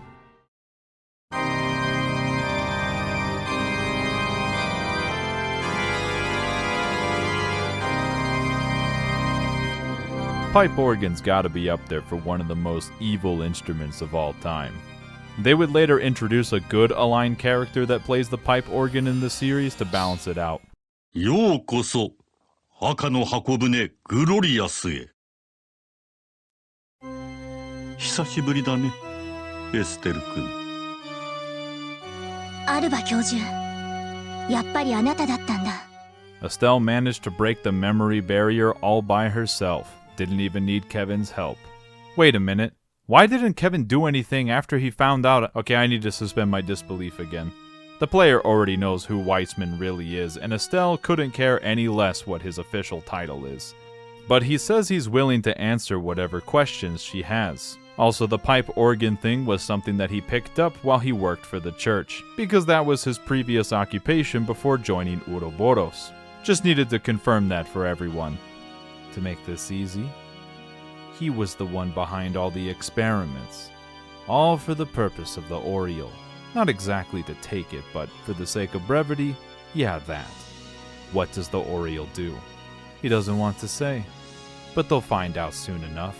Though Weissman really wishes Estelle would stop stalling. What's the real question she wants to ask? Where is Joshua? Weissman has no idea. Joshua was tuned perfectly by him. If he doesn't want to be seen, even he can't find him. あの生誕祭の時、ヨシュアに何を言ったわけ? Estelle finally learns the full story. Now it makes sense why Joshua left. そんな道を選ぶしかないよ。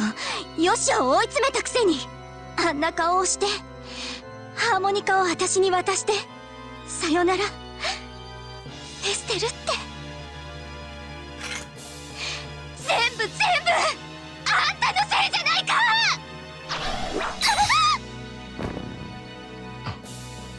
This is another cool detail. They let Estelle keep all of her weapons because she poses no threat to them. Remember when I asked if there was anyone Estelle wouldn't be willing to forgive? I think we might have found the guy.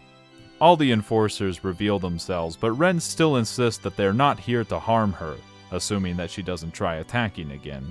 Instead, they have one question. A proposal, really. どうだろう、エステル君。見喰らう蛇に君も入ってみる気はないかね。え？なんですって？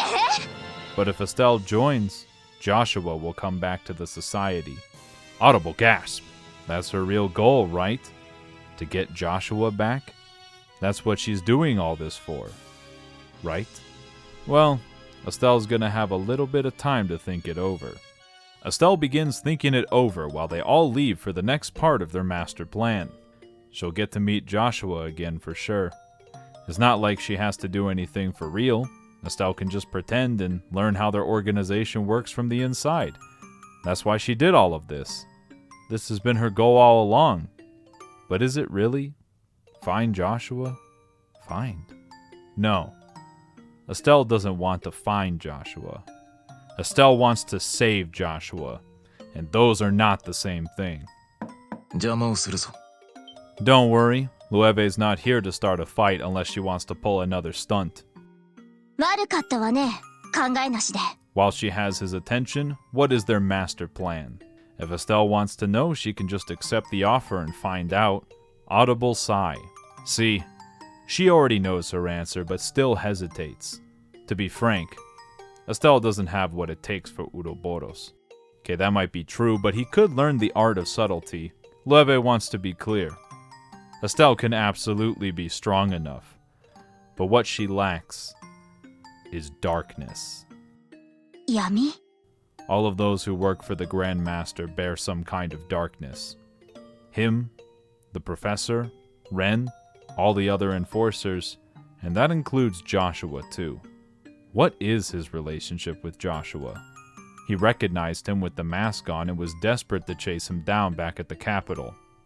It's not surprising. Joshua's memories were sealed in such a way that he couldn't remember anyone from the society, even though he could remember his childhood. He'd only remember Karen, and barely him. Karen.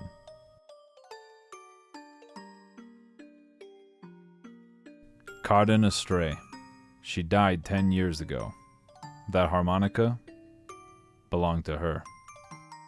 Joshua had a sister? How did she die? Loewe hopes Estelle knows exactly what she's asking. The answer will require staring into the abyss that they reside, and it will stare back.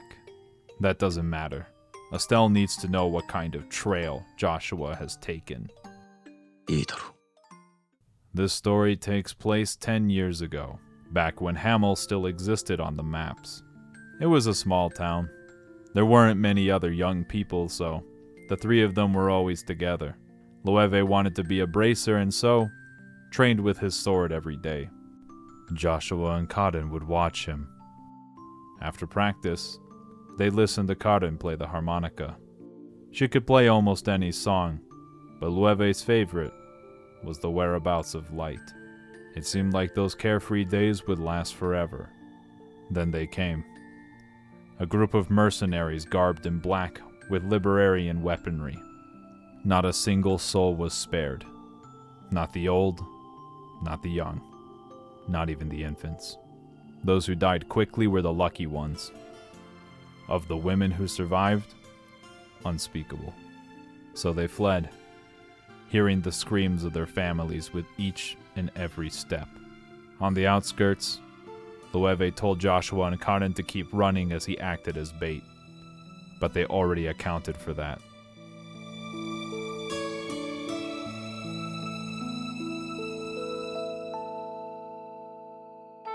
When Loewe finally caught up, it was quiet. A man with a hole through his neck and a rifle in Joshua's hand. Karen was holding Joshua with a horrific wound on her back. She was barely breathing by that point. Yet, she was completely calm. She entrusted her harmonica to Joshua and asked Loewe to take care of him. Then, she died silently. なんて、どうしてそんなことが? The Empire invaded Liberal immediately afterwards. A little village massacred by Liberal weapons was the perfect excuse. When the local garrison found him and Joshua, they insisted the men were Liberian.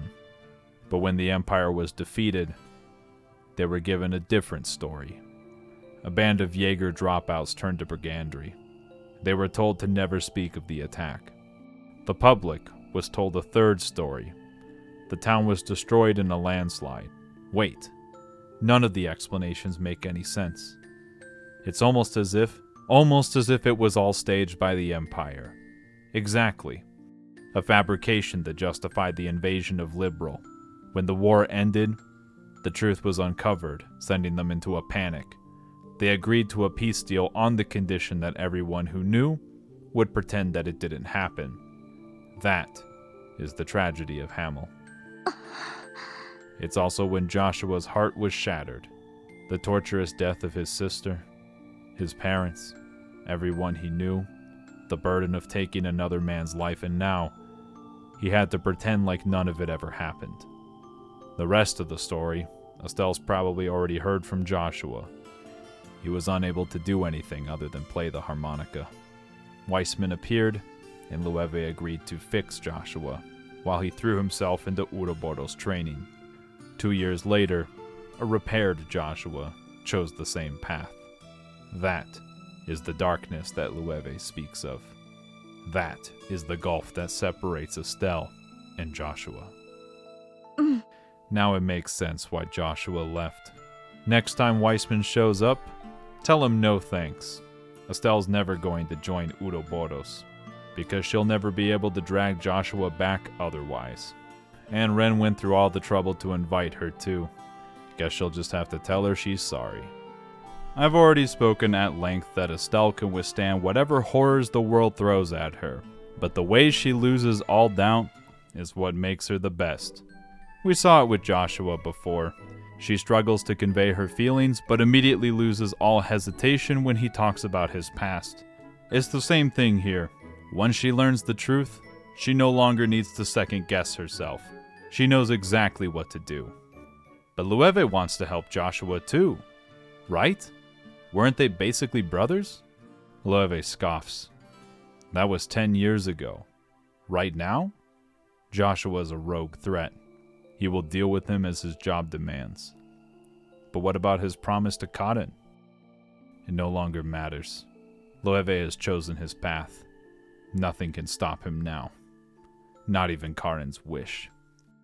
Thank you, Virgil, from the Devil May Cry series. Would you look at the time? It's officially time for Phase 3 of their master plan. After they're done, Estelle will be brought back to her father. Don't even think about trying to escape.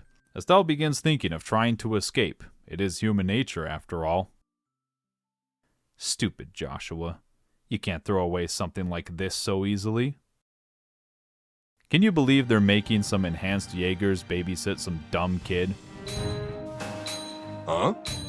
なんだ? おい! 一体何をしている? おい、まさか脱走か? Oh my god. She's going skydiving without a parachute? No, that would be stupid. 貴様! 甘いわよ、おじさん!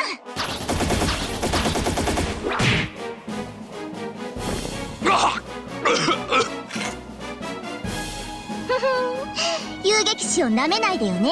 Look at that smug aura. We do not tolerate calling our sweet maiden Estelle a damn brat in this household. Nobody gets between Estelle and her Joshua. Not even a dungeon with a bunch of optional chests that I definitely got all of in one try. Not even taking the wrong door and ending up outside. いたぞ! しまった! Guess that was a little too easy. 無様だな、エステル・ブライト. Who the hell is that? Oh, the helmet's making it too hard. Oh my god, it's that guy from that time? Mayor Dalmore's assistant or something? なんでそんなに自信がなさそうなんだ? I'm gonna be honest. He didn't leave that much of an impression, other than harassing some orphans and a literal saint. 5-on-1? I'd say the odds are about even. Fuck! Shit! Fuck! God damn! Alright, this fight is kind of hard without the correct setup. I don't even care about the bonus BP. My canonical playthrough is not gonna have Estelle lose to this fucking blowjob. The secret are big AoE arts and the get out of jail free card accessory that I never used anywhere else.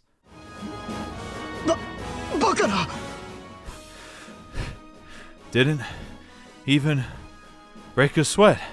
Too bad they all have cheat codes. 間に合ったか? I recognize that voice anywhere. 遅い. It is him. なんだ! なんだよお前! 悪いけどあなた向いていないと思うよ。うぎゃー! まったくどういうつもりなんだ。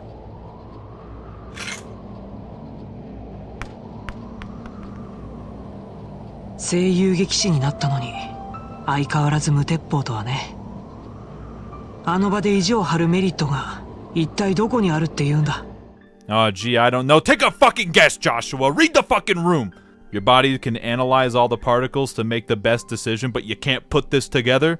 Yes, Estelle, this is reality, but maybe that's for the worse. Lueve was wondering when Joshua would finally reveal himself. Given his skill set, it was entirely possible for him to be here. But without stealth, Joshua loses his one advantage. Hey, isn't he forgetting someone? Nope. Stand back, Estelle. Lueve can take them both down effortlessly. Joshua made it this far undetected and decided to throw it all away? If the girl is so important to him, why would he leave her in the first place? Audible gasp. If you want to protect someone, protect them. Joshua should have never left her side. He knows. But in that case, why did Lueve join the society as well? Why is he still working with Weissman? It has nothing to do with Joshua. He does it for his own desires. Does it have to do with Cotton? It's not for revenge if that's what he thinks. It's to put humanity to the test. Enough talk. Joshua has 3 options. He can surrender, die protecting the girl, or abandon her and escape. Sorry, but there's one more option. Sabotage the ship so Lueve has to deal with it or they all crash. Nobody else is here to assist him. Though to pull his trump card right now? How long does Joshua plan to delude himself?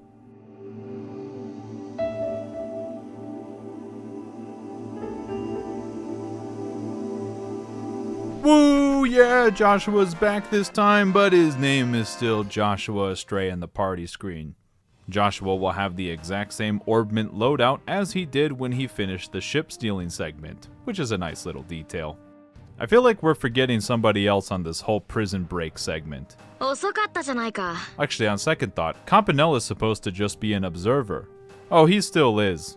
But he's upset Joshua didn't even say hi. He's changed a lot in the last 5 years. And Campanella hasn't changed in the slightest. Literally. It's almost uncanny. The power of a great skincare routine. Is he just here to waste their time? Oh, how aggressive. He wondered what kind of girl could pull Joshua. But I guess he knows now. Anyway, have fun with this boss fight, which is significantly easier than the previous one. I would say destroying a fully armored drone with some basic weapons is a bit of a stretch, but Estelle took down a fucking tank earlier. But Joshua's here now too, so they can probably take down at least 3 tanks. That's my current power scaling. Hacking has not yet been invented in-universe, but using social engineering to steal a keycard in broad daylight is a form of hacking when you really think about it. They have pursuers and the ship has no weapons. Well, why did he steal this one? Because it was the only one he could hijack easily and it was an emergency. Okay, Estelle, now you're the one that has to read the room. I see they're referencing my aiming skills in FPS games. Aha! You thought your relationship was built purely on transactions, but actually, it was built upon genuine camaraderie. Take that, edgelord. Anything can happen when you put 2 people together. Guess so. That was never clear to Joshua until now. Kill or be killed. Until he met Estelle, life was a lot simpler. But didn't he have a good time with his sister and Lueve? Ever since his heart was shattered, those memories are no longer Joshua's. They belong to someone else. He gave them up to become a puppet. He can remember Cotton's death. The man swatted him away and forced his sister to the ground. He was too young to understand exactly what was happening, but he knew she was in danger. Joshua somehow managed to get the gun. Maybe he was always good at killing. He knew how to turn off the safety and aim it in an instant. But the man didn't die right away. He pulled out a knife like a madman. Joshua curled up, bracing for impact, but instead, he felt something soft. When he opened his eyes, Cotton was gently smiling at him. He can remember it all in vivid detail, but it doesn't make him sad. It's like reading a stranger's diary. The same is true about his time with Estelle. Maybe her warmth affected him a bit, but it's all distant. This is who Joshua really is. Just an empty void. That is Joshua Astray.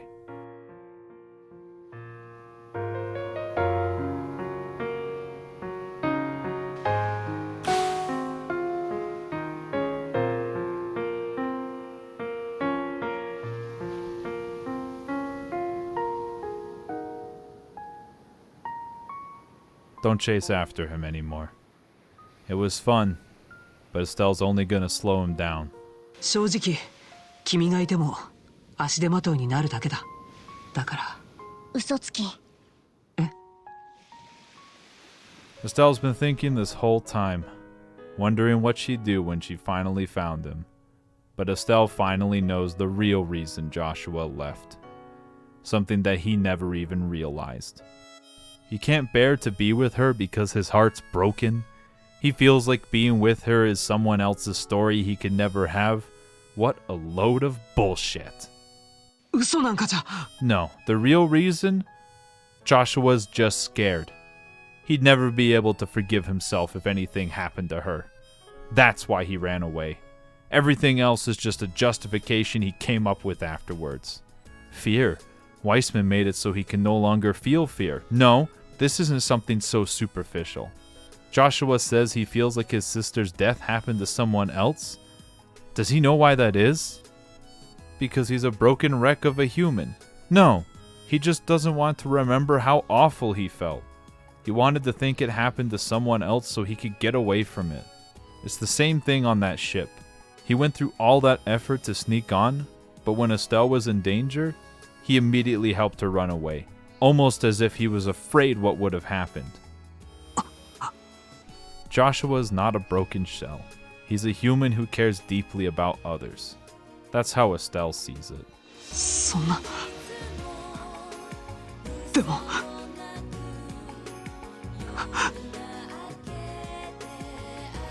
どうして君はそんなことまで。Remember, Estelle's the #1 authority on Joshua. She knows him better than he knows himself. 教授にだってレーベンにだって絶対に負けないんだから。怖がりで勇敢なヨシュア、嘘つきで正直なヨシュア、私の大好きなヨシュア。やっと私はヨシュアに届くことができた。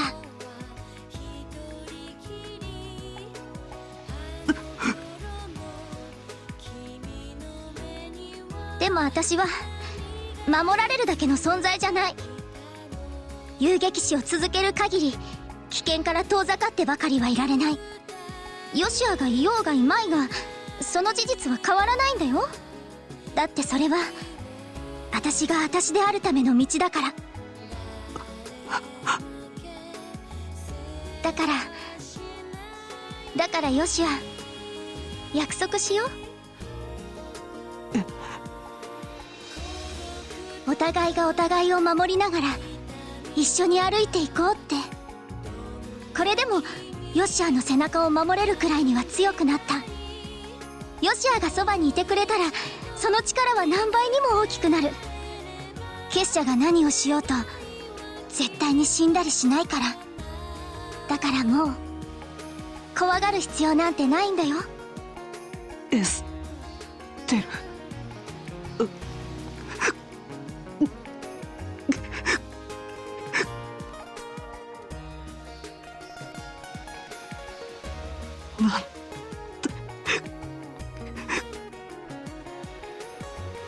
涙なんて姉さんが死んでから。 He can try to deny it all he wants, but Joshua got his humanity back a long time ago.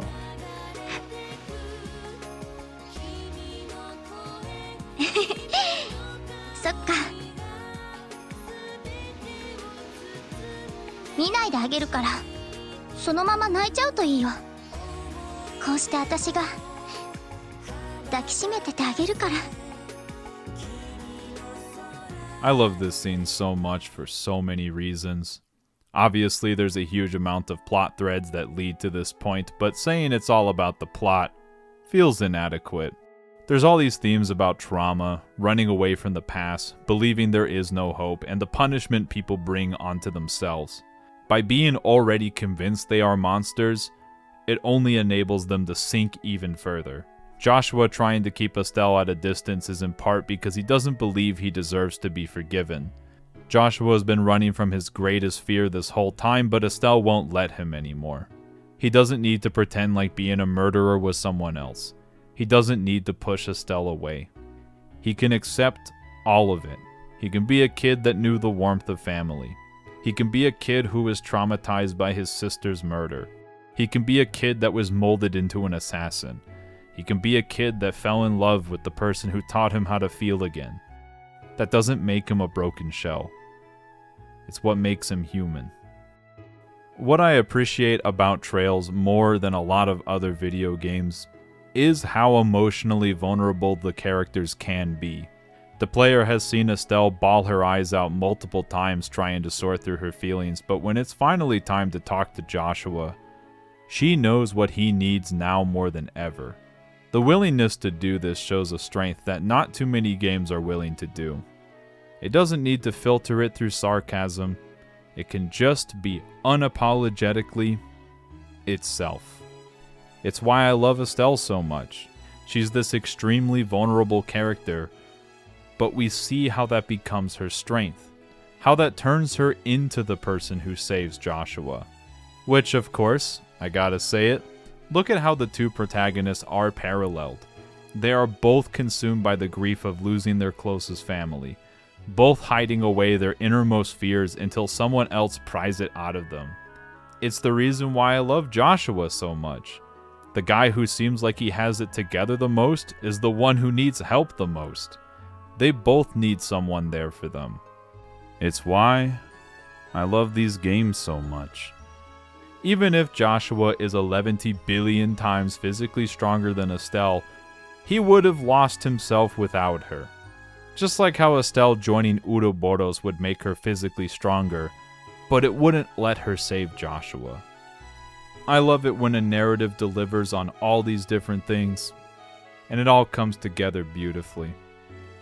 And don't worry, they'll keep delivering. Just like how they'll keep delivering on converging all the characters' journeys together. After all, this isn't the conclusion to their arc. It's just the turning point. I can believe that Estelle manages to get embarrassed after everything she just said. She can blush all she wants. It didn't make it come any less from the heart. Wait, is this some kind of symbolism? まったくもう、お姉さんの形見なんでしょ？簡単に人に渡すんじゃないわよ。And she's bringing up Josette out of nowhere. キスとかした？は？ What did I say? Estelle is unapologetically herself? That's right, she is a doofus sometimes, and I wouldn't have it any other way.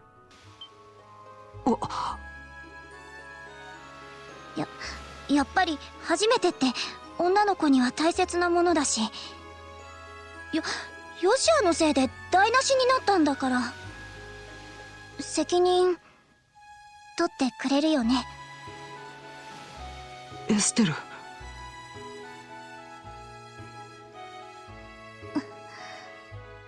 エステル。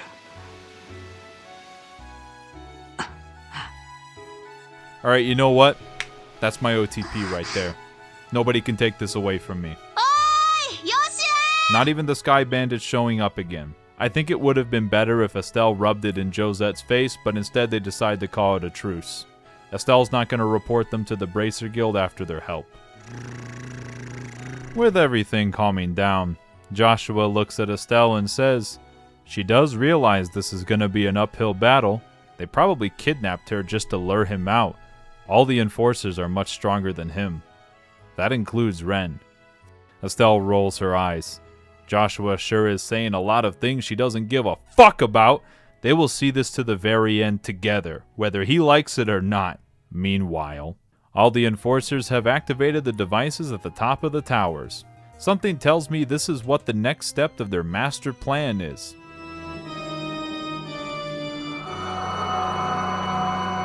No, don't look! It wasn't supposed to be viewed at 1080p. Although sometimes I do like looking behind the scenes for how they put different effects into the game. Which brings us to Chapter 7. Let the fun begin. And that concludes Joshua's entire report of Ouroboros' movements. The Queen then immediately pardons Joshua for all of his crimes. Joshua says that's a step too far, but it's the least she can do for a victim of Hamel. Of course the Queen knew. Loewe even said as much to her face at the end of the first game. The Erebonian surrender was conditional. They were not allowed to say anything. While the counterattack from Cassius pushed Erebonia back, the Empire had yet to commit their full army. Liberal would never have survived a prolonged war. So, she agreed to end the war as soon as possible, figuring that covering up the tragedy of Hamel was a small price to pay. Reaffirming that Trails is an incredibly political series. Massacring your own city as a pretense to go to war with another nation? I can't think of a single example of anything like that happening in history, modern or ancient. As much as the truth matters, the Queen decided to save her people first. Not even Joshua blames her for that. It was an impossible ultimatum. More so, Liberal being at peace is what allowed him to meet Estelle in the first place. Although if they wanted to take this political parallel further, Erebonia would have to try and invade Liberal again anyways without justification. Wait, did I just spoil something? It only took 8,000 hours into the second game, but the whole crew is back together, including Kevin from the hit game Trails in the Sky SC. No, they botched it again! Joshua introduces himself as Joshua Bright when he meets Kevin, not Joshua Astray. That's the whole theme! His name is Joshua Astray when he runs away. Then he calls himself the puppet Joshua Astray, but after Estelle brings him back, he calls himself Joshua Bright again. That's why it's so important that he introduces himself to Kevin that way! That's 2 strikes against the translation that was done under extreme duress. Joshua uses this opportunity to thank Kevin for looking after Estelle when she was upset that one time. But that's not important right now. Look, Joshua, don't leave your girl all alone like that or someone's gonna try to steal her. Didn't know Kevin's middle name was Steal Yo Girl. Hey, even Cassius is here. Oh no, not strike 3. This one is a little more confusing because they do flip-flop on how they translate Otosan when Joshua says it. But come on, he's calling him Dad here. If Joshua wanted to seem distant, he would have said something else. The emotional support slaps are such an early 2000s tropes, but Joshua did probably deserve that one for all the trouble he's caused. Does Joshua finally understand now? No one lives alone. No matter how hard people try, they will affect those around them, and in turn, they will affect them. They form bonds, and those stick around forever. Thanks for explaining the theme, Cassius, but I'm the obnoxious YouTuber around here that states the obvious. Yes, that's one of the big themes of the game, and I've already brought it up several times in this video. The hug follow-up to the slap is also very on brand. As sweet as the reunion is for everybody, there's no time to savor it. Large monsters have appeared in droves all over the region, and the towers are now emitting a strange particle field. Airships can't even get close to them without experiencing system failures, and the units scouting them on foot have been taken down by a single person at all locations. Sounds like a job for Joshua, all by himself, with absolutely no one else. Didn't he just make a promise to Estelle? I guess old habits die hard. Well, if it's official guild business, they'll need someone to put in an official request, as if they really needed to ask. Chloe requests permission to use the Arce. Thus, it is time to jump into action with Cassius going back to the military base. And Olivier has to stay behind. Why? Well, he was actually due back a long time ago. But they'll meet again. We were simply not allowed to actually have everyone for this part of the game. Although Professor Russell is on board the ship. As they fly away, Mueller comes to collect Olivier. They walk into the sunset, and Olivier dramatically announces that the next time they meet, they will be enemies. What? When I played this game the first time around, I thought he was just being dramatic. And I'll leave that up to imagination if you decided to ignore my spoiler warnings. But I don't have any examples of Olivier exaggerating anything ever. Upon getting to the first tower, there is in fact a giant orb that they can't fly through. So it's time to send in a ground team against the mysterious masked man who took down a whole army unit by himself. I'm thinking I need to bring Chloe along for some bonus dialogue. Oh my god, is that Faye from the famous side quest where I rekindled her relationship? Yeah, that's one of the ones I deliberately excluded. But she did help us get some gasoline to not poison everyone with carbon monoxide. Thus, even the ship technician is someone that Estelle has met before. If you closely examine the entrance to the tower, it looks a little strange. However, the barrier does not actually appear to block entry. Instead, it makes the inside of the tower look like space. Using my deductive reasoning skills, they almost certainly got teleported somewhere else entirely, because this is what it's all about. Highly futuristic technology that isn't fully understood. The similarities with the final dungeon of first chapter are very clearly intended, because it's very clearly one of the 4 seals that was mentioned by the PDA system. Insert a comment about recycled assets being good once again here. By this point in the game, it's possible to start buying level 4 quartz and gaining access to the really big arts. It is always worth fully exploring dungeons, but even more so inside the real versions of the towers. Not just because of this equipment, which is very good, and not just because there are a few copies of the highest level quartz in the game that can't be slotted quite yet. No, because there is lore to be found. That's right, it's a computer. The logs of the sealing mechanism made by Celeste D. Auslays. Most of it is corrupted, but that is the last name of a certain party member from a certain royal family. I wonder if any of this will be important. This teleportation pad has a real heal point next to it, which is the level design language for there's gonna be a boss fight. Well, well, well, if it isn't my favorite Phantom Thief. If you did his various side quests throughout the adventure, he will bring it up here because this is a Trails game. Well, Joshua has a comment for his former co-worker. Of all the enforcers, Blue Blanc seems the least interested in what Weissman has in store. That's because Blue Blanc is only here for the glorious spectacle of it all. I'm glad I paid attention earlier on that rooftop, but this isn't really the place for long-winded conversations. That will be for the other enforcers in the other towers. What is a great idea is never allowing Estelle to directly fight any enforcer until she gets back Joshua. Not because Joshua needs to be there for his physical abilities, although it does probably help, but we do get to see how Estelle is constantly under extra stress, which isn't making combat any easier. Now that she isn't worried, she can finally release her limiters and fight on par with the enforcers. But there is a real part that I want to highlight here. Personal stakes, not that kind. I've brought up personal stakes a lot for the main characters and how that increases my engagement with the plotline to boost productivity and increase revenue.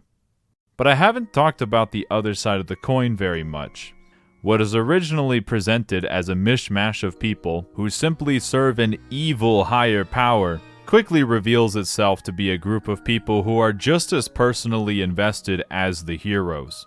As with any of these topics I bring up, I don't want to make it sound as though every story needs to be told this way, nor do I want to imply that Trails is unique in this aspect. It's just about how I like what they do here. It's not an uncommon trope for the comically evil villains to taunt the heroes directly, but sometimes a sinister voice whispers its sweet quips in the back of my head.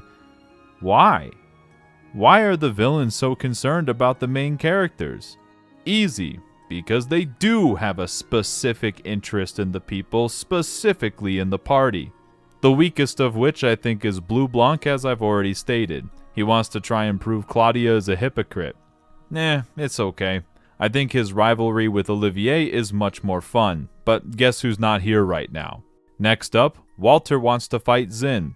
He claims to just be conducting experiments and only wanting to duel someone strong, in parentheses, vague. But he's lying.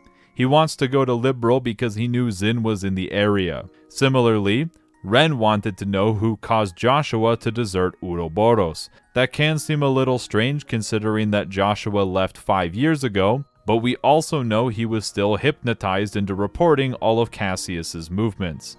I have interpreted this as Ren believing Joshua still worked for them during this time, because Weissman would have leveraged that fact as evidence. It's pretty compelling given what Weissman has already told Ren. All of these examples have been a negative motivation, but it's not always malicious. Luciola just wants to snoop on Sherazade. At this point her motive isn't super clear, but if she really wanted to fight, she easily could have. Plus their conversation never had any malice coming from her side. Luciola only leaves after she seems content with confirming that Scheherazade is doing well for herself. And of course, Loewe also wanted to overlook Joshua. He lied. The easiest example I can provide is one I deliberately avoided showing because I wanted it to be a surprise for anyone who actually plays the game. But he literally watches the school play. As far as if he's lying to himself, I'll leave that up in the air. But none of these conflicts have reached their conclusion yet. I just think it's really neat that the villains don't purely have a motivation for destruction and chaos, but have a bunch of personal vendettas and motivations spurred on by the main party. This will be important to later games in terms of how Ouroboros operates, but that's a conversation for another year. Similar to the previous Enforcer encounters, they use giant robots to assist them. They also have the ability to use S-crafts, which is probably the cooler part, but Blue Blancs is the lamest one in my humble opinion. It's more cool that he can create shadow clones of himself to try and deceive you, but they die in one hit. I'm starting to think that combat might not be his specialty. That's because this was just a warm-up. Now they can really fight. Sorry, job's done. That must be the perfected gospel, which means it needed to have a giant ominous eye on it to make it work better. I mean, that's the only difference I can see. Back on the ship, the memory quartz they found in the computer terminals are damaged but otherwise normal quartz that can be plugged into their own computer and repaired. It all sounds a little too convenient because it is. That's why we need to enter into the conspiracy room. Professor Epstein has to be the most suspicious man in the entire series, ignoring the very unfortunate name. He spearheads the Orbal Revolution, which just so happens to mimic the exact same technology that they're finding in these ancient ruins, so much so that they can plug the chip into a computer and it works? I doubt that. My fan theory, which is purely speculative, is he's someone who knew the whole truth about the ancient world, either by being a genius or because he's literally from there. Maybe that motherfucker is still alive. Once again, I haven't played Beyond the Horizon as of writing this, but Professor Epstein isn't a major plot point again until Daybreak anyway. The next town over has a certain direwolf type enforcer at the top, which means Zin is coming along for the ride. No exceptions. The army is also launching their attack because they are competent, but I can't exactly blame some basic infantry for not being able to handle a professional hater. Anyway, this is the moment when quartz slots can finally be upgraded to rank 3. Thus, the super quartz that conveniently work in modern orb mints can be slotted. These slots also give a stupid amount of max EP. Good thing Zin isn't an arts user because I don't want to deal with that right now. The dungeon itself is not that much different than the previous one. That's why I didn't miss any terminals while getting lost in its layout. バルタ、ジン、やはりてめえが来たか。それと漆黒の小僧、ずいぶん久しぶりじゃねえか。 It's a bit funny. Walter never mentioned training with Zin the whole time him and Joshua were co-workers. That's because he's pulled from multiple styles since then. Makes it more efficient for beating people to death with their own limbs. Like what he's about to do right now. Note, using La Crest to boost the party's defense and dropping Walter's attack is absolutely hilarious for making him hit like a wet noodle. Impressive Zin still able to keep up with that crusty old Taito style.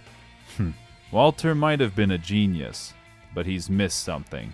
Their old master would be ashamed. As it stands, Zin might not be able to beat Walter, but he wouldn't lose either. Something tells me that words aren't going to settle this argument. 構えろ、ジン。格の違いってやつを思い知らせてやる。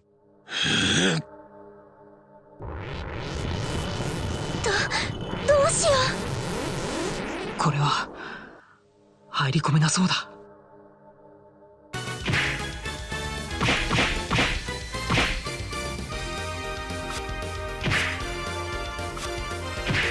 I'm still impressed with the choreography in this game.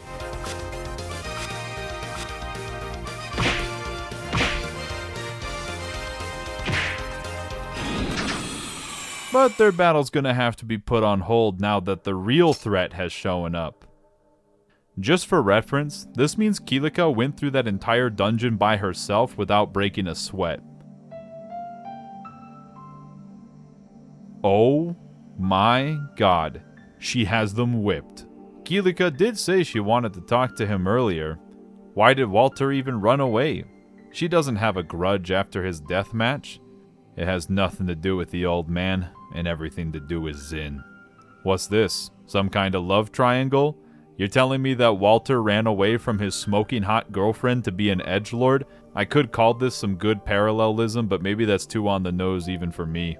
私は私を私として見られない人に未練なんてない。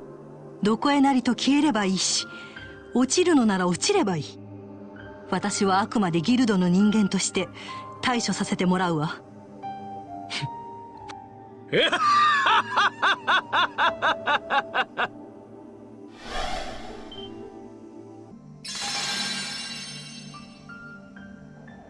I understand, Walter. Her being ice cold like that is extremely attractive. I'm glad enforcers have the ability to jump off buildings like it's nothing. How did Kilika even know Walter was here? わからないとでも思った？まったく。男っていうのはどうしてこんなに不器用なんだか。反省してるから、そんな目で見ないでほしい。Anyway, next tower, this time it's Luciola. Nobody could have predicted who wants to come along. Unlike a certain fisticuffs boy, Shedazar just wants to talk to her.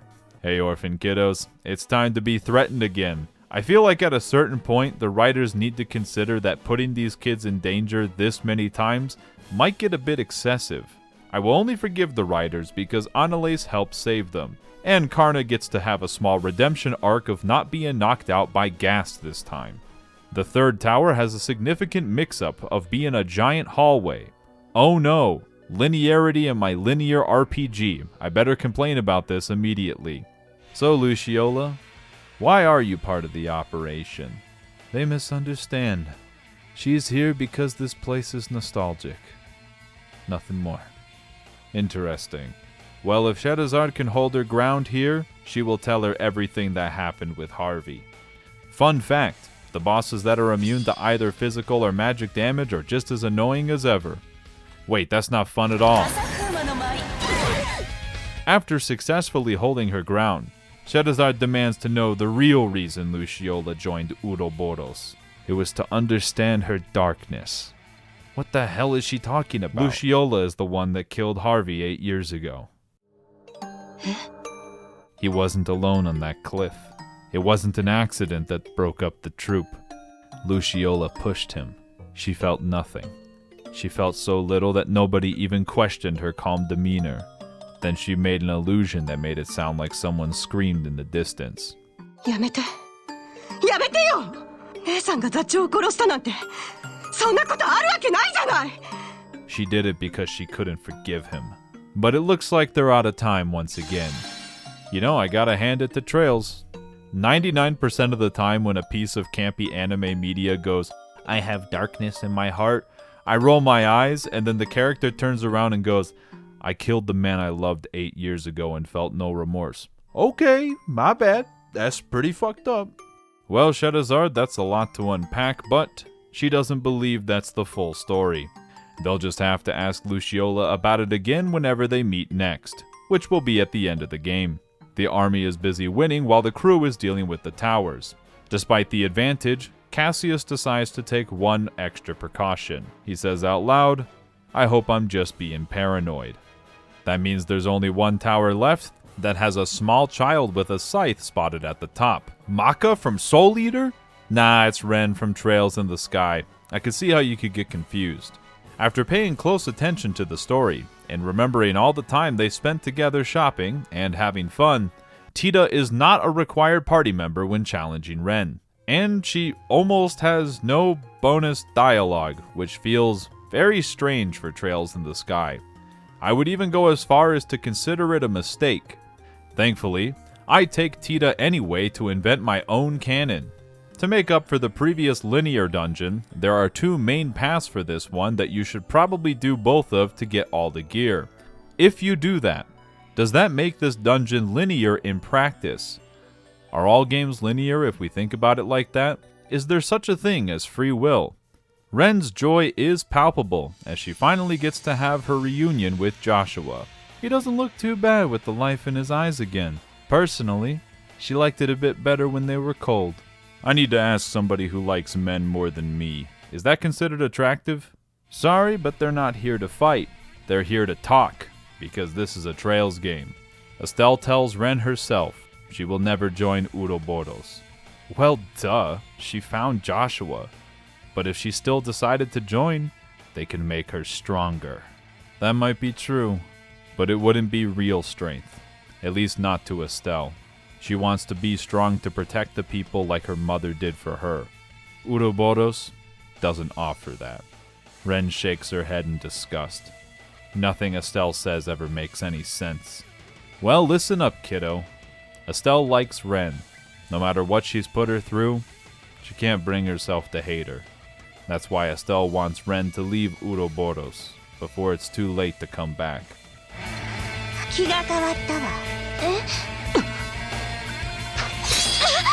Joshua hasn't lost his reflexes when he went back to being a softie, but Ren is strong. Of course she is. She's more useful than the Black Fang who can only strike from the shadows. It's a shame too. She used to like Estelle.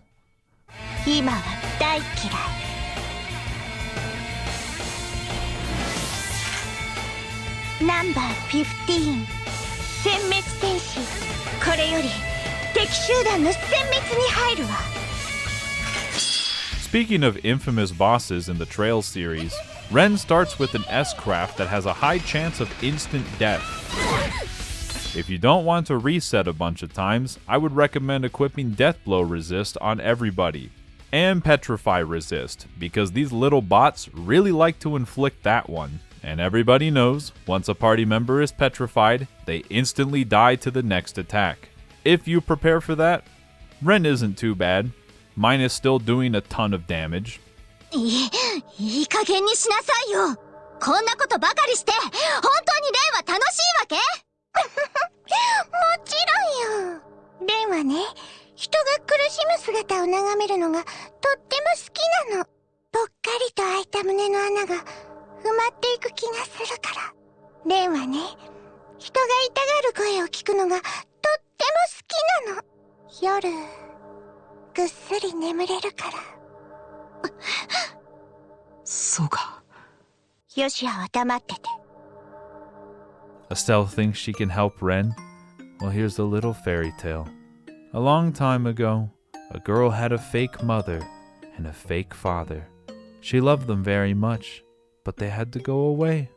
They gave Ren away to some bad grown-ups. She was made to do many unpleasant things. Ren got used to most of it, but never to being hurt. Other kids were with her too, but most of them died. レンちゃん。女神よ。 That's why Mama and Papa were fake. If they were real, they would have rescued her. But it's okay. Joshua and Lueve rescued her instead. They slaughtered all the bad guys. Joshua has to explain. The society crushes lesser criminal organizations from time to time, mostly to take the resources into itself. Ren was a captive they found on one such mission. Ren learned a lot from Ouroboros. Most importantly, how to make friends with robots. She does that in a literal sense. Her new parents are a Gundam that she can talk to. That's how she got her happy ending. If she denies that, she denies her life. Despite being big and scary, this is easier than the previous fight. This is actually a metaphor that Ren's reliance on giant fighting robots does not give her real strength. Nah, I'm just bullshitting you with that one. I think they just didn't want to have nail-biting fights back to back. Then she flies away just like last time. Back on the ship, Estelle's unease is as plain as day. She really didn't understand anything about Ren's history. But now, can she really pretend like she knows her pain? Before you say anything, Joshua, has that really ever stopped Estelle before? Regardless, Ren is a genius. Literally. She can absorb information perfectly and bend it all to her will. She was in a worse situation than Joshua, but she didn't shut down like him. She never became a puppet. She became even more cunning. But no matter how happy she claims to be, she's obviously in pain. And all the time Joshua knew her, she never got worked up like that. Estelle's probably the only one that has a chance to get through to her. Oh, would you look at the time? It's Estelle bounces back immediately o'clock after some encouragement from Joshua. We're so back. Professor Russell has a revelation. The Oriole was sealed away in another dimension, and the Gospels are... I hope you're sitting down for this because Ouroboros invented hacking right now. Weissman's taking over the intercom to relay a message. Look outside at the new age to be ushered in.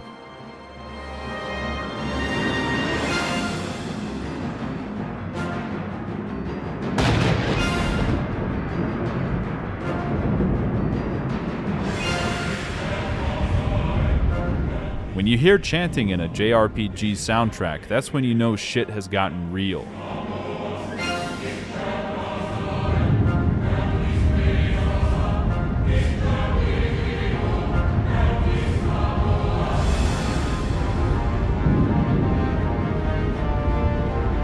That's the floating city, the Oriole. Wait a minute. They have to land the ship immediately. We all know what that thing's gonna do.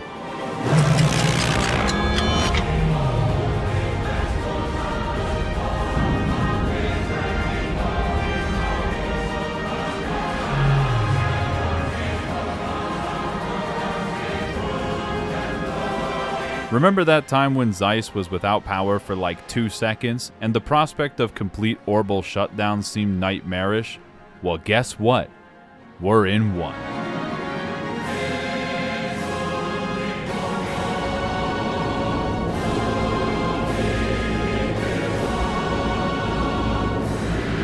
Glad the villains get to have a little powwow as they watch the entire continent get thrown into chaos. That means we're in Chapter 8. We have no power here. And the Sky Bandits crash-landed onto the Oriole. Or whatever that thing is, I really can't tell. This will be important later. As the game fades back in, the crew is back in Bose for the time being, with no Chloe. She went back to the capital off-screen for some reason definitely related to becoming next in line to the throne.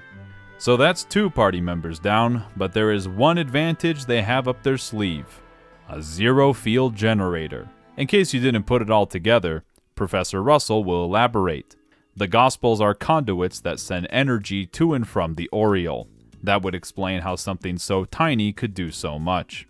After the last incident, Cassius made a bet that Ouroboros would try something on a large scale. He asked Russell to circumvent the shutdown phenomena. This prototype can do just that. However, he only had time to make 16 of them, and they can only affect a small area, probably about the size of a desktop computer. Big enough to restore function to any orbment, such as an orbital-powered gun, but with only 16, that would be a waste of resources. Instead, the plan is to restore all communication devices throughout the country for the army and the bracers. Even with most weapons no longer functioning, being able to coordinate is one of the most important tools when fighting a war, especially when the one coordinating everything is Cassius motherfucking Bright. Now it double makes sense why Olivier was not allowed to be in this part of the story. His artifact would have made a big plot hole. Bet you forgot about that thing. After gaining back control, this is one of the boldest things I've ever experienced of an RPG of the J variety in a while. Arts do not work unless you equip a character with a zero-field generator accessory. Since Tita's gun is also orbital powered, she will also need one equipped to do anything at all. That is some gameplay and narrative commitment I can really get behind. When progressing through this chapter, the player will have to give up one zero-field generator in each town to fix the local guild branch, slowly losing them one by one as they help everyone else and eventually go down to a single accessory that can be equipped to a single party member. Obviously, this means characters like Agato and Zin are extremely useful because they don't rely on spamming arts. I should mention that you still get the stat bonuses, this only affects spells. Maybe this would be a good time for me to use Chaincrafts for once. This is an amazing oh shit moment. Arts are consistently one of the strongest tools at the player's disposal. All the way back at the beginning of this game, when Estelle and Annalise had all their equipment taken away, it was the fact they could still use arts that made it kinda pointless. But now it's a problem. Was this contrast between these scenarios intentional? It doesn't matter. It rocks. It should be obvious that I really like this gameplay segment, but is it fun? No, it's fucking miserable. That's why it's so good. It flips the script in multiple ways. Speaking of which, there's a little bit of a gameplay mix-up. This is an open-ended section. The Grancel branch already got its phone working, so the player can visit the other regions in any order they want. I will spoil the big secret. Upon fixing the last phone in the last city, it will trigger the story to progress. Going back to Grancel after that point will go straight into the final chapter. There are a couple of monster kill requests in Grancel that you might want to take care of before you trigger that. If you are trying to go for completion, make sure to tie up any and all loose ends because this is the last chance and there is a lot. First, every town will have monster kill requests, but that's normal. Second, there will be a special monster at the top of every tower in Liberal. Each one of these will drop a pretty good unique accessory and has one other special interaction for killing at least one of them. What is it? I'm glad you asked. It's possible to find Sting in Ravenue Village. Who is Sting? A recurring bracer that you can meet throughout the games that I specifically avoided covering. Anyway, he has a special quartz that he found from a strange monster. Behold, the only cast 3 quartz in the entire game.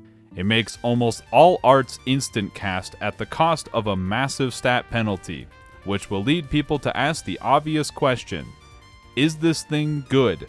Yes, but not for the reasons that you might think. The offensive stat penalty will make it so that arts do very little damage. It's not super great for that. But utility arts, like Earth Wall, turns out giving everyone immunity every round is really good. Plus, having super fast ways to buff and heal is pretty good too. But I would say it's not super easy to use outside of a few specific builds. It's not as straightforward as just nuking everything in sight, and most characters with deep art pools can just split up the utility cast between them in combat. I use it sometimes though just to see it in action. Third, if you are going for all the fish, this is the last chance. Even without maximizing BP, most players will have the best rod in the game at this point to try and catch whatever they want. Fishing is super good late game because fish can drop Crimson Eyes for casters and Tiger Hearts for physical damagers. I wish I had a better word for that. Fourth and finally, there's a big story gimmick to this chapter. Most regions have a large-scale hidden operation. I say hidden, but they're not exactly hard to figure out. Every receptionist at every guild is like, hey, thanks for fixing the phone, but you should check out this other place. I think something's happening over there. Here's another game design theory from Misshapen Chair. As obvious as it is, it does change the context surrounding these quests. You, the player, have to go out of your way to help everyone in need during this crisis, like a good bracer. That's what all the side quests have been like for the whole game. Remember, Estelle helps people because helping people makes her feel good, and it sometimes gives them a hint for their main goal. It doesn't always have to, though. It can just be about being helpful for helpfulness' sake. If the game forced the player to do these things, it wouldn't feel the same. Sometimes choices, no matter how obvious they are good for games. It's totally possible to miss a ton of super relevant story content and great character interactions if someone decides to just blitz the main story. That's why every player will say hi to the matron and kids now that Joshua is back. Joshua better not leave Estelle's side ever again if he doesn't want to experience the matron's wrath. While we are in Rouen, the bridge happened to be raised when the shutdown occurred. This has to be one of the most amazingly stupid bits of world building. It's only raised 3 times a day and the shutdown happened at night, and you're telling me there's no emergency release mechanism? Besides that, the Ravens are helping out the citizens in their time of need. Wait, what? Well, they picked a good time to turn over a new leaf. The only major effect all this has is that if the player wants to cross to the other side of town, they have to wait in line for several hours. This does not actually pass time in-game, but I like to pretend like it does. Jean will recommend checking up on the orphanage, which I already did, but also the school. If only there was a convenient way to find the hidden mission of the region. The school has been attacked. Mickey only got away because he was busy ditching class like he always does. The fact they could tie this into a minor character's personality trait really demonstrates why every school needs a slacker. If only they had a highly trained stealth unit in the party that could scout ahead. The surprise isn't that Joshua can pull it off. The surprise is that he has to do it alone. And Estelle trusts that he's not going to run away again. Joshua, in turn, while doing a little reconnaissance, doesn't try to take them all down by himself, because he's finally okay with letting other people share some burdens with him. Who organized the attack on the school? It's Gilbert. That actually makes sense. He wants to take the princess hostage to try and worm his way up the Ouroboros hierarchy. I gotta give points again. Not that I needed a super logical reason for a fun quest, but the fact that it fits in so neatly makes it that much better. I also just like Joshua getting to reunite with Hans and Jill again. This would be a lot easier if they had 2 groups. Did someone say 2 groups? Actually, I did see them in the area in a previous cutscene. Bakarna, how are you going to attack them? All your guns are broken.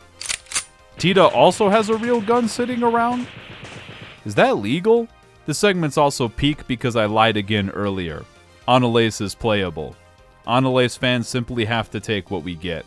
Remember when Kurt said that his magic doesn't come from an orbment? That means he can still use it after the shutdown. It was all interconnected the whole time. After taking out all the Jaegers, only 1 student is missing. Wait, why did Gilbert kidnap her? Because she's a member of the fencing club, and he knows the princess fights with a rapier.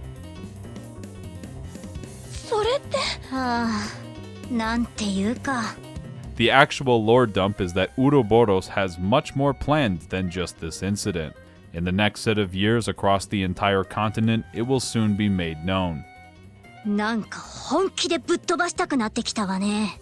なんとか隙をつければ。どうした? Is it a bird? Yes, it is. It's Sieg. リチャル、こっちよ。はい。お仕置きと行きますか。This is one of the most quoted lines from the entirety of Trails in the Sky. I might not be fluent in Japanese, お仕置きと行きますか。 but I think Estelle's tone implies that she's going to enjoy beating up Gilbert. Gilbert's ultimate Uber S-craft is him begging for his life, then getting up because he was just pretending and accidentally hurting himself with his own bomb. This will get animated in full 3D later in the series. Right at the moment of Gilbert's defeat, Campanella makes his appearance. ねえ、ギルバート君。 Ooh, that's a good line read. Play it again. ねえ、ギルバート君。 Whoa. Remember what I said earlier, kids. Torture is okay as long as it happens to people that you don't like. With that incident resolved, there's another secret that I learned about through the internet. By going to the general store in Rouen, the owner has missing parts to the specific model of gun that Tita uses in her S-craft. By talking to the store owner after the school incident, this is how to unlock the upgrade to that S-craft. That's really cool and all, but the orbital laser strike she learns by leveling up is much cooler.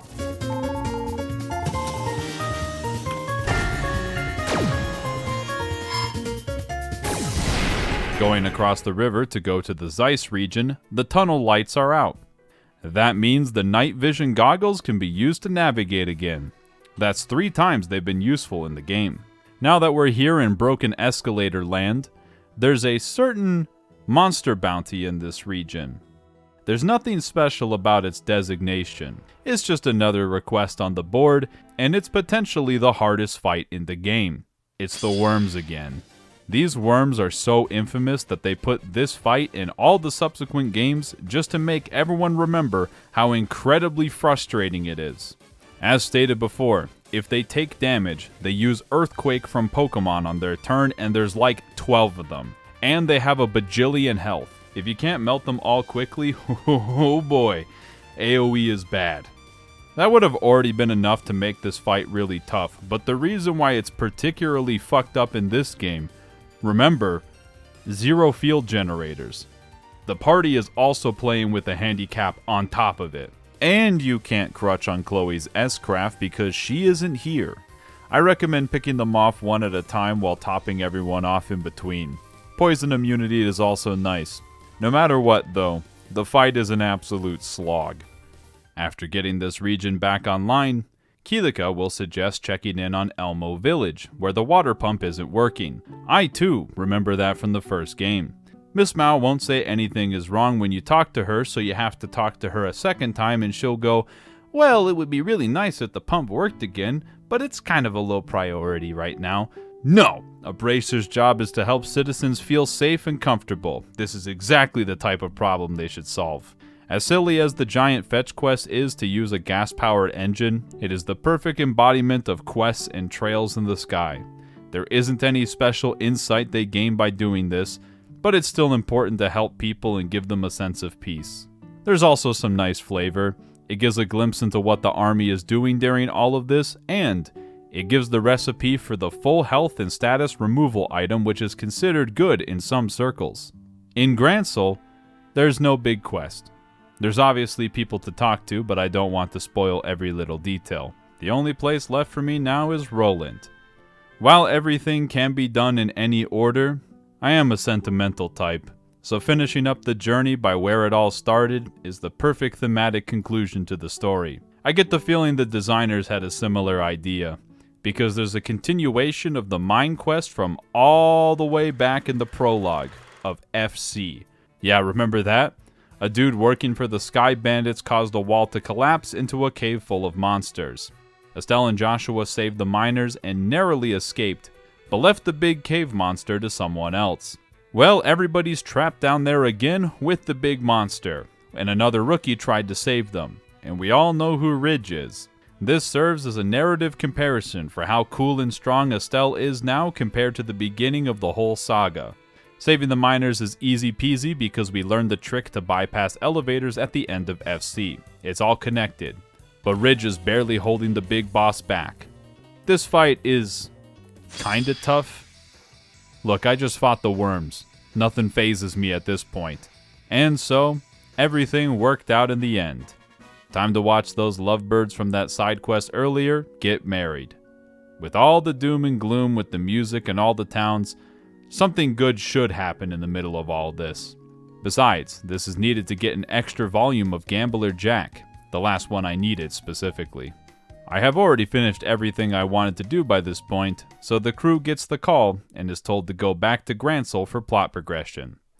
What does that entail?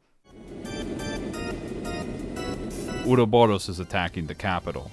Watching the enforcers all S-craft to take out entire army units is cool, and then Blue Blanc can only hit one of them. They won't be able to get into the castle. It's impossible to get pregnant. Don't read into that line too much. This is one of the most important moments in the story. Duke Dunan decides to stop being the worst person in existence and do something right for once in his pathetic life. Playing distraction while Claudia and the Queen escape out back. Claudia is now the heir to the throne instead of him. She has a responsibility to keep herself alive. Trails might have a very generous look on forgiveness, but understand, just because someone has fucked up all the time doesn't mean they can't do the right thing for once.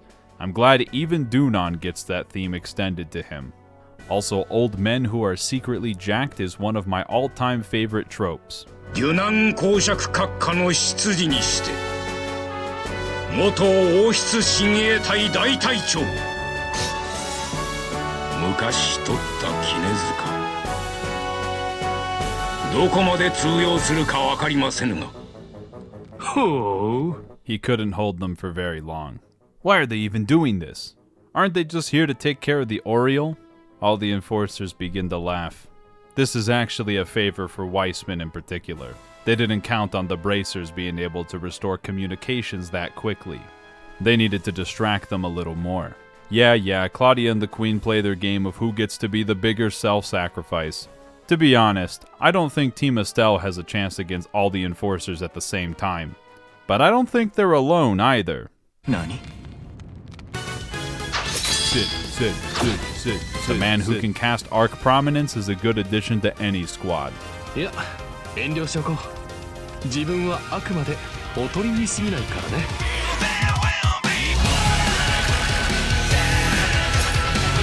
Is that John Coup d'etat? That wasn't on my bingo sheet. I thought he was in jail. Oh, Richard was, but Cassius had them transported nearby as a backup if something went wrong. That might be a little bit too obvious, but I would not want to play poker against Cassius Bright. Dorothy, you have to photograph this right away. Fight's still not as hard as the worm, though. As implied by the Duke, a big story moment happened off-screen. Chloe has decided to take up the throne. She knows she might not be experienced or good at it, but if it gives her the power to protect the people she cares about, then it's worth it. I do like Chloe's character arc over the course of the games. Yes, she's been fretting about the same issue for a while, but she sees Estelle lose all doubt when the time calls, and she does the same thing herself. We love it when characters work through their flaws to become better and stronger people. Chloe will never be playable outside of the Sky games. Yes, Richard, continue to feel remorse for your actions. The young people are not helpless unless it's America, and the car is a stick shift that requires cursive writing to unlock. Did I do the boomer humor right? It's quiet after getting everything back online. Too quiet. 申し上げます。先ほどハーケン門と連絡が取れたのですが、国境近くに帝国軍の軍勢が集結し始めているのだそうです。Claudia doesn't hesitate. This is her time to shine. We're bracer guys. Of course we have to escort Her Royal Highness to the front lines. I guess the army can help too. The Erebonian army has gas-powered maintained tanks ready to go. It's almost as if the Imperial army knew something would happen. But don't worry, they totally aren't here to invade. They're here to help. With their tanks. Right. Also, that name Vander is only slightly familiar. General Morgan's fury at this obvious ploy is justified. He doesn't buy any of their excuses for a second. Once again, there's great contrast to being on the receiving end of his wrath in the first game to being on the same side in the second. There's a lot of great ways that they highlight what makes both the bracers and army important, but this last scene where the sheer scale of an actual invasion is on full display and Morgan's out there with an unshakable will, that's good. But don't worry, Claudia's here to handle negotiations. There was a brief moment where I didn't understand why there was so little fanfare when Chloe takes the inheritance to become Claudia, but now I know what they didn't want to distract from. Claudia is also on the front lines without a shred of fear. 残念だが、それはそちらの事情でしかない。 There is no fucking way. You're telling me this dude was an Erebonian prince the entire time? Alright, fine, I'll do a foreshadowing segment. Despite this completely catching me off guard the first time around, it makes everything else fall into place. How else could Olivier comment on the virtues of royalty so easily? Why else would Evander be his personal bodyguard? That one's easier to understand now that we see Zex Vander, but the Joshua fight earlier hints at it. Also, that's why Olivier wasn't liberal. Richard was going to marry Chloe off to him. Oh my god. Maybe I'm easily impressed, but I don't even care. This ties back into the orbments too, because Olivier and Chloe have the same shape for their courts with a single line, but it's mirrored. And this even ties into the concept back from the beginning of FC, where people aren't often what they appear to be on the surface. It's their actions that show who they really are. Olivier might act like a buffoon, but considering all of his passions, everywhere he's been, The artifact that he has access to that the church hasn't taken back, the only other group we've seen that can get away with that is the royal family and liberal. This is the only explanation that makes sense. Man, I love Trails. I was still convinced he was a spy for the Erebonian military, and his stupid dramatic line about being enemies could easily be interpreted that way. I fell for that one hook, line, and sinker. Despite their past friendship, which never existed, this isn't a guy named Olivier. This is Olivert. What a perfect cover. Nobody could ever put it together. He's not going to let these negotiations be easy. How can Claudia claim this isn't Liberal preparing an attack? The ability to shut down all orbments is terrorizing Erebonian citizens. That might be true, but Liberal has no ill will towards the Empire. And what's her basis for that claim? If it's true, they should be grateful. They have tanks that work. If they can trust them, they should let them shoot it down. Hey, Olivier, why are you being such a jerk? Well, two can play at that game. Estelle joins the negotiations as an expert that we've seen throughout the entire adventure. This sounds stupid, but it does tie into one of the big themes of the game, doing what you believe is right, even if you suck at it. If you manage to get maximum BP, you will have 2 more than needed to hit A rank, and this is the only time where Estelle will acknowledge that.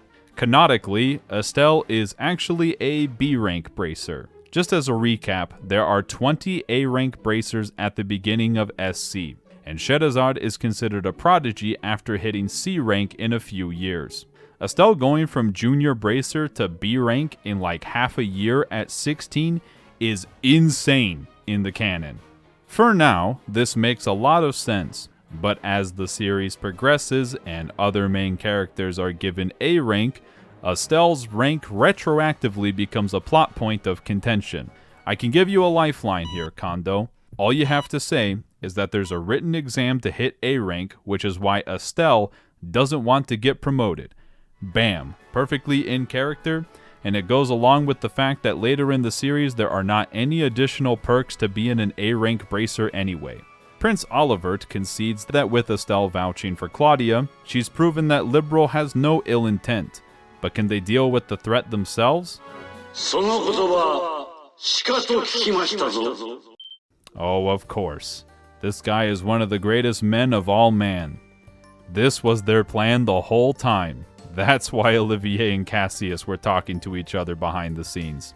Olivier just played it up to mess with everyone. But Olivier had to do it for plausible deniability. Even Zex Vander can't deny that it was too convenient to have all of these tanks prepared. The Chancellor of Erebonia is more than likely working with Ouroboros. This is Olivier's way to take a stand against him. General Vander doesn't disagree, but they do not have infinite time. There will be more soldiers coming after his regimen. He'll back off for now, but however they plan to end this crisis, they better get it done fast. It's not really that surprising that Professor Russell managed to get the Arce running by making a zero-field generator that is really big. Now they can have everyone here, including Kevin for some reason. All they need is their leader to give the word. Is that Estelle? Well, duh. This is a repeat of the same gag from the first game. Estelle's been leading the charge the whole time. Everyone else has just been following her. She was so caught up in her own journey, she didn't even realize what she's become. Truly one of my all-time favorite tropes. If Cassius is so worried, why doesn't he just go with them? Because Weissman is already very dangerous, and with him there, they will have an even bigger target on their backs. Splitting up is their best shot. Plus, they didn't overhear General Vander, the player did. But Cassius figures Erebonia might try to have other battalions invade. He really is that good. Like it or not, the army needs Cassius's leadership right now. Cassius then slips a letter to Joshua that surely has no plot relevance. Anyway, that was all a front, so Olivier can be back in the party for real. All that's left is to figure out how to get on they're under attack. Great, Loewe now has a big mech. Surely nothing bad will happen. Look at that, not even close, plenty of room left. What's that? The ZFG was destroyed, but all the orbaments are working again. The Oriole neutralizes outside threats, and now that they're on top of the thing, they're not considered to be outside anymore. I kinda have a hard time buying it, but sure, this was going to need to happen to make the last dungeon not miserable. Before the crew can truly explore this place, Joshua has something he needs to take care of. What is it? Oh, nothing important and totally not related to that letter. What a terrible liar. Is he sure he wants to do this? He doesn't have a choice. Surely Joshua's stressed out demeanor is also irrelevant. Welcome to the true endgame, featuring all party members from Trails in the Sky. There are shops to stock up on any important items, and a single bed to rest in. The only required party members for the whole dungeon are Estelle and Joshua. Who else you bring is entirely up to you. It is possible to go back to the ship at any time and talk to any other party member to swap the team around. Don't worry, you don't have to talk to any particular party member to swap the team around. After FC, nobody is surprised what my full party is. Now that they've crash landed, it's probably a good idea to look at their surroundings.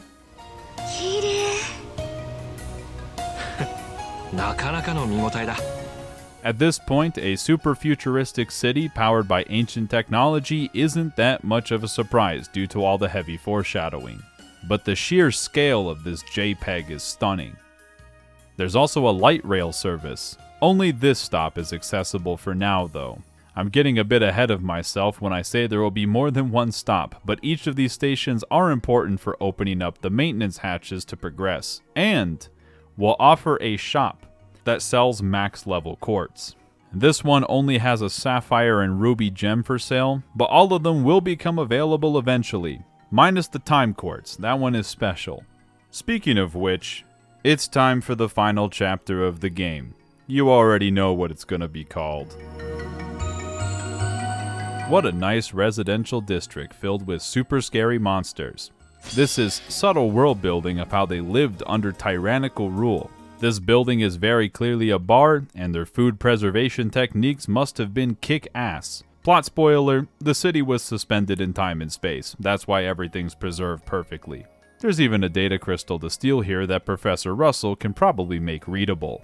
Another terminal in another building dispenses 1 Zumerian ore. This makes 2 after I got one from all the books earlier and gives me some unique dialogue. It's the same as in the first game. This will be used to make the best weapons. Unlike FC, you are guaranteed 1 weapon per playthrough, and getting the second one takes all the books. If you look closely at this bed pod, it is identical to the one in Ouroboros' base. I don't know if this has any significance, so I'll make it my fan theory that Campanella is immortal and uses these pods to stay young. My basis for this theory, this image of Estelle and Joshua cross-dressing. What this actually confirms is that Ouroboros was studying technology from this city in particular. Look, it's the Bobcat being defended by a single Josette. She didn't even try to dodge that missile. What a loser. I'm so glad Estelle hasn't lost her smug edge. And that's how Josette crash landed and all of her brothers ran away. Boo, this love triangle stuff sucks. It is an opinion, but it's the correct one. Long story short, they crash landed and a bunch of enhanced Jaegers appeared and captured her brothers as they were buying time for her to get away. Well, what are they waiting for? It's time to rescue them. Fine, I might hate the whole love triangle garbage, but Estelle insisting on helping while insulting Josette at the same time is perfectly in character. Same with Joshua being completely oblivious. Exploring further, there's a DMV here that requires a citizen's name to progress. The only lead that we have at this point are the data crystals found in all the towers. Professor Russell has repaired and decrypted several of them at this point, but I will give the summary of the whole log right now. Alright, the truth then. These logs are written by Celeste D. Auslais.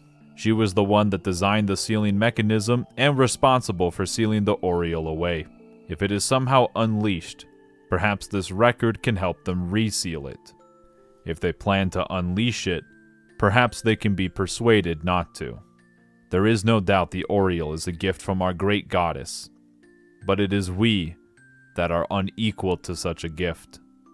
Sealing it goes against the wishes of the masses. Even within their own group, some believe its power can still be used for good. To give an example, it created virtual realities intended to induce euphoria in participants. It could do so without any side effects, at least not physical ones. Such boons have brought humanity's very existence into question. The Oriole wasn't supposed to do so at first, but it began granting everyone's wishes regardless of intent. In order to seal it away, they required the power of the septium veins. They managed to hide their intent from the Oriole subsystem by pretending to merely observe them. However, one of their own fell victim to the euphoric simulations. The only saving grace is that this member did not have a full understanding of the plan, but the Oriole still managed to deduce what was happening by reading their mind. So it turned to force, creating reveries to destroy the facility. Their defenses held them back for days, but eventually, a single reverie managed to break through. Right as it was about to destroy everything they had been working towards, they got just enough energy to activate the first barrier. In that instant, the Oriole disappeared, and the reverie ceased to function. The Oriole is the septarian that holds absolute dominion over space. The only way to nullify such a godly creation is to sever its connection to space itself. The Oriole and the entire city were sent into another dimension and temporally frozen. Knowing that one barrier would be easy to undo, they made a second on top of it. The key lies in the 4 device towers. They will hold the Oriole down with gravity to prevent it from being active in the other dimension. Should this barrier fail, anyone with a gospel will be free to draw the Oriole's power once again. All known gospels were sealed away along with the city, but if something similar were to be created in the future, there would be nothing to prevent the power from being wielded again. They cannot prevent all possible outcomes in the future. All they can do is believe. Believe that their descendants will not choose the same path should the Oriole return. When the time comes, they will choose to be truly free of its grasp. That is the true purpose of these records. Is that parallelism between the past and the present? Richard's coup also stems from a lack of belief in the future? There's multiple themes that tie into the backstory of the Oriole. But that name again, Auslays, isn't that the name of the liberal royal family? Yes, it is. That's why the castle was built on top of the seal. Armed with the knowledge acquired from the data logs, if Chloe is in the party and claims to be one Celeste D. Auslays to the computer, it'll analyze her blood and determine that her genetics are a 73% match. Don't think about what implication that carries. This is good enough for the system to make her a replacement gospel for use in the city. This is the genuine article and not a replica, but the Society's Gospels are pretty damn impressive if they manage to make it this similar. And so, as I foreshadowed earlier, this is where I got stuck. You can't just interact with the terminal to progress. There's not an option to use the original Gospel. Instead, you have to use it from your inventory while standing next to the device. I forgot that was even a thing after not using it for like 40 hours of gameplay. Wow, look at how big this industrial zone is. They even have chests on top of the turbines for me to loot. Did someone say this terminal lets me buy the 50% EP discount gems? I did, I was the one who said it. Did someone say the Glorious was docked here? Those enhanced Jaegers just said it. The game will not let you do this without Josette in the party. Oh yeah, she's a playable character at this point in the game. I don't like using Josette purely because as the game master, I'm keeping as much distance between her and Joshua as possible. Operation Save the Bandits is a go. This is the second time doing this dungeon, but there are no barriers activated, giving access to a ton of loot. Because of Josette's weapon of choice, this is actually a looter-shooter segment. Well, that was easy. It's Josette's brothers. The only way to get them out is to find a security card. Joke's on them, I was going to loot every chest in the place regardless just to read the messages. This has all been a little too convenient. Why aren't Weissman and the Enforcers here? I'm glad you asked. They're going after the Oriole. Wait, isn't this whole place the Oriole? No, I already read the log, which is not completely accessible by this point in the game, but where they are right now is the city that's built around it. The Oriole itself is in some kind of central facility. If only there was a gigantic loser here to defend the place. Well, well, well, if it isn't Gilbert. Josette even remembers him as the guy locked up in Leaston Fortress begging for his life. Damn, that is pathetic, but everyone has to grow from their lowest moments. Except Gilbert doesn't seem to have grown at all. Estelle dealing psychic damage with her words is what brutal honesty actually is. Oh yeah? Well, look at how strong Gilbert is now. He has a robot that can fight for him. How can you not love this guy? He's one of the best comic relief villains. You know, I don't think that really makes you a new man at all, Gilbert. Once again, the power of women defeats pathetic men. No, past chair, don't open the jail cell first. Thank God for autosaves, never punished. It is worth getting these chests, if only for the one that has 300 of every Sepith type. The Capua family agrees to sit back and repair their ship so they can not drown in the lake after Estelle brings this place down. Except Josette is going to join the main crew. Alright Josette, time to go back to the reserve for the rest of the game. Have a nice time staring at that wall. If you talk to Kyle again, he mentions something that an enforcer said in passing, which is the password needed to progress. I kinda missed that on my replay because I wasn't paying close attention. I had spilt coffee all over myself after I choked on it. Olivier, get back in here with your loot that turns into a gun. Late game S-Craft animations are really cool. I still end up skipping them after I see them a bunch. Fun fact, the ability to skip these animations was added in the English version. Look at the JPEG of the Axis pillar. Behold, the final dungeon of the game for real on God. It really is a JRPG where the final set of dungeons is just one gauntlet after another. What makes this tower special? All the final Enforcer showdowns will be had here. I guess it's a good idea to report back to the ship now that they found where the actual Oriole is held. Upon doing so, Julia and Mueller can now join the fray. These are the last two playable characters to be unlocked in Trails in the Sky 2nd chapter, which is why I don't use them. If you thought this was going to be simple, there is a gimmick to this segment, although it is extremely obvious. Certain characters are invested in certain enforcers. It's not going to matter too much for the first enforcer battle on this gauntlet, because you will fight them in order of story appearance. So I hope you remember all the details. If not, Blue Blanc is first. He has a fixation on Chloe and a rivalry with Olivier. That's convenient because that's the party I've been rocking for the whole endgame. Though it wouldn't be too simple to get into the tower itself. The Gilbert fight with his robot secretly foreshadowed this. I'm not an expert, but there appears to be a light bridge and shiny liquid inside of this place. Good to know the Axis pillar is liquid cooled. Think I'm joking? Come on. The setup is a little too obvious. The Oriole is a giant supercomputer without any concept of morality. I think that one's pretty obvious. Damn it, a locked door, and we don't have the ethical way past it, except for this shiny button over here. Great, it's the perverted mask guy that I already said would be first. Continuing the conversation from 2 chapters ago, why is Blue Blanc still helping Weissman? Oh, don't misunderstand. He's doing this of his free will. Enforcers don't have to listen to the orders of an Anguis, or even the Grandmaster if they don't like. Although Joshua wouldn't know, he didn't have that same luxury. Blue Blanc is only here for one thing. Beauty. What? The beauty of their hope. Hope that shines no matter how bleak it is. 私はその極みが見てみたいのだ。さあ、見せてくれたまえ。希望という名の宝石が砕け散る時のきらめきを。Is there anything special about this fight? Blue Blanc is pretty weak compared to everything else in the game. Please enjoy this animation of Joshua using Phantom Raid.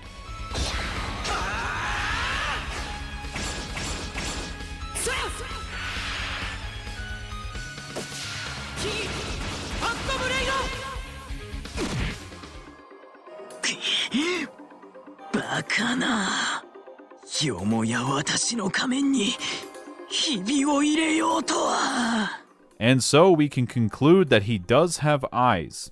See, Blue Blanc? Hope doesn't falter that easily. Blue Blanc says, yeah, whatever, good luck overcoming the rest of despair.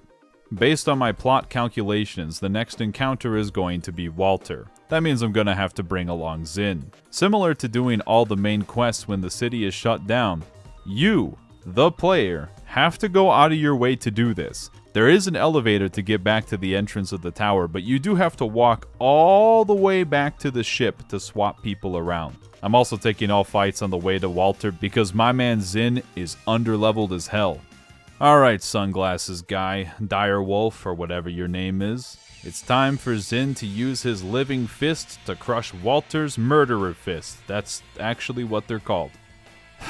Just like the old man predicted. So Walter's death match did have to do with Zin. Thank God Walter doesn't waste time getting straight to the point. Recommendation: Feint immunity is very nice for this fight. Beyond that, Homeboy here doesn't have too many AoE attacks, so Earthguard continues to be useful. On the other hand, he hits really hard and inflicts strength down. That penalty will make any party member who's a physical attacker hit like a wet paper towel. Please enjoy Zin's S-Craft animation.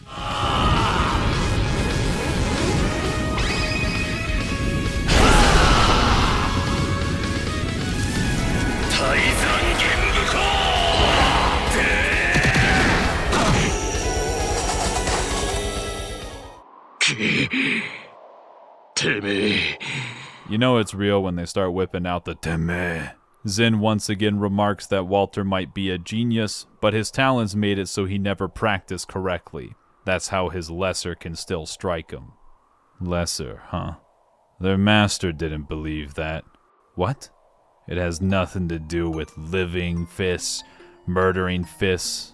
In terms of raw talent, Master Ryuga believes Zin was always better than Walter. Audible gasp. And the old man was gonna pass the style down to his best student. Zin might be dense, but even he knows what that entails. But that's some kind of joke. The master wouldn't go against Kilika's wishes. That's really how he sees it, huh? Being with Kilika without inheriting the school? Walter could never accept that, so he was going to challenge Zin to a death match to determine the real successor. But Ryuga stepped in and said, Zin submits to you mentally in martial arts and affairs of the heart. You cannot truly fight as is. Walter couldn't take that answer, so he kept pushing until Ryuga challenged him to a death match instead. That's when Walter killed him. Zin remains oddly calm, finally saying that it all makes sense now. Why Ryuga challenged Walter. They didn't know it at the time, but he had terminal cancer. Are you fucking serious? Alright, that's gotta be one of the dumbest tropes they could have possibly pulled out of their ass for this plotline. I should have known. That's why Ryuga did it, so he could die on his own terms. Only Walter can be more dumbfounded than I am right now. That's it, huh? Everything Walter's been doing for the last several years has been based on a lie. Or a half-truth. バルタ、構えろ。だったら俺は結社で磨いた秘技のすべてを剣に込めてやる。タイトのすべてを葬るためにな。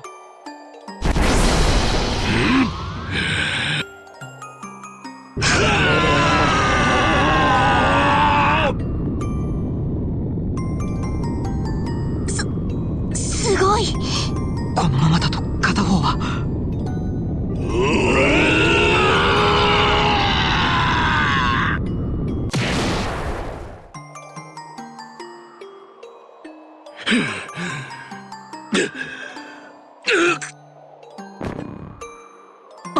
I already know how this one's gonna play out.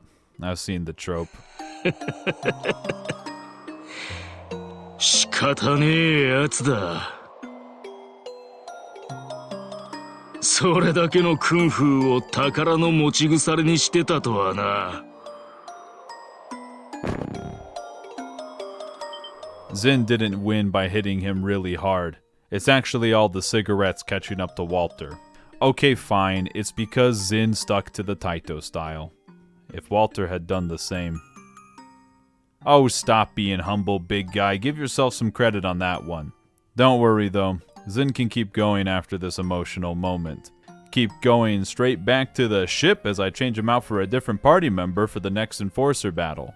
Shedazad's ultimate S-Craft is kind of terrible, but it's very thematic, so I'm gonna have to give it a 10 out of 10. Looks like they're gonna have to battle her again to get some answers. Or just talk it out beforehand, that works too. What kind of man was Harvey to Shedazad? That's a stupid question. He was the one who saved her. He's like a father.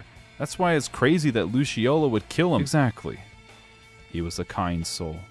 Most circuses have to do other side gigs to stay afloat. Dirty jobs. But Harvey insisted on staying clean. That's why he had to pay out of his own pocket to stay afloat. That's why he wanted to leave. His plan was to hand the troupe over to a wealthy owner so they wouldn't have to deal with his debt collectors. But that's ridiculous. They could have helped him. Oh, Luciola tried to convince him. He was kind, but also stubborn.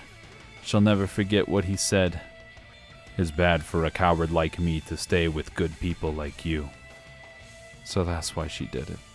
Of course. He betrayed them. They were happy when they were with him, yet he was going to give them away. So Luciola killed him. But what about Shedazad? Sure, Luciola killed Harvey, but why did she leave her behind? Isn't that its own betrayal? It is. Luciola deserves that hatred. If Shadow wants revenge, she can get it now. Welcome to the most confusing fight in the game. Why?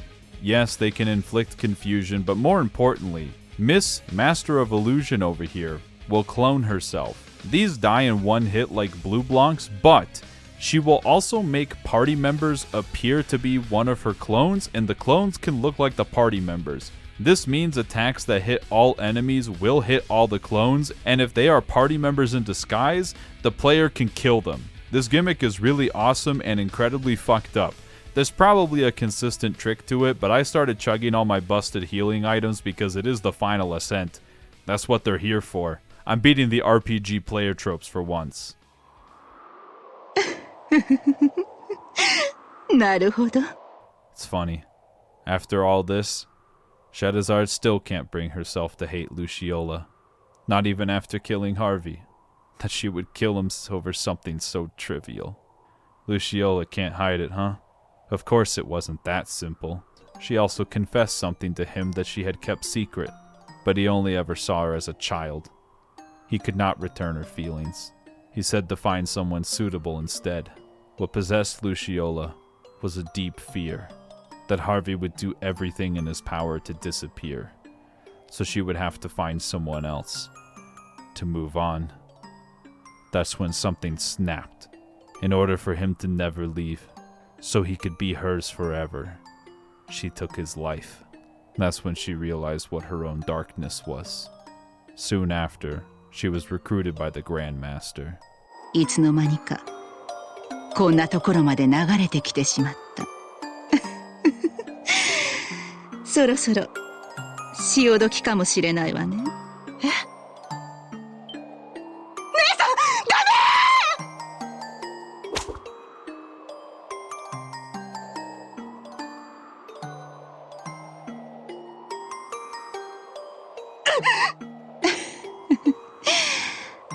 メ！なかなか鞭さばきも上達したじゃない。最初の頃はあんなに不器用だったのにね。知らねえ！ Yeah, come on, you can't just let her hold on by herself. エステル、ヨシュア、少しの間でいいからこのままこの子と話をさせて。でもルシオラ、あなたは話なんかしてる場合じゃないでしょ。引っ張り上げるから捕まってて。ねえシェラザード、あの人を手にかけたことは今でも後悔していないけれど、唯一気がかりだったのがあなたの元を去ったことだった。あなたがどうしているか、それだけが私の心残りだった。でも私がいなくてもあなたはしっかりと成長してくれた。自分の道を自分で見つけていた。姉さん、お願いだから。それが確かめられただけでもリベールに来た甲斐があったわ。本当はあなたに私のことを裁いて欲しかったのだけど、さすがにそれは虫が良すぎる話だったわね。お願いだからお酒もいいけどほどほどにしておきなさいね。さようなら、私のシェラザード。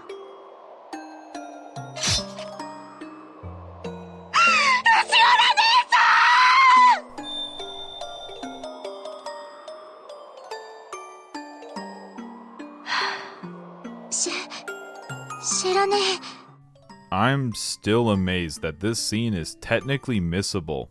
They really made sure there was a reward for paying attention to the story. Later Trails games would make this type of thing mandatory, but that's half true. The tower segment in Chapter 7 forced these characters into your party, so it wasn't a choice then, but it is a choice now. These characters won't get closure to their arcs without player intervention. It's not the hardest thing to go back to the ship, but it's also not the most convenient, and I love it for that. It's a thing that made this moment just that much better to me. Sometimes, obvious choices are good for games. With that, there's only 3 people left on the list: Ren, Lueve, and Weissman. For Ren, I'm going to bring Tita. Ren and Tita's friendship is something they call back to later in the series a ton, and it's funny that the game they meet in doesn't have too much. I still think it makes sense to bring her along even if this game doesn't have significant substance for it. Many people agree with me. Many people are saying it.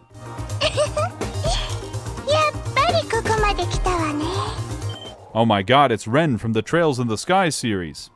Ren knew Estelle would make it this far. She here to kill them? Ren did say that one before, but it all depends on Estelle. All she has to do is take it back. Huh?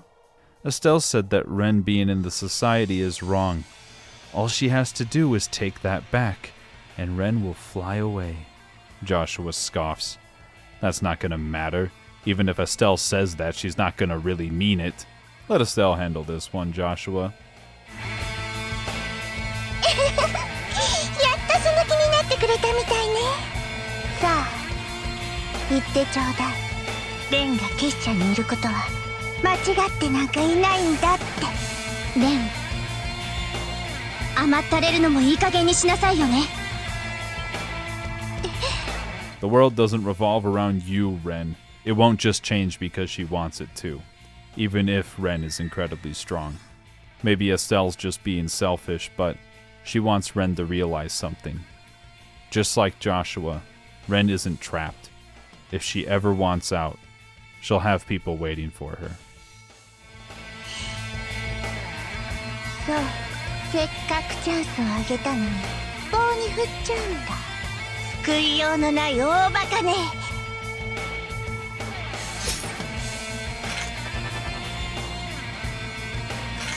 みんなごめん。ひょっとしたら避けられた戦いだったかもしれないけど。Nah, they had to do this Estelle's way. Nobody wants to leave Ren the way she is.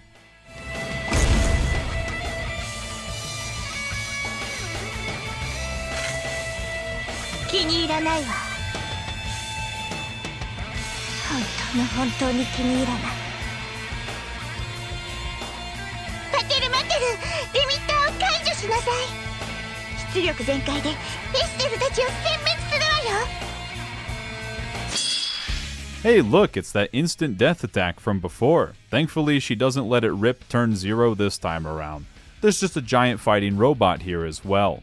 Ren has significantly less health and defense than the big-ass robot, but if you think about the context of Ren mentioning how her robot is her real family and takes care of her, yes, it's going to revive her if she ever dies. It is a form of turn denial though, because it will take a second to cast. Given Ren's tendency to use spooky moves, it's not always the wrong option to take her down to catch a break for a turn.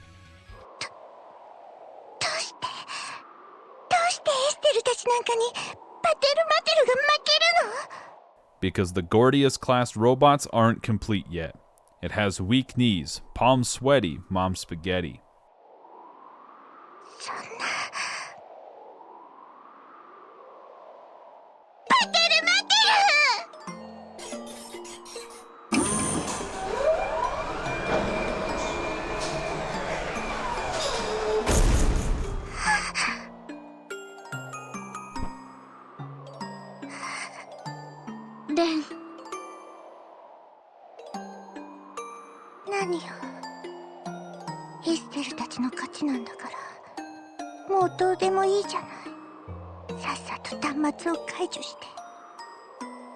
そっちも大事だけど、後回しにすることにするわ。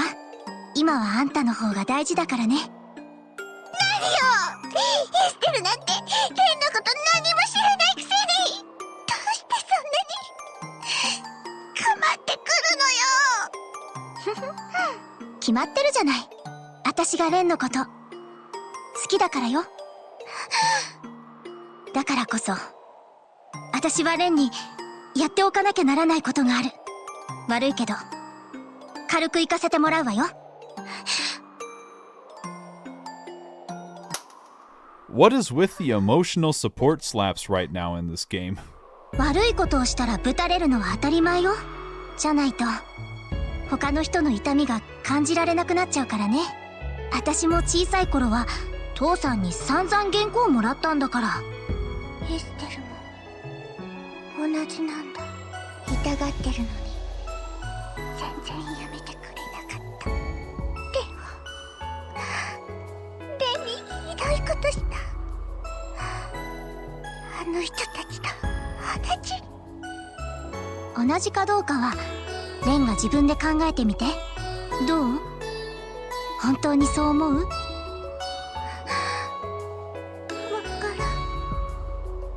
だったらこれならどう？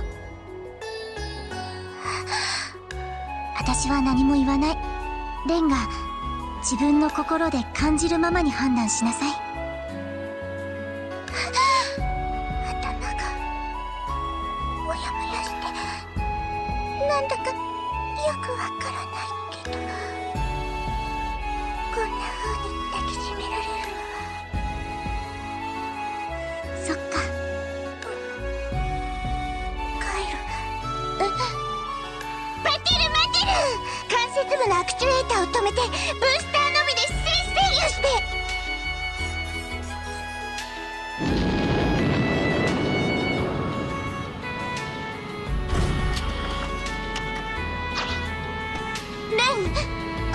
Ren is gonna have to think that one over. Loewe's waiting up ahead.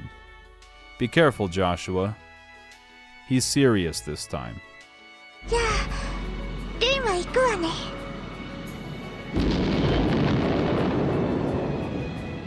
レンちゃん！レン、待って！じゃあね、エステル。それにピーター。レンはもう行くけど。死んだりしたら許さないんだから！ As much as I like Estelle getting through to Ren just a bit, I think it's good that she doesn't immediately switch sides. Joshua didn't do so either. The path to recovery and redemption isn't immediate. Ren will find an answer someday, probably in a sequel. This is it. This is the moment. There are no other major cutscenes that require a specific party member. Okay, technically Joshua is required, but he's also forced to be in the party. I mean, even if he wasn't straight up mandatory, would you really play the rest of the game without Joshua? On second thought, maybe Agate would make sense to have here, but let's pretend I didn't think about that. Joshua, I'm trying to sneak around, but I'm dummy thick. And the clap of my ass cheeks keeps alerting the archaisms. Finally, the top of the big tower. The only thing that is missing is that it's not raining. レーベ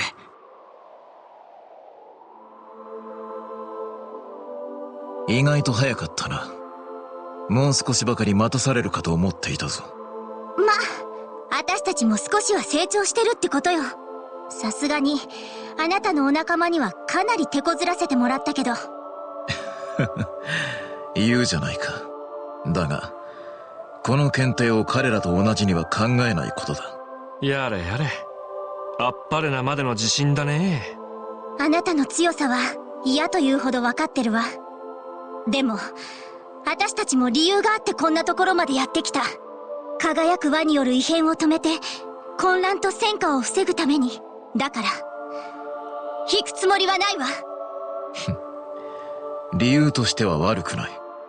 だがヨシア、お前の理由は違うようだな。お見通しみたいだね。僕は自分の弱さと向き合うためにここまで来た。あの時姉さんの死から逃げるために自分を壊したのも、教授の言いなりになり続けたのも、全部僕自身の弱さによるものだった。それを気づかせてくれた人に報いるためにも、大切なものを守るためにも、僕は正面からレーベや教授に向き合わなくちゃいけないんだ。よしは巣立ちの時か。もうカリンの代わりに心配する必要もなさそうだ。これでようやく手加減する必要はなくなった。本気で行かせてもらうぞ。ちょっとどうしてそうなるのよ。ヨシアのことを心配しておいてどうして。いいんだエステル。覚悟を決めただけではレーベは納得してくれない。その覚悟を貫き通せるだけの力が伴っていないとダメなんだ。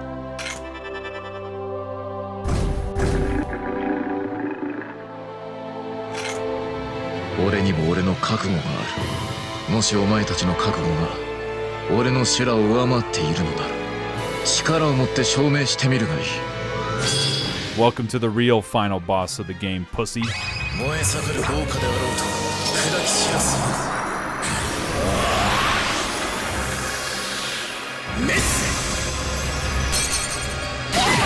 This is the hardest boss fight in the game, minus getting cheesed by the worms.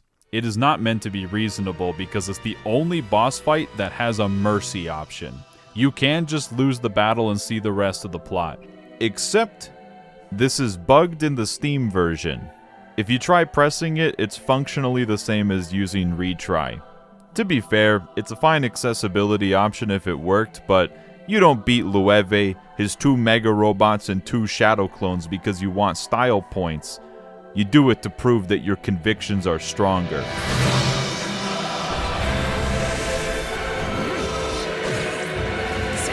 Don't worry for anyone who's scared before they play the games themselves.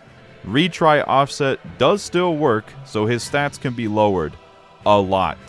In a perfect world, he dies in 2 turns before he can clone himself. But this is not a perfect world. Unlike his previous fights, his art interrupt still does a ton of damage, although it's still relatively weak compared to getting hit by anything else. If you don't have Zodiac to buff attack and defense for the whole party, I'm sorry. Killing off the big robots is essential because they like to hit the whole party and ruin my strat of abusing Earth Wall. Lueve and his clones will use single target attacks outside of Art Interrupt and Silver Thorn, making Max Guard as good as it is. It can start to fall into an easy repetitious pattern until he unleashes one of his 2 possible S-crafts that hits everyone who's clumped up and you have no easy revives.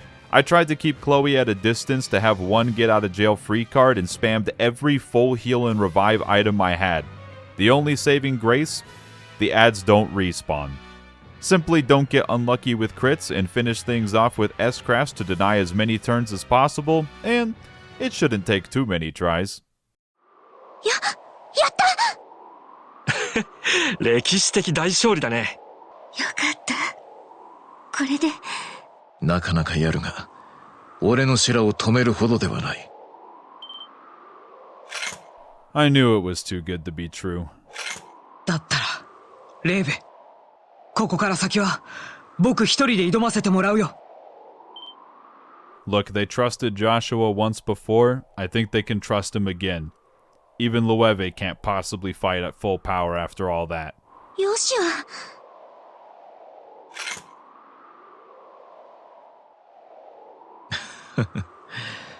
確かに今の戦闘で俺の機動力はいくらか落ちている。その一点においてのみ勝機があるかもしれないが、それでも勝率は限りなく低いぞ。分かってる。姉さんが救い、教授が繕い、父さんが解き放ち、そして今エステルと共にあるこの魂、遊撃士としての心得と漆黒の牙としての技、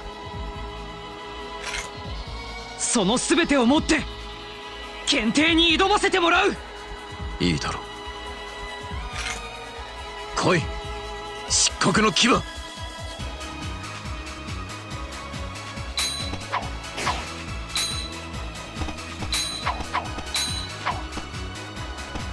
Hang on a second. Joshua, you didn't want to use these 5 shadow clones earlier?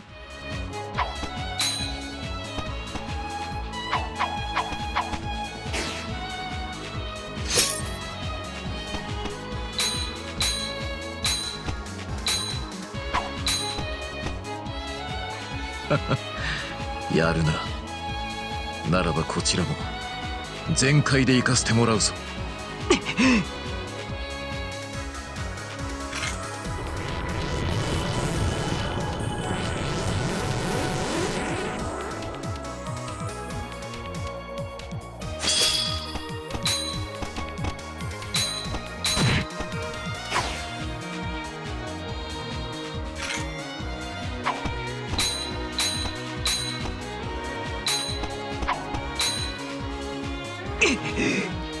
どうしたヨシュア。唯一勝るスピードを生かさずにどうやって勝機をつかむつもりだ。ねえレイベ、一つだけ答えてほしいんだ。どうして教授に協力してこんなことをしているのか。前にカリン姉さんの復讐が目的じゃないって言ったよね。この世に問いかけるため。それは一体どういう意味なの？大したことじゃない。人という存在の可能性を試してみたくなっただけだ。人の可能性？時代の流れ、国家の論理、価値観と倫理観の変化。とにかく人という存在は大きなものに翻弄されがちだ。そして時にその狭間に落ちて身動き取れぬまま消えていく。俺たちのハーメル村のように。この都市にしても同じことだ。かつて人はこうした天井として満ち足りた日々を送っていたという。だが大崩壊と時を同じくして人は楽園を捨て地上へと落ち延びた。そして都市は封印され、人々はその存在を忘れてしまった。まるで都合が悪いものを忘れ去ろうとするかのようにな。真実というものはたやすく隠蔽され、人は信じたい現実のみを受け入れる。それが人の弱さであり限界だ。だが輝く輪はその圧倒的な力と存在感を持って人に真実を突きつけるだろう。国家という後ろ盾を失った時、自分たちがいかに無力であるか、自分たちの便利な生活がどれだけ脆弱なものであったか。そう、自己欺瞞によって見えなくされていた全てをな。それをみんなに思い知らせるのがレーベの目的ってこと？そうだ。欺瞞を抱える限り人は同じことを繰り返すだろう。第2第3のハーメルの悲劇がこれからも起こり続けるだろう。何人ものカリンが死ぬだろう。俺はそれを防ぐために見食らう蛇に身を投じた。そのためには修羅と化しても悔いはない。それこそ欺瞞じゃないか。何？僕も弱い人間だから。レーベの言葉は胸に痛いよ。でも人は大きなものの前で無力であるだけの存在じゃない。10年前のあの日、僕を救ってくれた姉さんのように。そのことにレーベが気づいていないはずがないんだ。あんなにも姉さんを大切に思っていたレーベがだったら、やっぱりそれは欺瞞だと思う。カリンは特別だ。あんな人間がそう簡単にいてたまるものか。だからこそ人は試されなくてはならない。弱さと欺瞞という罪をあがなうことができるのかを、カリンの犠牲に値するのかを。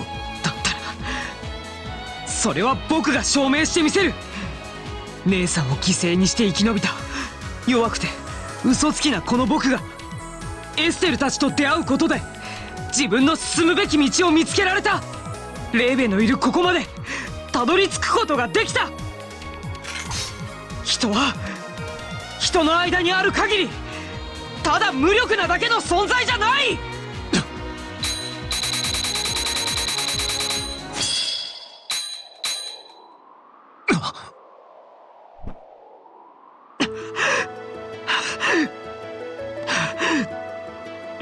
He did it.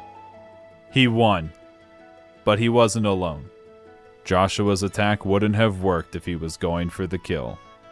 That's what Dad taught him. Well, guess that means there's no reason for Loewe to work for Uroboros anymore. よかった。本当によかった。レーベが戻ってきてくれた。おい。Is it stupid? Yeah, it should be. エステル・ブライト、お前には感謝しなくてはな。レンといいこいつといい。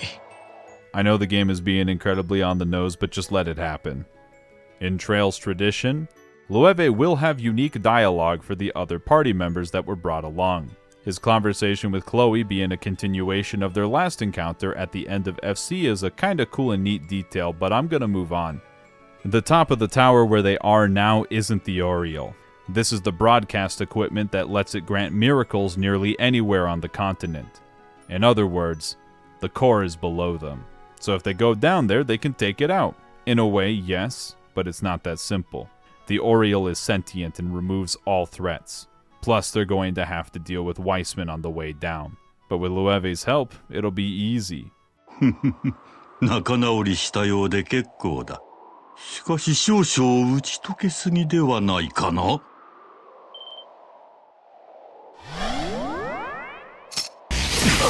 That fucker gets a cheap shot? I never liked Weissman. ごきげんよう。見事試練を乗り越えてここまでたどり着いたようだが、こういうルール違反は感心しないな。What the hell is this man talking about? All members of Uroboros get power from the Grand Master. Having enforcers helping them doesn't really count for his experiment.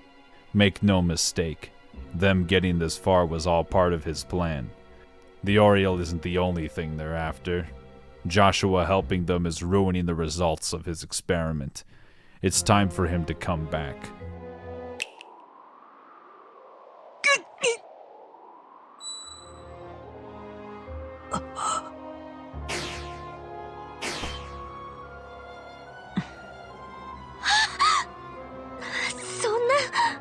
"そうきたか。よしや、嘘だよね。ねえ、こっちに戻ってきてよ。お願いだから、そんな目をしないでよ。There's nothing Estelle can do. This whole thing started when he rebuilt Joshua's mind. The stigma burned into his very essence is tremendous when activated. He's merely a puppet again. That tattoo isn't for show. Weissman can only imagine the terror Joshua felt when it reappeared. So he lied. Joshua was never free. No, he was. He was free as long as he stayed away from Estelle and didn't come this far. Really, this is all Estelle's fault.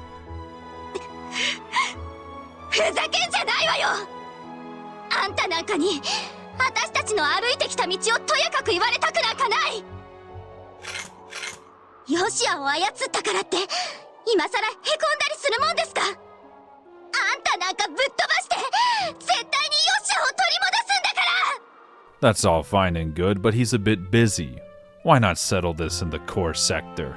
They were gonna go there anyway.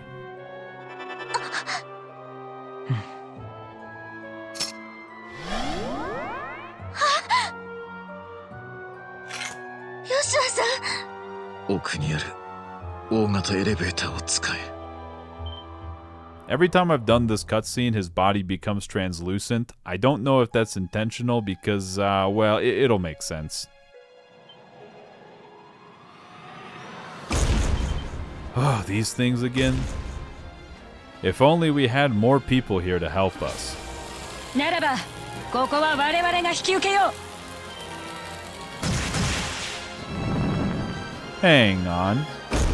I thought they were all dead bolted to the ship. This subtly foreshadows needing multiple squads of party members in later Trails games. 行け、エステル・ブライト。その輝きを持ってヨシアを取り戻すがいい。行くぞみんな。二手に分かれて撃破する。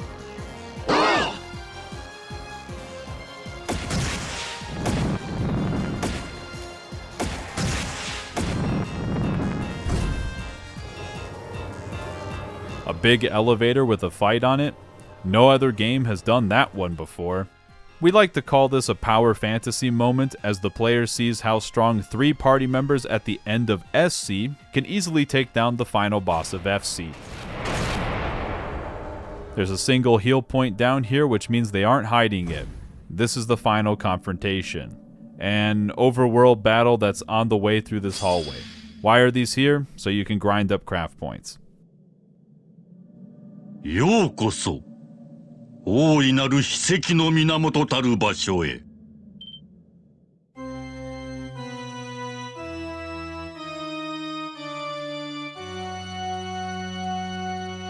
ヨシュア。最後の試練もなんとかくぐり抜けたようだね。それでこそ和の復活に立ち会う資格があるというものだ。そんなものに興味はないわ。私たちが望むのは今回の異変を終わらせること。それとあんたがヨシアを解放することよ。 Sorry, that won't be happening. Joshua's mind is nothing more than a construct. The stigma is proof of that. If he managed to erase it, he could have been free. But he never got that far. What a piece of shit. Surely Joshua knew something like this could happen, yet he never told anyone. And nobody else even noticed his pain. These bonds of theirs are nothing more than a farce. But no worries. They will still get to witness this glorious moment. What is he talking about? How much do they actually know about this city and about the Oriole from 1200 years ago? This is it. One of the ultimate artifacts, capable of unlimited power and science-shattering potential. Why would they seal such a thing away? Because it destroyed society. Ho ho ho, they did their homework. Allow Weissman to explain the short version. 1200 years ago, Eidos granted humanity 7 treasures. Each one utilized a facet of reality to manifest kisekis, which means miracle or trail depending on what kanji is used in Japanese. Humanity split into 7 factions centered around each treasure. This is one such ideal, the liberal arc, constructed around the Oriole, a paradise removed from the troubles of the ground. Here, they lived a life free of strife, but in turn, were swallowed by the artificial bliss itself. Not just physical ecstasy, but even dreams were provided by the Oriole. The people, drunk on miracles, were on the brink of annihilation. They lost all sense of ambition and ethics. Suicides and strange crimes became rampant. But the Oriole did not care. It just continued granting kisekis.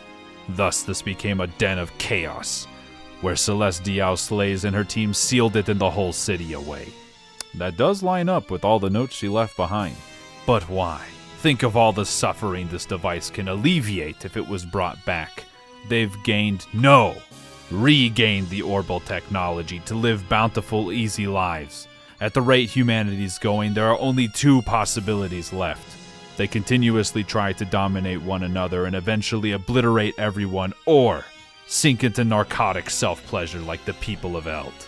Only physical or mental annihilation is possible.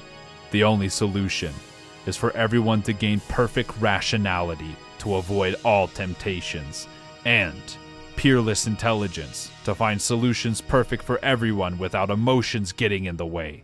That is the true gospel plan, to turn people's minds into what they were supposed to be. I can't believe it. The final ultra-evil superboss is a fucking Redditor.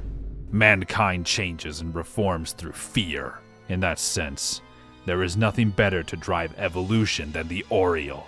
That is Weissman's duty to Ouroboros and to the Grand Master. Bet this guy'd be really fun at parties.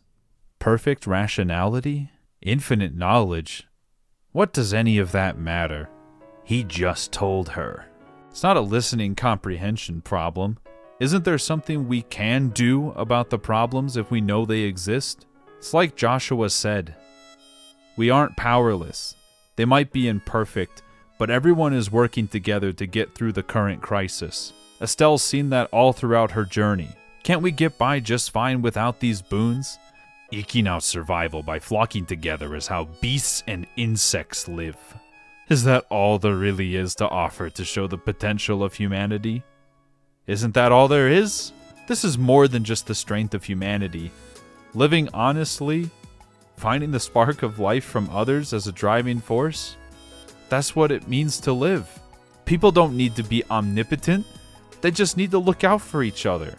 The people who sealed this away probably felt the same. Relying on miracles helped cause their downfall, but making it so people stopped caring about each other, that's what really destroyed them. How foolish. Just look at a history book. Ever heard of this thing called war? What about war? Estelle's mom gave her life to protect her.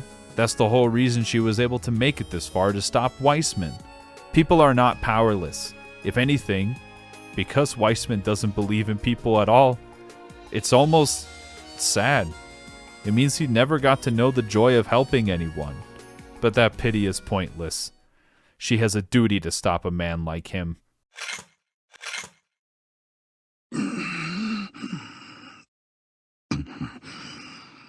無知な小娘が大層な口を聞く。ならばその身をもって己の言葉を証明してみたまえ。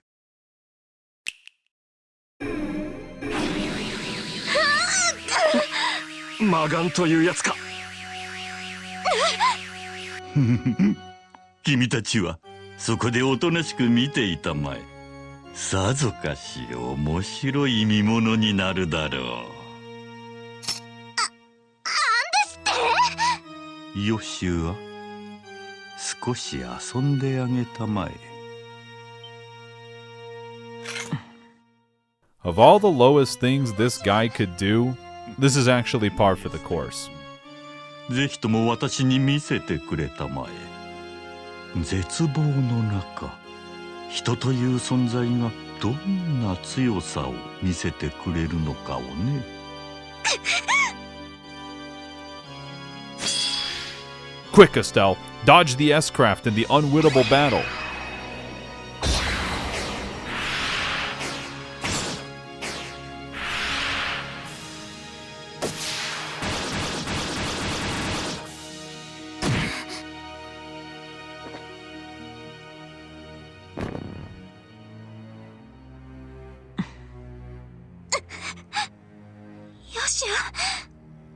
おお、なかなか見事な技だ。どうやら剣聖のところに預けた甲斐があったみたいだね。これでまた私の作品の完成度が上がったというわけだ。あんた。さて、真の余興はここからだ。ヨシュア、彼女を無力化したまえ。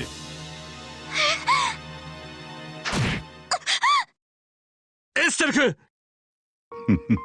どうやら君では人の強さを証明できないようだね。だが私も学者の端くれとして実証の必要性は理解しているつもりだ。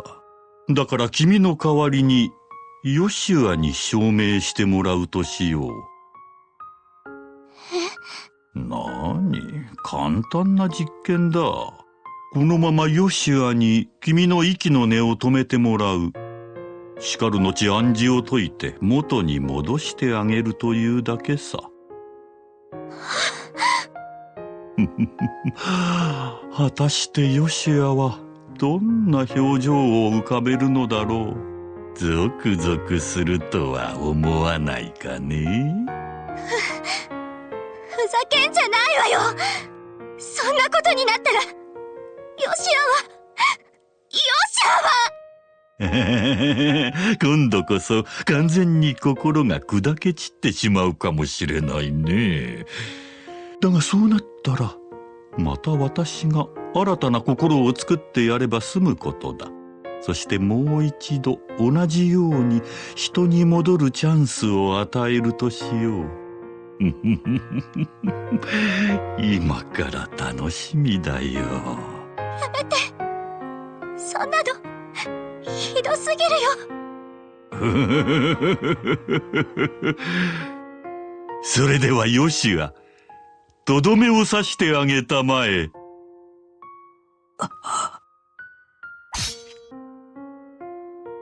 よし、ごめんね。絶対に死なないって言ったのに。ごめんね。一緒に歩くって約束したのに。吉野さん、ダメ。頼む、目を覚ましてくれ。でも私は信じているよ。ヨシアは絶対に負けないって。私がいなくなっても現実から逃げたりしないって。ごめん、ちょっと自信はないかな。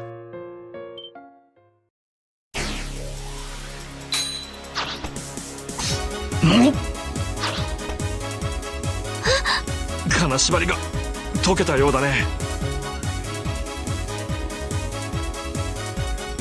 よし。ごめんエステル、ずいぶん辛い思いをさせてしまったみたいだね。バカな。あの状態から意志を取り戻せるはずが。待て、お前、肩の聖痕はどうしたのだ。もう僕の深層意識にあなたが刻んだ聖痕はない。たった今砕け散ったからね。何？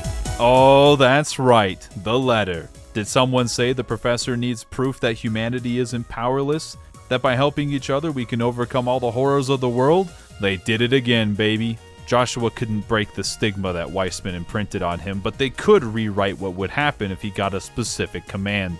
Weissman couldn't resist giving Joshua an order to do the one thing he feared the most. And sure enough, he did. Joshua is completely free now. How foolish! Joshua could have ascended to even higher heights. There's no point in that anymore. If there's anything that's certain at this point, one's journey through life isn't done alone. It's something that you find with others as you keep going, no matter how dark your surroundings. How absurd. History is stained with the blood of the likes of you. No, we light the way for others. That's how we made it this far. Show me then. Show me this so-called light that will guide you through the darkness.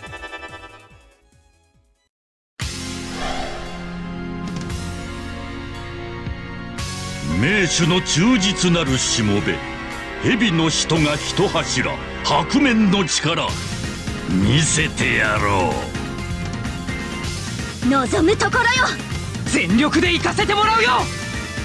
Oh yeah, we're here. We're at the peak. Did someone say the cold indifference of the universe versus the indomitable human spirit? One man by himself versus those who work together? I said it before and I'll say it again. The reason you can't do power scaling in Trails is because no main character is at their peak when they're by themselves.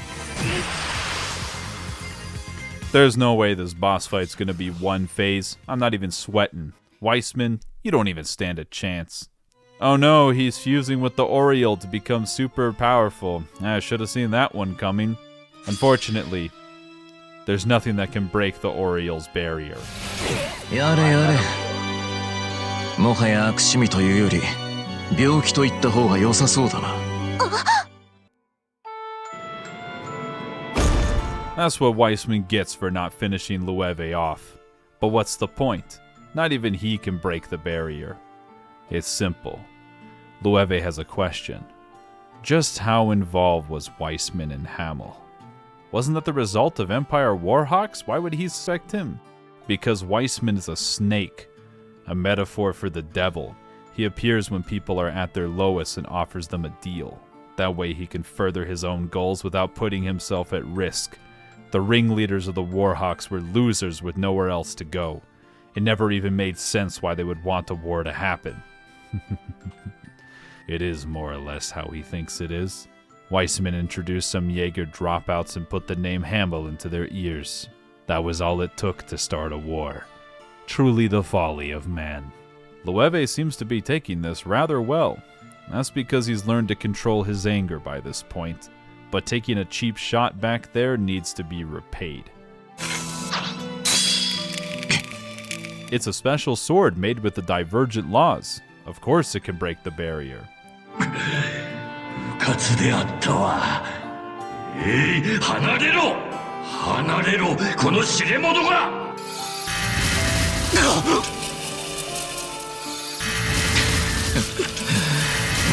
遅い。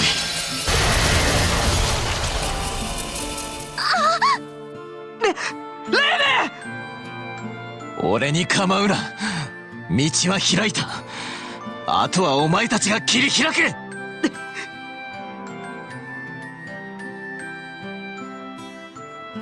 やってくれたな。まあいい。絶対障壁など和の力のほんの一端だ。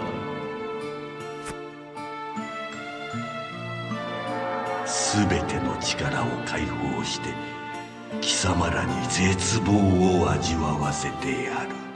それはこちらのセリフさ。遊撃士としてリベールの市民としてそして何よりも人として。ワイスマン、僕たちはあなたを倒す。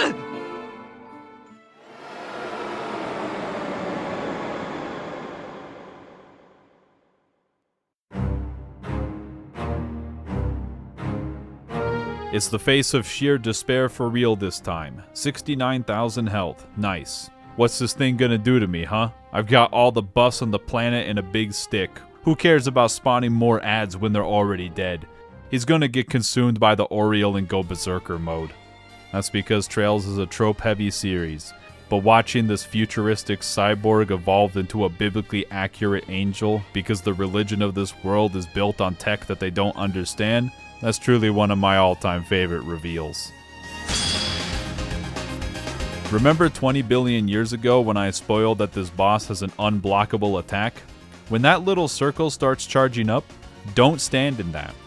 That deletes a tile from existence and takes everything with it. Party members who get devoured can't even be revived. It's super slow and telegraphed, but experimenting with Earthguard on my first playthrough was a terrible idea.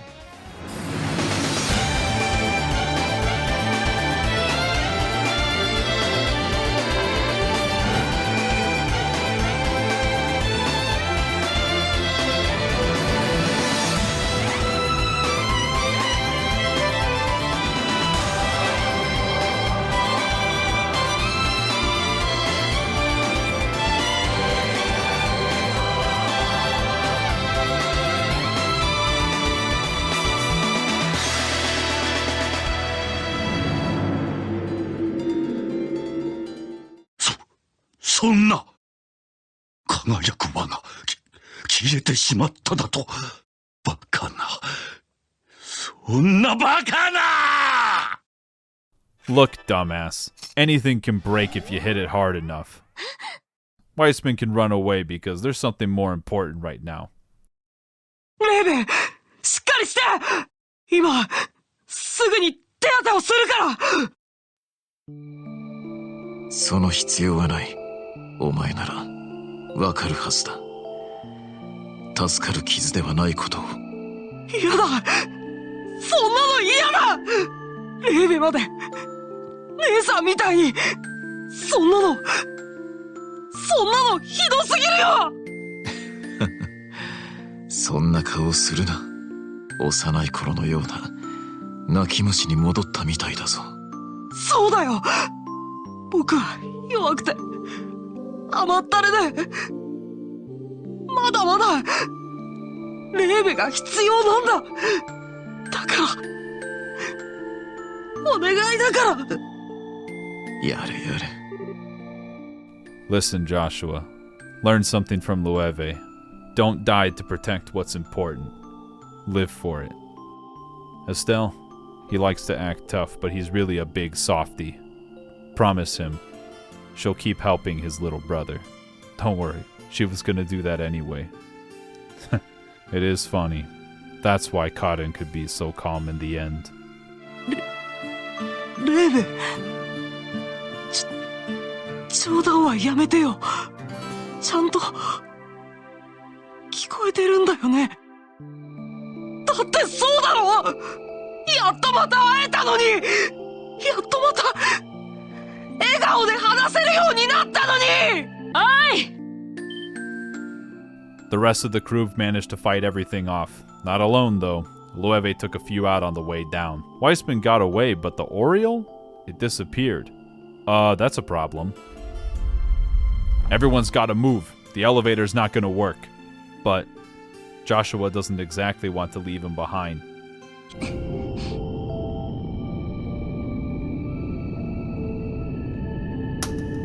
How many emotional support slaps are we getting in this game? I mean, it's not even really a callback. Didn't you just hear what Loewe said? He has to live. ヨシアを支えるってこの人と約束したことを絶対に忘れないんだから。エステル、ごめん。 They can take his sword as a keepsake. It's better than nothing. They're all out of time. They gotta move. バカな、そんなバカな。こんな事態、名手の予言にはなかった。待てよ。試されたのは私も同じだったということか。戻ったら問いたださなくては。悪いけどそれは無理やね。ケビン・グラハム、いつの間にこんなところに。どけ、貴様のような雑魚に関わっている場合ではない。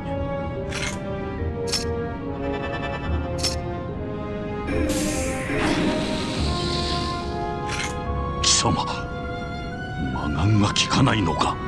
いくら聖杯騎士とはいえ新米ごときに防げるわけが。すまん。ちょいと三味線弾いてたわ。俺は騎士団の第5位。それなりに修羅場はくぐっとる。ま、それでも本調子のあんたに勝つのは難しかったけど、今なら付け入る隙があるからな。何？俺の本当の任務は輝く輪の調整内。最悪の破壊層ゲオルグ・ワイスマン。あんたの始末というわけや。なるほどな。だがこの程度の攻撃でこの白面を滅するなど。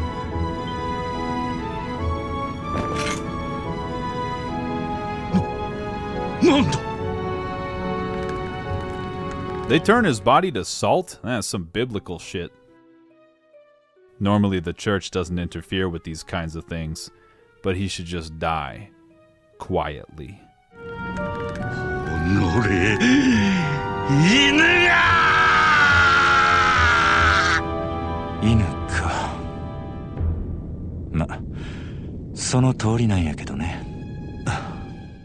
Joshua should be grateful. At least he can get out of this kind of life.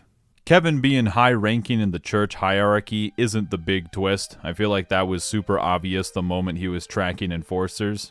The real twist is that the church has assassins in their ranks. I won't elaborate more right now, but Kevin icing Weissman at the end of the game goes so hard, and it's a cheeky way to kill off the villain without Estelle, or more importantly, Joshua doing it. That's why it's time for Campanella to make an appearance. Kevin Graham is just as cold as the rumors said, but no worries, he's just here to observe. Weissman self-destructing is only another thing that has to be reported to the Grandmaster. And he accuses Kevin of being stone cold, almost as if they're drawing parallels between the characters and their respective organizations. So, it's time for one final side tangent before the final escape sequence. Forgiveness and redemption. I've discussed these themes several times and I want to elaborate now. Forgiveness and redemption are very big themes of Trails and they are inextricably linked.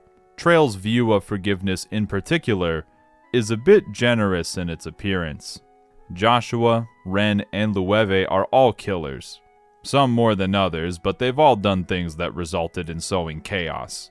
Even though Lueve saves some people here and there, he is still one of the bad guys. After his revelation, he gives up his life to help Joshua and Estelle, choosing to believe in them in an act of redemption. Is this a complete redemption arc? Is he owed forgiveness? No. Trails never presents forgiveness as something that anyone is owed. Not everyone is going to immediately forgive Richard, for example, for what he did. They present forgiveness as something that's up to the individual. Estelle is willing to forgive almost damn near anyone, but even the Queen forgives Joshua on her own terms. Joshua forgives Lueve with almost no hesitation, but it's not something that Lueve's expecting. If anything, he feels like he shouldn't be, and Joshua's jumping to conclusions. Even more importantly, Lueve doesn't stop Weissman as a way to redeem himself for every past transgression. It's just the one right thing he can do in that moment. And it's still mixed in with a good chunk of vengeance. But the reason I consider this to be a redemption arc is because of his final words. To live to protect people. He regrets not being able to continue doing the right thing. That dying deprives him of the opportunity to atone.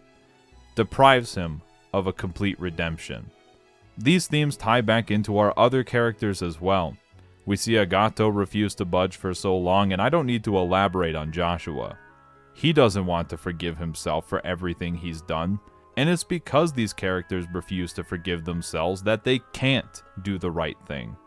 The truth is, no matter how many acts of depravity someone commits, there is always the opportunity to come back. They still have to be willing, of course. It's not like Weissman deserves any sympathy. The comparison I want to make is a spoiler for another really long game, so I'm not going to. What I will say is the self-punishment cycle is only ever reinforced by believing in redemption as an all-or-nothing deal. That if you can't become completely good, what's the point of even trying? Even if it's just a tiny piece of hatred being given up, if it's just enough to look forward again, then that's all you need for forgiveness, for redemption. You don't forgive yourself and do the right thing to magically make amends with everyone you've wronged. You do it for yourself. But it doesn't have to be done alone. Estelle gets Joshua to forgive himself just enough to stop being Joshua astray. Joshua in turn gets Lueve to forgive the world just enough to stop trying to destroy it. That in turn gives them the final piece they need to stop Weissman. That's the power of believing in others. That's the power of bonds. The power of friendship. There is more beyond one's worst actions. But as Lueve says, you have to live for it. Oh no, Joshua is still recovering from the stigma removal.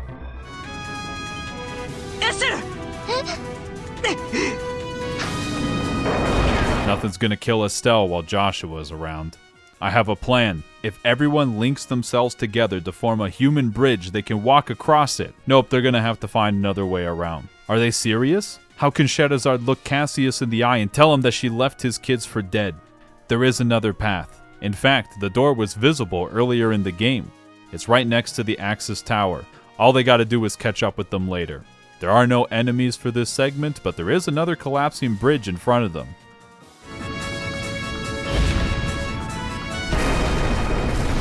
Uh-oh. Guess that's that. If only Joshua didn't collapse back there. Oh, stop. If Joshua wasn't there, Estelle would have fallen into the abyss. And if Estelle wasn't there, Joshua would be a puppet by now. Almost like they both constantly rely on each other. It's strange, though. They're totally screwed. But it's not scary. ヨシアはどう？そうだね。僕も全然怖くないかな。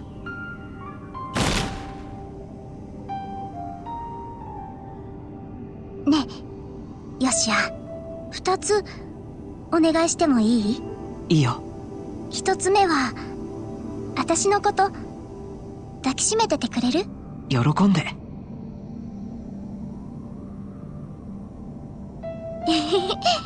それから。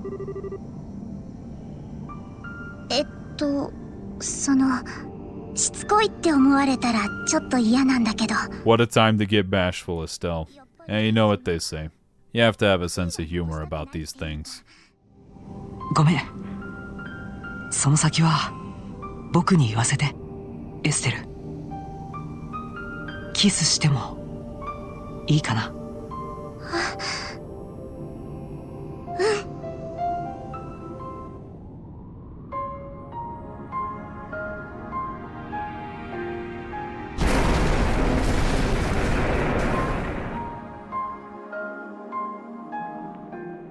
As it all crumbles away, the liberal arc, the Oriole, free from the sins of the past, but not without sacrifice.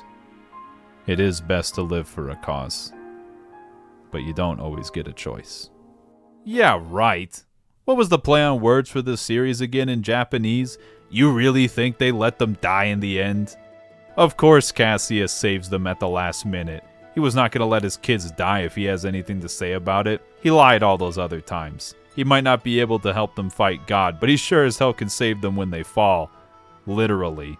How do you make a perfect thematic ending to a game like this? What's that? The miracles the computer make didn't create a real miracle? The real miracle is the one they made by helping each other?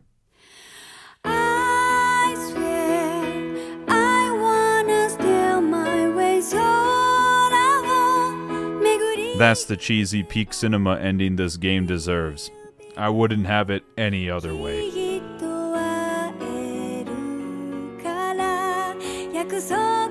The Epilogue.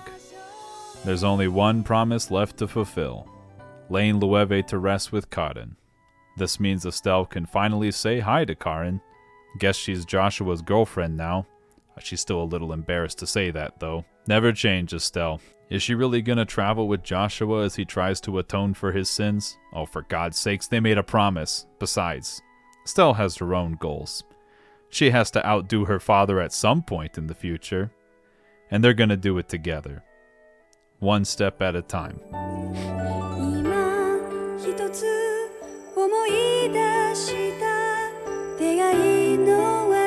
And that's the end of Trails in the Sky 2nd chapter. It's not an objectively good game, because there's no such thing, but it is objectively my favorite. For now, I like to leave the possibility open. It has some moments I'm not super into, but everything from Chapter 4 onwards is a ride. It's a rare feeling for me after a game to go, damn, that was good. It does so many things so well, in my opinion, and I hope that shines through in my synopsis. My hope is that this still encourages people to play the games for themselves. Like I said, there's plenty of things I left out on purpose, and so much characterization that can't be conveyed with most of the dialogue being cut out.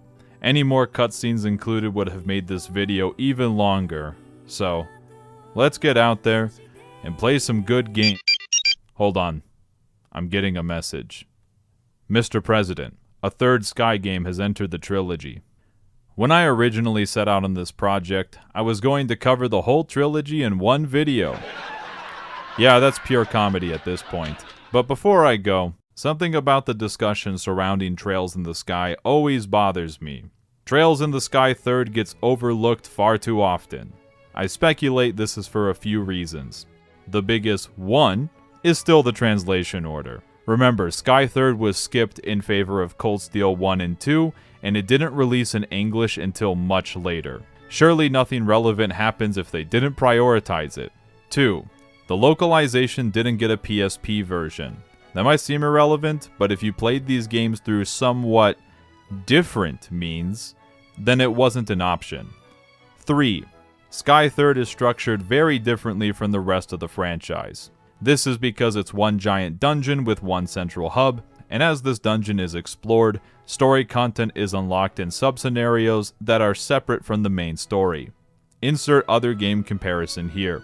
Though its unique status ends up being kinda revoked as Reverie has a lot of similarities.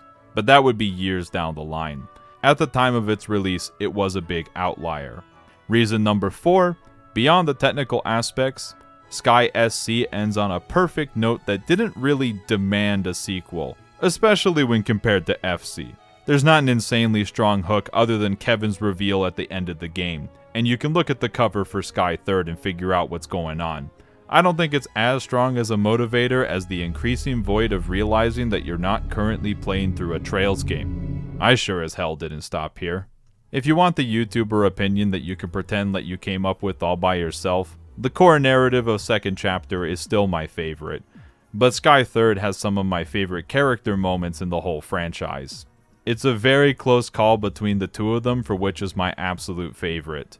And it's also a really close call for what my favorite arc is between the Sky and the Crossbell games. But it's not really a competition. I can play all of them. Sky 3rd contains the true epilogue for the Sky arc and serves as a passing of the torch to the rest of the series. Excluding this game from the Trails in the Sky discussion just doesn't feel right. Trails in the Sky is a trilogy of games. No, it cannot be skipped. Stuff that's mentioned and theorized in Sky 3rd is important to the overall plot. As more games come out, this game only gets increasingly more relevant. But that's also a lame reason to play it. You should play Trails in the Sky 3rd because it rocks. The soundtrack is also goated, and that's coming off of a soundtrack that I think is already incredible. That's where I'm gonna leave things for now. I'll make a Sky 3rd book report a Patreon goal that I'll circle back to eventually. I'm gonna focus on some shorter stuff and some actual essays because surely it can't get any longer than this. I just don't want to scrub through footage anymore, as I'm sure it got increasingly obvious as this video's runtime continued to balloon. Thanks for watching if you made it all the way to the end. This video, as always, is made possible by my patrons and people sending me coffee money. If everyone who unconsciously subscribed to me at some point gave me $1 every month, that would be way too much fucking money. All I will end the begging for money segment with is, please don't make me take sponsorships!